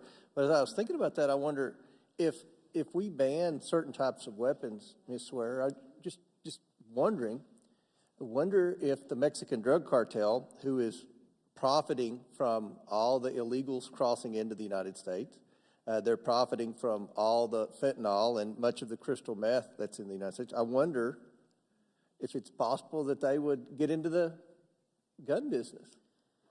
Well, I think that might be the least of the worries at that point. I mean, you would still have 400 million plus privately owned firearms in this country. There would need to be some sort of coherent enforcement plan. Americans routinely do not turn in these weapons. I mean, you look at, I think it was New Jersey when they banned magazines capable of either 10 or 15 rounds. Nobody turned those in. Out of a million of them, nobody turned those in. The people who do turn them in, let's say we're even twice as successful as Australia. You still have 200 million guns in this country, most of them now in the hands of the lesser law-abiding segment of society who didn't bother to turn them in, who didn't turn in their assault weapons. You would just have, and we'd be holding hearings too about, who is this being enforced against? If I may be blunt, these laws are less likely to be enforced against white suburbia.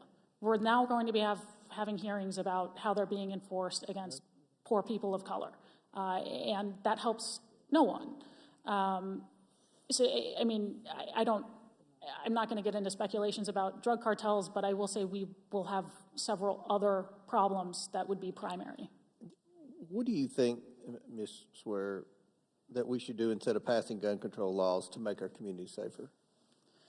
I think, again, as I've outlined, one of the first things you can do is focus on the mental health and the well-being of communities. I mean, things that help communities flourish, whether it's focusing on mental health, 2/3 of gun deaths are suicides. As Mr. Jackson noted, look, there are a lot of issues that are interrelated, is very seriously interrelated with violence and violent crime. Focusing on stemming those issues, whether it's access to safe spaces, whether it's mental health, whether it is educational and job opportunities, the things that make families and communities flourish are the things that reduce violent crime. And again, it does more than reduce violent crime because now we're talking about human flourishing on top of that. Right. My friend Rokana also mentioned about violent criminals having guns, and our position is violent criminals should be in jail. I think that's the position of everyone on this side of the aisle. How can we empower our law enforcement professionals and our criminal justice system to bring violent criminals to justice and keep them off our streets? Well, I think, I'm hesitant to actually blame law enforcement for a lot of those issues. I'm not blaming law enforcement. Right, I mean, at the end of the day, what happens to them afterwards that's out of the hands of law enforcement. That's local prosecution. That's, dealing with laws about the parameters of what those prosecutors can and can't do. Right.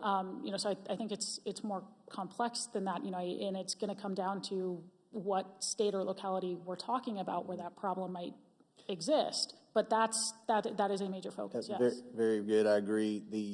There's a trend in a lot of the cities where there's the most violence with guns.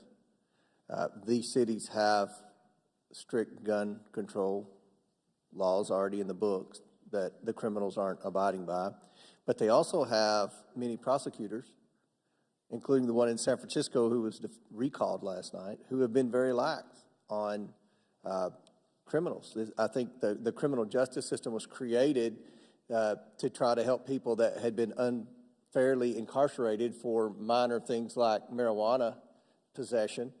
I think there's bipartisan support for people who are in prison for little things like marijuana possession to be let go. I support that. But I think it's gone too far, and we have criminals now that are on the streets, and that's not good. In the name of COVID, a lot of prisoners in this town, Washington, D.C., were let out, and we've seen, a spike in crime. So I think that there are many points we need to consider moving forward. Obviously, and Madam Chair, I'm wrapping up, obviously, we need to invest in school security. We need to invest in resource officers. We need to have better trained school resource officers, and we need to share data on mental health issues and any potential threats with kids from social media and things like that. Thank you. Gentleman's time has expired. The gentlelady from Michigan, Ms. Lawrence, you are now recognized. Thank you so much. History teaches us a lot of things. We've heard our educators and our community organizers, our law enforcement talk about the stagnant action of nothing. So we'll have someone like Ms. Swear come in and say that it's not the guns. The guns are not the problem. Keep them coming. Everybody has that right. And we move forward. Then there's another shooting, but it's not the guns. You can't kill someone and shoot multiple rounds without a weapon. We own cars in America. In order to own a car in America, you first have to buy it and get a registration for it. In order for you to operate a car, you have to take a test and you have to follow laws. If you fail to do that, that car is taken from you. It's a car, it's not a gun. And we are still talking about background checks. We're still talking about, yes, we need to talk about mental illness. But what happens after we do all our prayers and best wishes, which I can say my colleagues on the other side are beautiful at prayers and best wishes, but never bring forth a bill that will address this crisis in America. It is unacceptable. We cry and we think about these babies. We heard the descriptions of these bodies where a person who was clearly unfit to own a gun walked in and legally purchased a gun at 18 and used that gun within hours to not only kill his family, shoot it, or injure his family, but others. It comes a point in a time when it's this deflect. Don't do it, because if they pass one law, it's a slippery slope. I've heard it. Don't let them take away your guns. That's our right. When in America, when we have more guns than people, does the sickness of operating and owning a gun kicks in that we in America have a problem? I know for a fact, if you drive a car, you bought it, you have to put on a seatbelt. We don't care if it's uncomfortable. We don't care if you don't like it. You have to put that seatbelt on. And if you don't put that seatbelt on, we will take away, if you repeatedly do it, we'll take away your license to drive that car. First of all, we studied the deaths, and we found out how many people die in car crashes. And you know what? We said, we want to stop the deaths in car crashes. And look at all the innovation, airbags, seat belts. We stepped up as America. And we keep talking about our faith in God and how we love people and equality. How can we say we love God when we take a gun and shoot and kill people, and if someone does it, you sit back and drop your head and say prayers and best wishes? It is time for us as America and this body to stand up and confront the fact that it's sick. It's sick to think that if I have a gun, nothing is going to happen to me and I become a gigantic figure. I had a member tell me that his 5-year-old wanted a pink gun for her birthday, 5-year-old. And he said, when you get old enough for your fingers to operate the gun, I'll buy you a gun. And he did. And he thought that was a good thing. And I'm sitting there saying, I would stand up in court and say you needed to go to jail. A 5-year-old with a gun. And the only purpose of a gun is to kill something. So you're giving a 5-year-old who is not mentally capable of making decisions a gun. That is sick. It's no way you can rationalize that. And you have homes throughout America, they have their gun in the back of the car, they're wearing open carry. It's like the Wild Wild West. We evolved as a country. We have all these technology and advancements, but we are literally going back to the Wild Wild West, where we stand up and we have a shoot down in the middle of the street. People die and we just walk away and blow the smoke off the gun. It is unacceptable. And I know I'm supposed to be asking questions, but if I can just impact one person, and like my colleague said, there's a large number of Americans who say, can you just do something other than prayers and best wishes? If someone shot and killed your child, you would not be sitting here wanting to hear about my constitutional right to own a gun. Well, I'll give my prayers and best wishes for you. Because when you lose a child over gun violence, it's unacceptable. I yield back. My time is up. The gentlelady yields back, and the gentlelady from Massachusetts, Ms. Presley, is now recognized.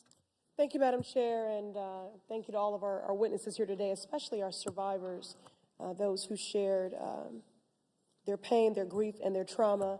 I really do look forward to a day where our families and our children like little Maya, will no longer have to relive their trauma simply to compel action. Because only in America do we normalize mass shootings and the trauma left behind. Now, when a partner loses a spouse, we ascribe the word widow or widower. When a child loses their parent, we use the word orphan. There is no word to describe a parent who has suffered the devastating sorrow of losing a child. The unimaginable pain, grief, and trauma of burying your own baby. It just goes against the natural order of things. And with gun violence now the leading cause of death for children in society, now we're searching for a word for what do we call a surviving parent who has been robbed of their child due to a massacre. Only in America. So whether it is our babies learning in Uvalde, our elders grocery shopping in Buffalo, or neighbors in my district, the Massachusetts 7th, whose experience don't always make national headlines, but do deserve just as much attention, it is long past time to treat gun violence as the public health crisis that it is. We must do something about these damn guns. And yet, predictably, some are resorting to deflection and distractions, touting failed policies that do more harm than good, like arming teachers and militarizing police in our schools. Ms. Pringle, very eloquently earlier today, you said we need resources, not revolvers, in our schools. But yet we've spent $1 billion over the last 2 decades to grow our school police. Ms. Pringle, in your experience, does adding more police to schools end mass shootings, yes or no? No. I completely agree with you. And so do the majority of experts that have studied the impacts of police in schools. Chairwoman, I ask for unanimous consent to enter the following documents into the record. 2015 study titled Preventing School Violence, Assessing Armed Guardians, School Policy and Context. 2019 report titled Cops and No Counselors. And a series of letters from the Federal School Discipline and Climate Group and more than 500 community-based organizations on the need to end the mass policing of our students and instead invest in trauma-informed services that make our schools and children safe. Without objection. Since Columbine, our country has approached the problem of school shootings by funding school police. $1 billion, thousands of school police officers, when 90% of our students can't access a school nurse, a social worker, or a guidance counselor. And more than 2 decades later, we find ourselves in the same spot as before, only in America. So instead of contributing to safety, the data shows that police in schools can have the opposite effect and actually result in making many students feel less secure. Ms. Pringle, what have you heard from educators and students about police in schools, especially from students who are Black, brown, LGBTQ, or disabled? Our teachers, and in fact all of our educators, are focused on making sure that they create a safe, welcoming environment for every single student. We know that our Black and brown and indigenous students are disproportionately impacted by the inequities in every single social system in this country. Ms. Pringle, I'm sorry, I'm going to reclaim my time because I'm losing it here. Go I ahead. apologize. Just yes or no, outside of more police, some have recommended arming teachers, hardening our schools, and even constructing schools so that they only have one door. Is this a good idea? It's turning our schools into prisons. That's never a good idea.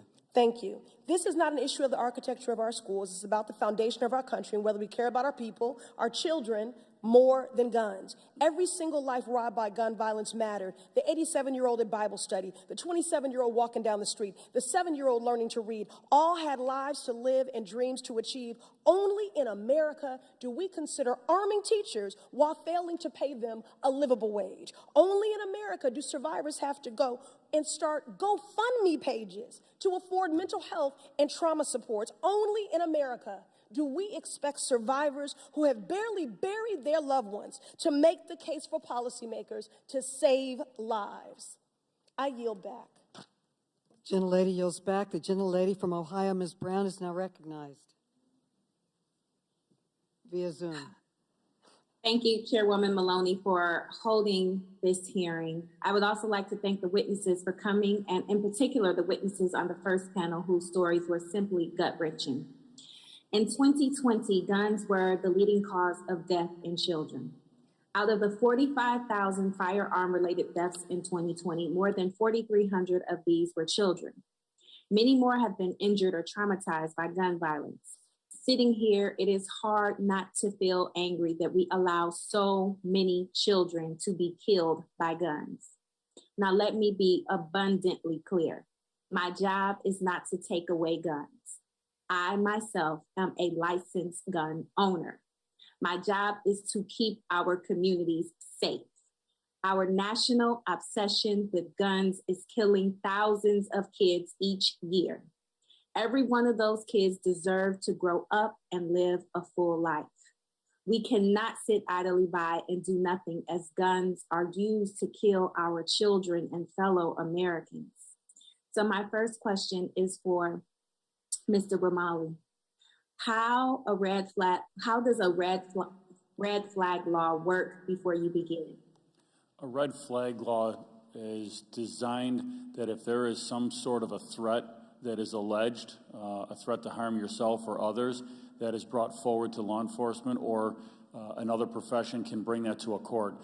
That is the due process of a judicial process where a judge will examine the evidence that was brought forward, will look to see what the circumstances are, and a judge will make a determination whether or not a weapon or weapons are to be seized, and that's for a determinate amount of time to be reviewed after a set amount of time, where then that individual who had their weapons taken can come back in again and make a claim to get their weapons back.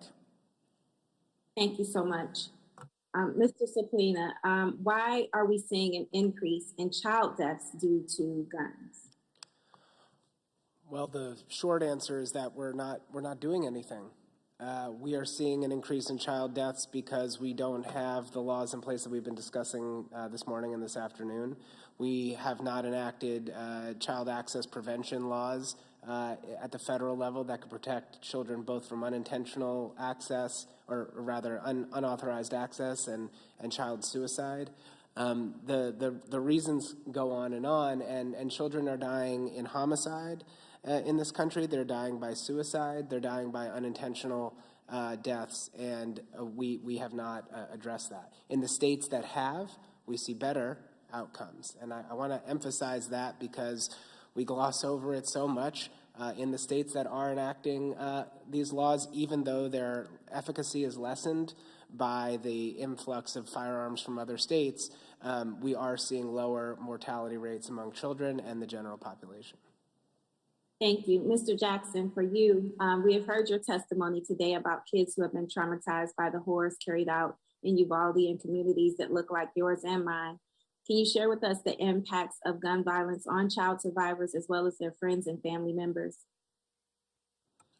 Yeah, I mean, what we have to realize is that they have a lifetime of trauma that they have to live with. And we know that one of the biggest indicators of whether someone will become a future victim or even an offender of violence is how have they been exposed to that trauma. And what's most terrifying for me is in both of these communities and communities all over the country, we're forgetting about victims and their trauma. We're not providing the services and support for them or their families. And there are people in Buffalo right now that have been abandoned by our government and just asked to deal with that trauma. So a huge thing that we can do now is fight for resources for community-led violence intervention and prevention strategies that includes therapeutic and trauma care for those who have been directly impacted. Thank you so much. I think we've all heard far too many stories of gun violence. Again, I personally have been impacted by losing the lives of three young men who were part of my youth ministry that did not live to see the age of 21. This has to stop. Enough is enough. We have the tools to make a difference for families across this country. And if we can just come together and find the political will, the compassion, and the courage, and the capacity to just do it. With that, I yield back. The gentlelady yields back. The gentlewoman from Missouri, Ms. Bush, is now recognized. St. Louis, and I thank you, Madam Chairwoman, for convening this hearing. In St. Louis, we know the devastation and the trauma of daily gun violence in our community. It's the drumbeat of violence where 6 people were killed and 14 shot within one weekend, and in one part of our community where the population is only a little over 300,000, and it's not considered an anomaly. It's the daily occurrence of trauma and heartbreak in a community reeling from a nation who's unwilling to act but can. So many people in our community have been directly harmed by gun violence, and everybody in our community has been traumatized in some way. Since the massacre of 19 students and 2 teachers at Robb Elementary in Uvalde, Texas, we have heard a lot of stories, a lot of theories about how best to protect students and how best to protect teachers. At best, these suggestions are absurd distractions, and at worst, they will further harm the very communities in need of our help the most.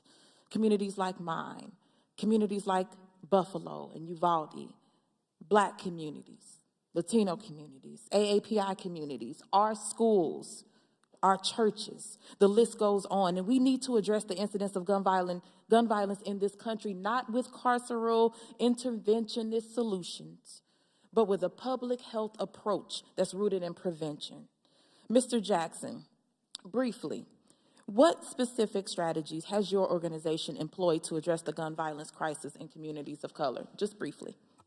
Really briefly, victim services and support for families, hospital-based violence intervention and prevention strategies, cognitive behavioral therapy programs like Ready Chicago, Advanced Peace, that work with those who are most at risk, creating safe passage for youth as they're coming home. And that's actually a short list of some of the evidence-based models that we know can save lives. And we're fighting for that. You know, cities all over the country are investing their resources. We know the community leaders all over the country, thousands of these organizations are fighting to save lives, but yet we're stuck with scraps when it comes to federal resources. Evidence-based models that save lives. We need to pass out the pamphlet on what you're doing. I am a survivor of gun violence. I've sat with parents who lost their children to gun violence. I've heard from students who sat next to me and talked to me about how they lost friends and they lost classmates, and they don't cry, they don't even feel anything anymore, all due to gun violence. Our children want action, but the strategies that I get to hear too often from my fellow colleagues and some on this committee will call for the hardening of schools and for placing armed staff and police officers in academic environments. And it tears me down, because I think about as a child when we had fire drills and tornado drills, and they taught us, crouch down and cover your head. And I remember we would have these routine drills, and I really believed that a tornado was going to come, because they made us do this. I believed that a fire drill was coming. It can happen because our school is making us do this. And now they have these active shooter drills. What are we doing? I think about my nephew. I think about my son's safety at school. It's always on my mind as this unrelenting concern about not only their physical safety, but also the emotional toll that they endure through this run, hide, fight reality every single day. So, President Pringle, how has the daily reality of militarized schools and active shooter drills affected our students in these times of extreme gun violence? We have seen evidence of increased trauma-related illnesses, physical illnesses, as well as our students reporting to us that they are afraid to come to school, that they don't want to go to a grocery store because the violence is in their communities too. We have heard from our teachers that they are leaving our profession because they don't believe that they can protect our students. But they're not stopping. We see our students rising up, don't we? They're demanding that this country protect them and pass gun laws that are common sense, where most Americans agree we should be passing. That's what our students are demanding, that's what our teachers are demanding, and that's what we'll continue to fight for. Thank you. You know, 81% of those convicted on gun possession charges in my community in the Eastern District of Missouri are Black. And it tears me up when we talk about saving lives. How do we talk about saving lives, but we arm people to be able to take lives, and we arm them easily, and we arm them from the standpoint of it's my right. What about life? Mr. Jackson, in our efforts to save lives and prevent further harm, why is it important for lawmakers to consider the impact of gun control laws and how they affect Black and brown communities? The gentlelady's time has expired. You may answer the question briefly, Mr. Jackson. Because this is life or death for us. You know, this is now the #1 cause of death for Black men and the #2 cause of death for Black women and Latino men. And while this may be a political topic for Congress, this is life or death for our communities. You know, I've been nearly shot 5 times, despite going to church, like the member said before, despite saying the Pledge of Allegiance every day in school. Gun violence surrounds us every single day, and we're dropping like flies. And we don't need more carceral strategies. What we need are real investments in our communities, real investments in prevention strategies that we know work, and we need someone to stand up against the flood of firearms that are pouring into our communities. Guns don't grow on trees. We are not creating these guns. They are being flooded into our communities, and the gun industry is profiting off of our death every single day. The gentlelady's time has expired. The gentleman from Illinois, Mr. Davis, is now recognized. Thank you very much, Madam Chairman. And I also want to thank all of our witnesses who have been here with us for much of the day. I think it's clear, there's no doubt that we have a gun violence crisis in our country. As a matter of fact, there have been more mass shootings this year than there have been days in the year, because there's one almost every day, and every time you pick up the paper or watch television. In addition, there's a steady drumbeat of gun violence daily, with an average of 124 people losing their lives to gun violence every day.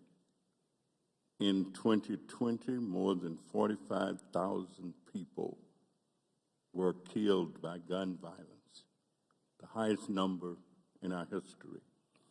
The lives lost by homicide, suicide, and other gun-related injuries occur hourly, and the crushing impact of these losses expands exponentially to their loved ones and their communities. Given that gun violence is a public health problem, I am preparing to reintroduce my bill to create a dedicated funding stream for gun violence prevention. You know, an ounce of prevention, I was told, is worth much more than a pound of cure. No comparable developed nation has nearly the number of gun deaths as we do. To reduce gun violence, we need stable revenue to research it and combat it. When we talk of all the aspects of gun violence. I live in inner city America with one of the largest populations of low-income people that you find in a city in America. That is the city of Chicago. We call it the Windy City. And of course, it's a city where local elected officials have been making every effort that they could to reduce gun violence. You cannot purchase legally a handgun in the city of Chicago. Yet, handguns are flowing into our city like water flows into a river. And that's because we know that no matter how hard we try, we can't do the job that we need to do unless there is federal action. Federal. You can walk across the street into another area and purchase all the weapons that you want and manage to sneak them back into Chicago.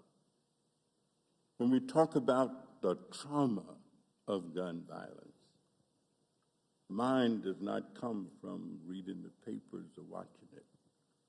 My grandson, when he was 15 years old, was killed in a little scrap with a group of kids. And they didn't even really dislike each other. They had a little group who would swap clothes. Let me wear your gym shoes tomorrow, and you wear my jacket. Let me wear your hairpiece. But they got into a little scrap, and one of the young people had a gun. And of course, another one hollered, "Shoot!" And he shot. It was the most chilling telephone call I've ever gotten from a police commander who called and said, I think I got some bad news. The trauma of that experience has wrecked his family. As a matter of fact, shortly after that, my son, his father, just kind of gave up, passed away. My granddaughter has been traumatized, and their whole family is disrupted. And so if we're going to be real in terms of what we need federal gun legislation that limits the number of guns that exist in our country. There's no reason we can't do that. We can, we should, and we must. And I thank you, Madam Chairman, and yield back the balance of my time. Thank you. The gentleman from California, Mr. Desailly, is recognized for 5 minutes. Thank you, Madam Chair, and thank you so much for this hearing. Thank you to the panelists, and in particular, thank you to the first panelist. For all of us who have lost family members to gun violence, how this can continue to happen in this country is extraordinary. It's just so depressing. And we hear the same arguments every time this happens, unfortunately. So now we have some history. Coming from a state that, according to Giffords, remember Gabby Giffords, many of us, her friend, a state, California, for years, we've worked at this on evidence-based research on policy that can save lives and stop these things from happening. So let's just look at the numbers. If you're in California, we can't stop these things from happening, and it's not that we have some kind of unique wisdom to this, but we have relied on investments in evidence-based research. And what that shows is kids are almost 60% statistically less likely to be victims of gun violence in California. Adults, all people in California are 35% less likely, statistically, not less likely, 35% less likely to be victims of gun violence, 25% less likely to be involved in a mass murder. We can do this. The problem in California is that accepting the fact that these things are going to happen, what we're trying to do is prevent them as best we can, rather than just accepting that it's a fait accompli, that somehow this is going to happen, for whatever the reasons are. And of course, we have our own suspicions about what motivates people to let this continue to happen. But one of our problems is 25% of the guns that are used in crime in California come from outside of California. So we need national standards. We will continue to do what we can do in jurisdictions that support evidence-based research, that treats this as a public health epidemic that it is. So, Mr. Suplina, to this point, the work that you do, in my area, in the Bay Area, we have a long history, and we're doing this again. And what we call it is not here. We're just examining the evidence-based research that you and others, Gifford, CDC does so well at national comparisons and at the state level. But we're trying to bring it to the local level. And if we have things that we're preempted about, we'll go to our elected officials at the federal level, the state level, and to court if we have to. And by the way, all these laws have been in place, and they're more stringent than the ones we are considering, and they're constitutional. The courts have decided they're constitutional. So in that context, Mr. Suplina, tell us a little bit about your experience in evidence-based research and the causality and the outcomes. There are thousands of lives that have been saved by these policies. What does your work inform you to that point? Well, Congressman, precisely that when you look at all 50 states based on their strength of gun laws and look at their rate of gun deaths, there's a direct correlation between strength of gun laws and lower rates of gun deaths. It's just statistically correlated, and it is a fact. And California, which does have some of the best gun laws in the country, also has some of the lowest rates of gun violence. Not enough, there's always more to do, but I actually really appreciate the way you have framed it, because we are talking about, in a nation that does have hundreds of millions of firearms in it, we are going to continue to have incidents of firearm violence in a nation that has that many guns. But we can also do sensible things, as California has been a leader on, to reduce firearms deaths. And it just bears out in the data. You can look at it. You cited some of it, and there is more that we can be doing. I believe the programs that Mr. Jackson has been referencing throughout the afternoon are a place where, California is also led, but more can be done. And I believe that the next level of our intervention here really has to be with the industry, because in California, what has happened, the industry's innovated around your laws. They've created ghost guns, which are turning up in crime scenes at record rates in California, more than any other place in the country, and they're designing around other laws. So it's time to take a look at the industry. I think California may be ready to do that, and doing so will save lives. Why we have to stay on it, but evidence-based research can save lives. Thank you, Madam Chair. I yield back. Thank you. The gentlelady from the District of Columbia, Ms. Norton, is now recognized. Thank you, Madam Chair, for this valuable hearing. If you look at the statistics, gun violence turns out to be a woman's issue. And what do these statistics show?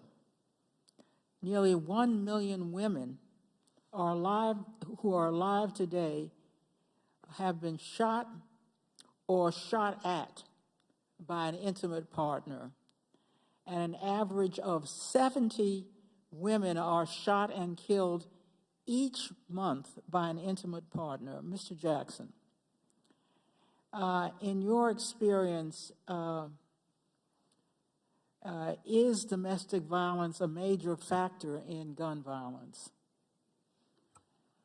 Yes, it is a huge factor, and it's also a huge reason why we're fighting for people-centered strategies to research the root causes of such violence and incidents. Right now, there's the Protect Black Women and Girls Act that we're strong proponents of to address the 100,000 Black women and girls that go missing or are murdered every single year. Mr. Jackson, I know that you have advocated for both community violence intervention and supply-side efforts to reduce the number of guns in circulation. How would reducing the supply of guns reduce domestic violence deaths in particular? There have been multiple studies done, which I can supply to the record, that have shown the presence of a gun greatly increases the risk of violence against someone in the home. And when we think about gun violence and how it's terrorizing our community, and it being the #2 cause of death for Black women, we need to do all we can to address this violence beyond simple policing strategies. Thank you. Commissioner Gramaglia, in your experience, do firearms in the home heighten the risk of injury or death in a domestic dispute? Well, I will say that we don't typically, on an annual basis, have very many domestic homicides in our community, but when you have an illegal gun in the home, it certainly does increase the risk of harm to everybody in the house. Mr. Suplina, what effort did the coronavirus pandemic have on gun-related domestic violence?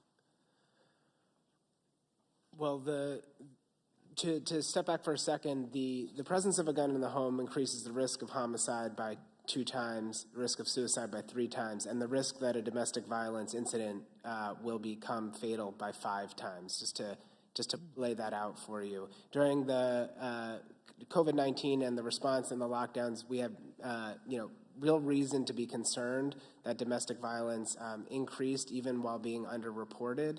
I don't have statistics in front of me on how domestic gun violence increased during that time period, but we know that it is a tragic form of gun violence that we often really do not hear about. In fact, many mass shootings, both ones you've heard about and ones you haven't heard about, start with an act of domestic violence, either earlier in time or directly in relation to the incident, as we've recently seen.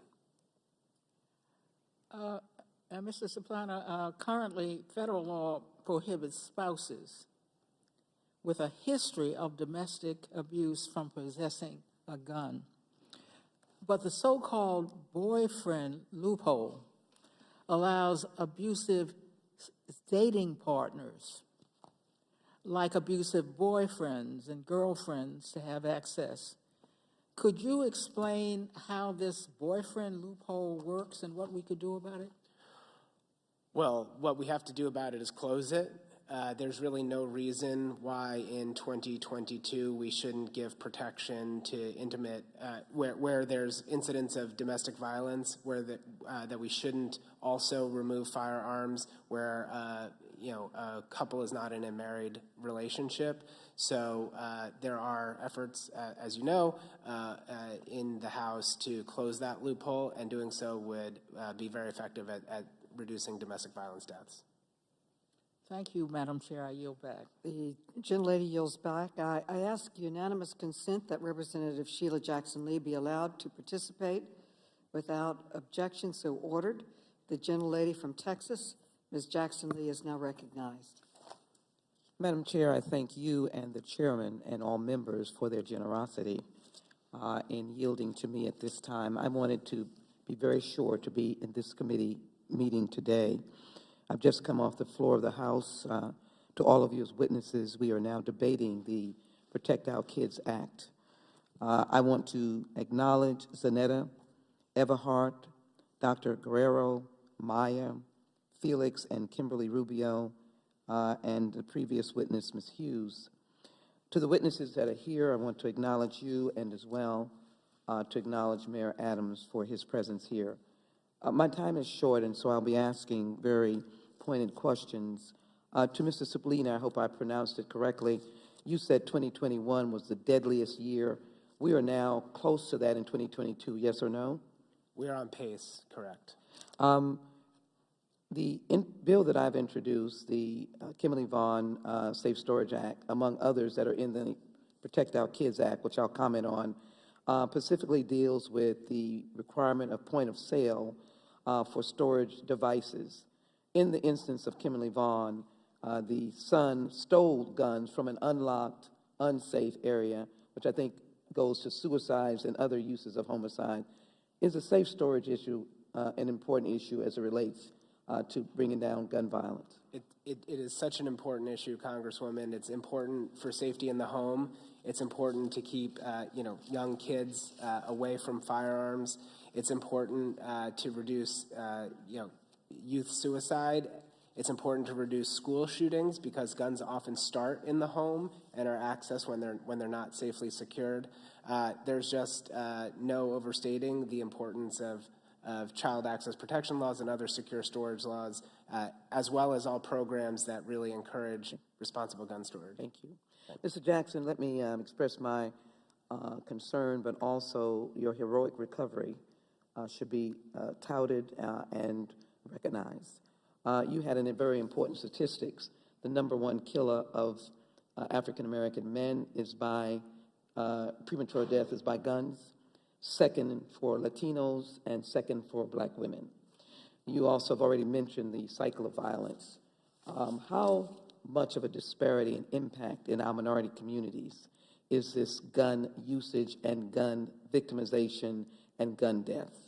I have two other persons I want to raise a question with, so bear with me as you make a very brief answer to that. And I thank you and salute your recovery.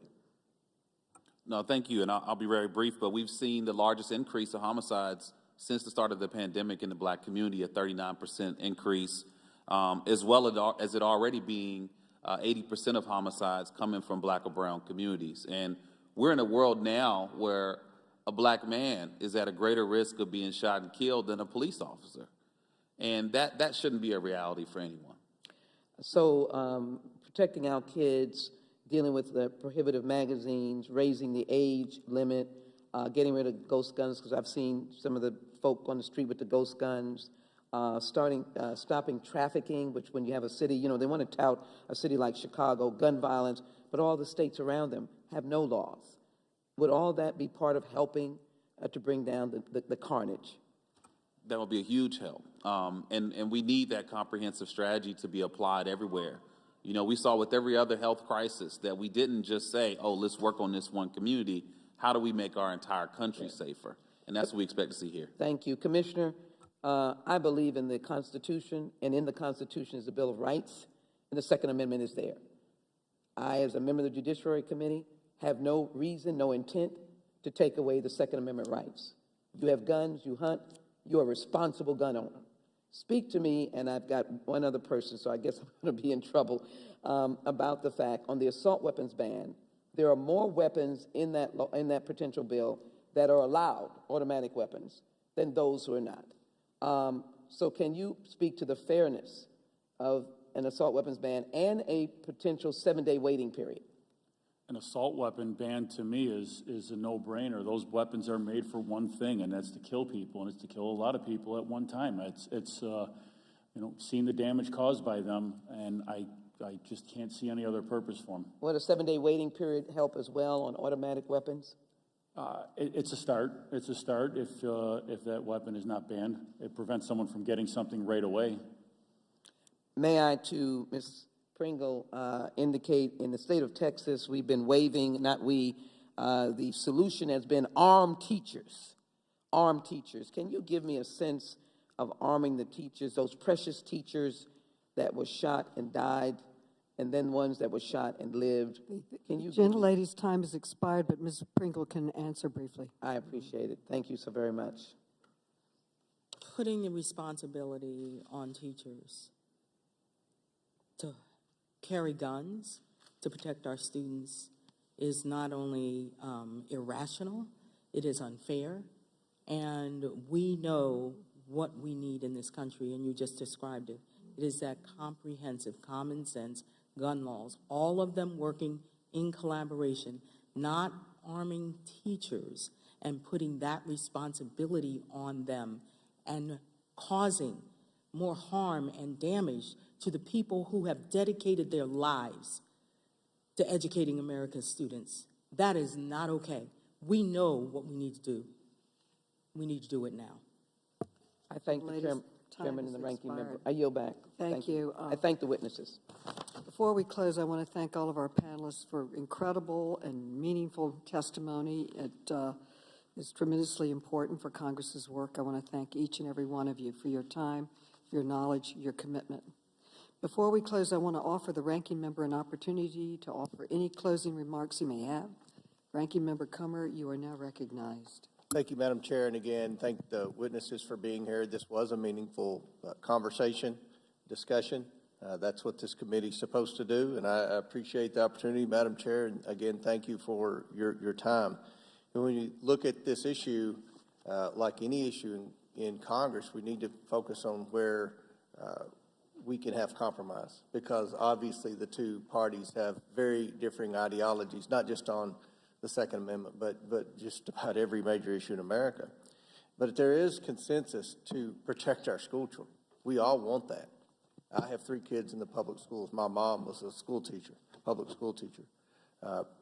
We need to, I think, when you look at the areas where there's consensus to act now, do something now, they are to harden our schools, to invest in better infrastructure. We had a school shooting in Marshall County, Kentucky a few years ago, and there was overwhelming support, bipartisan support to harden those schools. You have to go through 2 doors now in just about every school in the state, elementary, middle, and high school, to be buzzed in through those doors to go in. We need to invest in more school resource officers, and we need to better train those school resource officers. I think we saw that in Uvalde. The officer there obviously wasn't trained very well in that situation. Another idea that I think is common sense where there's compromise is something my friend Ro Khanna mentioned with respect to social media companies. We need to have some type of alert with these social media companies. Anytime a user posts anything about school violence, somehow that needs to get to the hands of the authorities. Somehow we need to have some type of communication between the school resource officers, law enforcement, whomever, and the social media companies. That's a responsibility of the social media companies, in my opinion, that they could do better on. We need to stop the defund the police movement, and that's been an effort by some of our friends on the left. That's been an utter failure. Crime is on the increase in all types of crime. We need to stop that.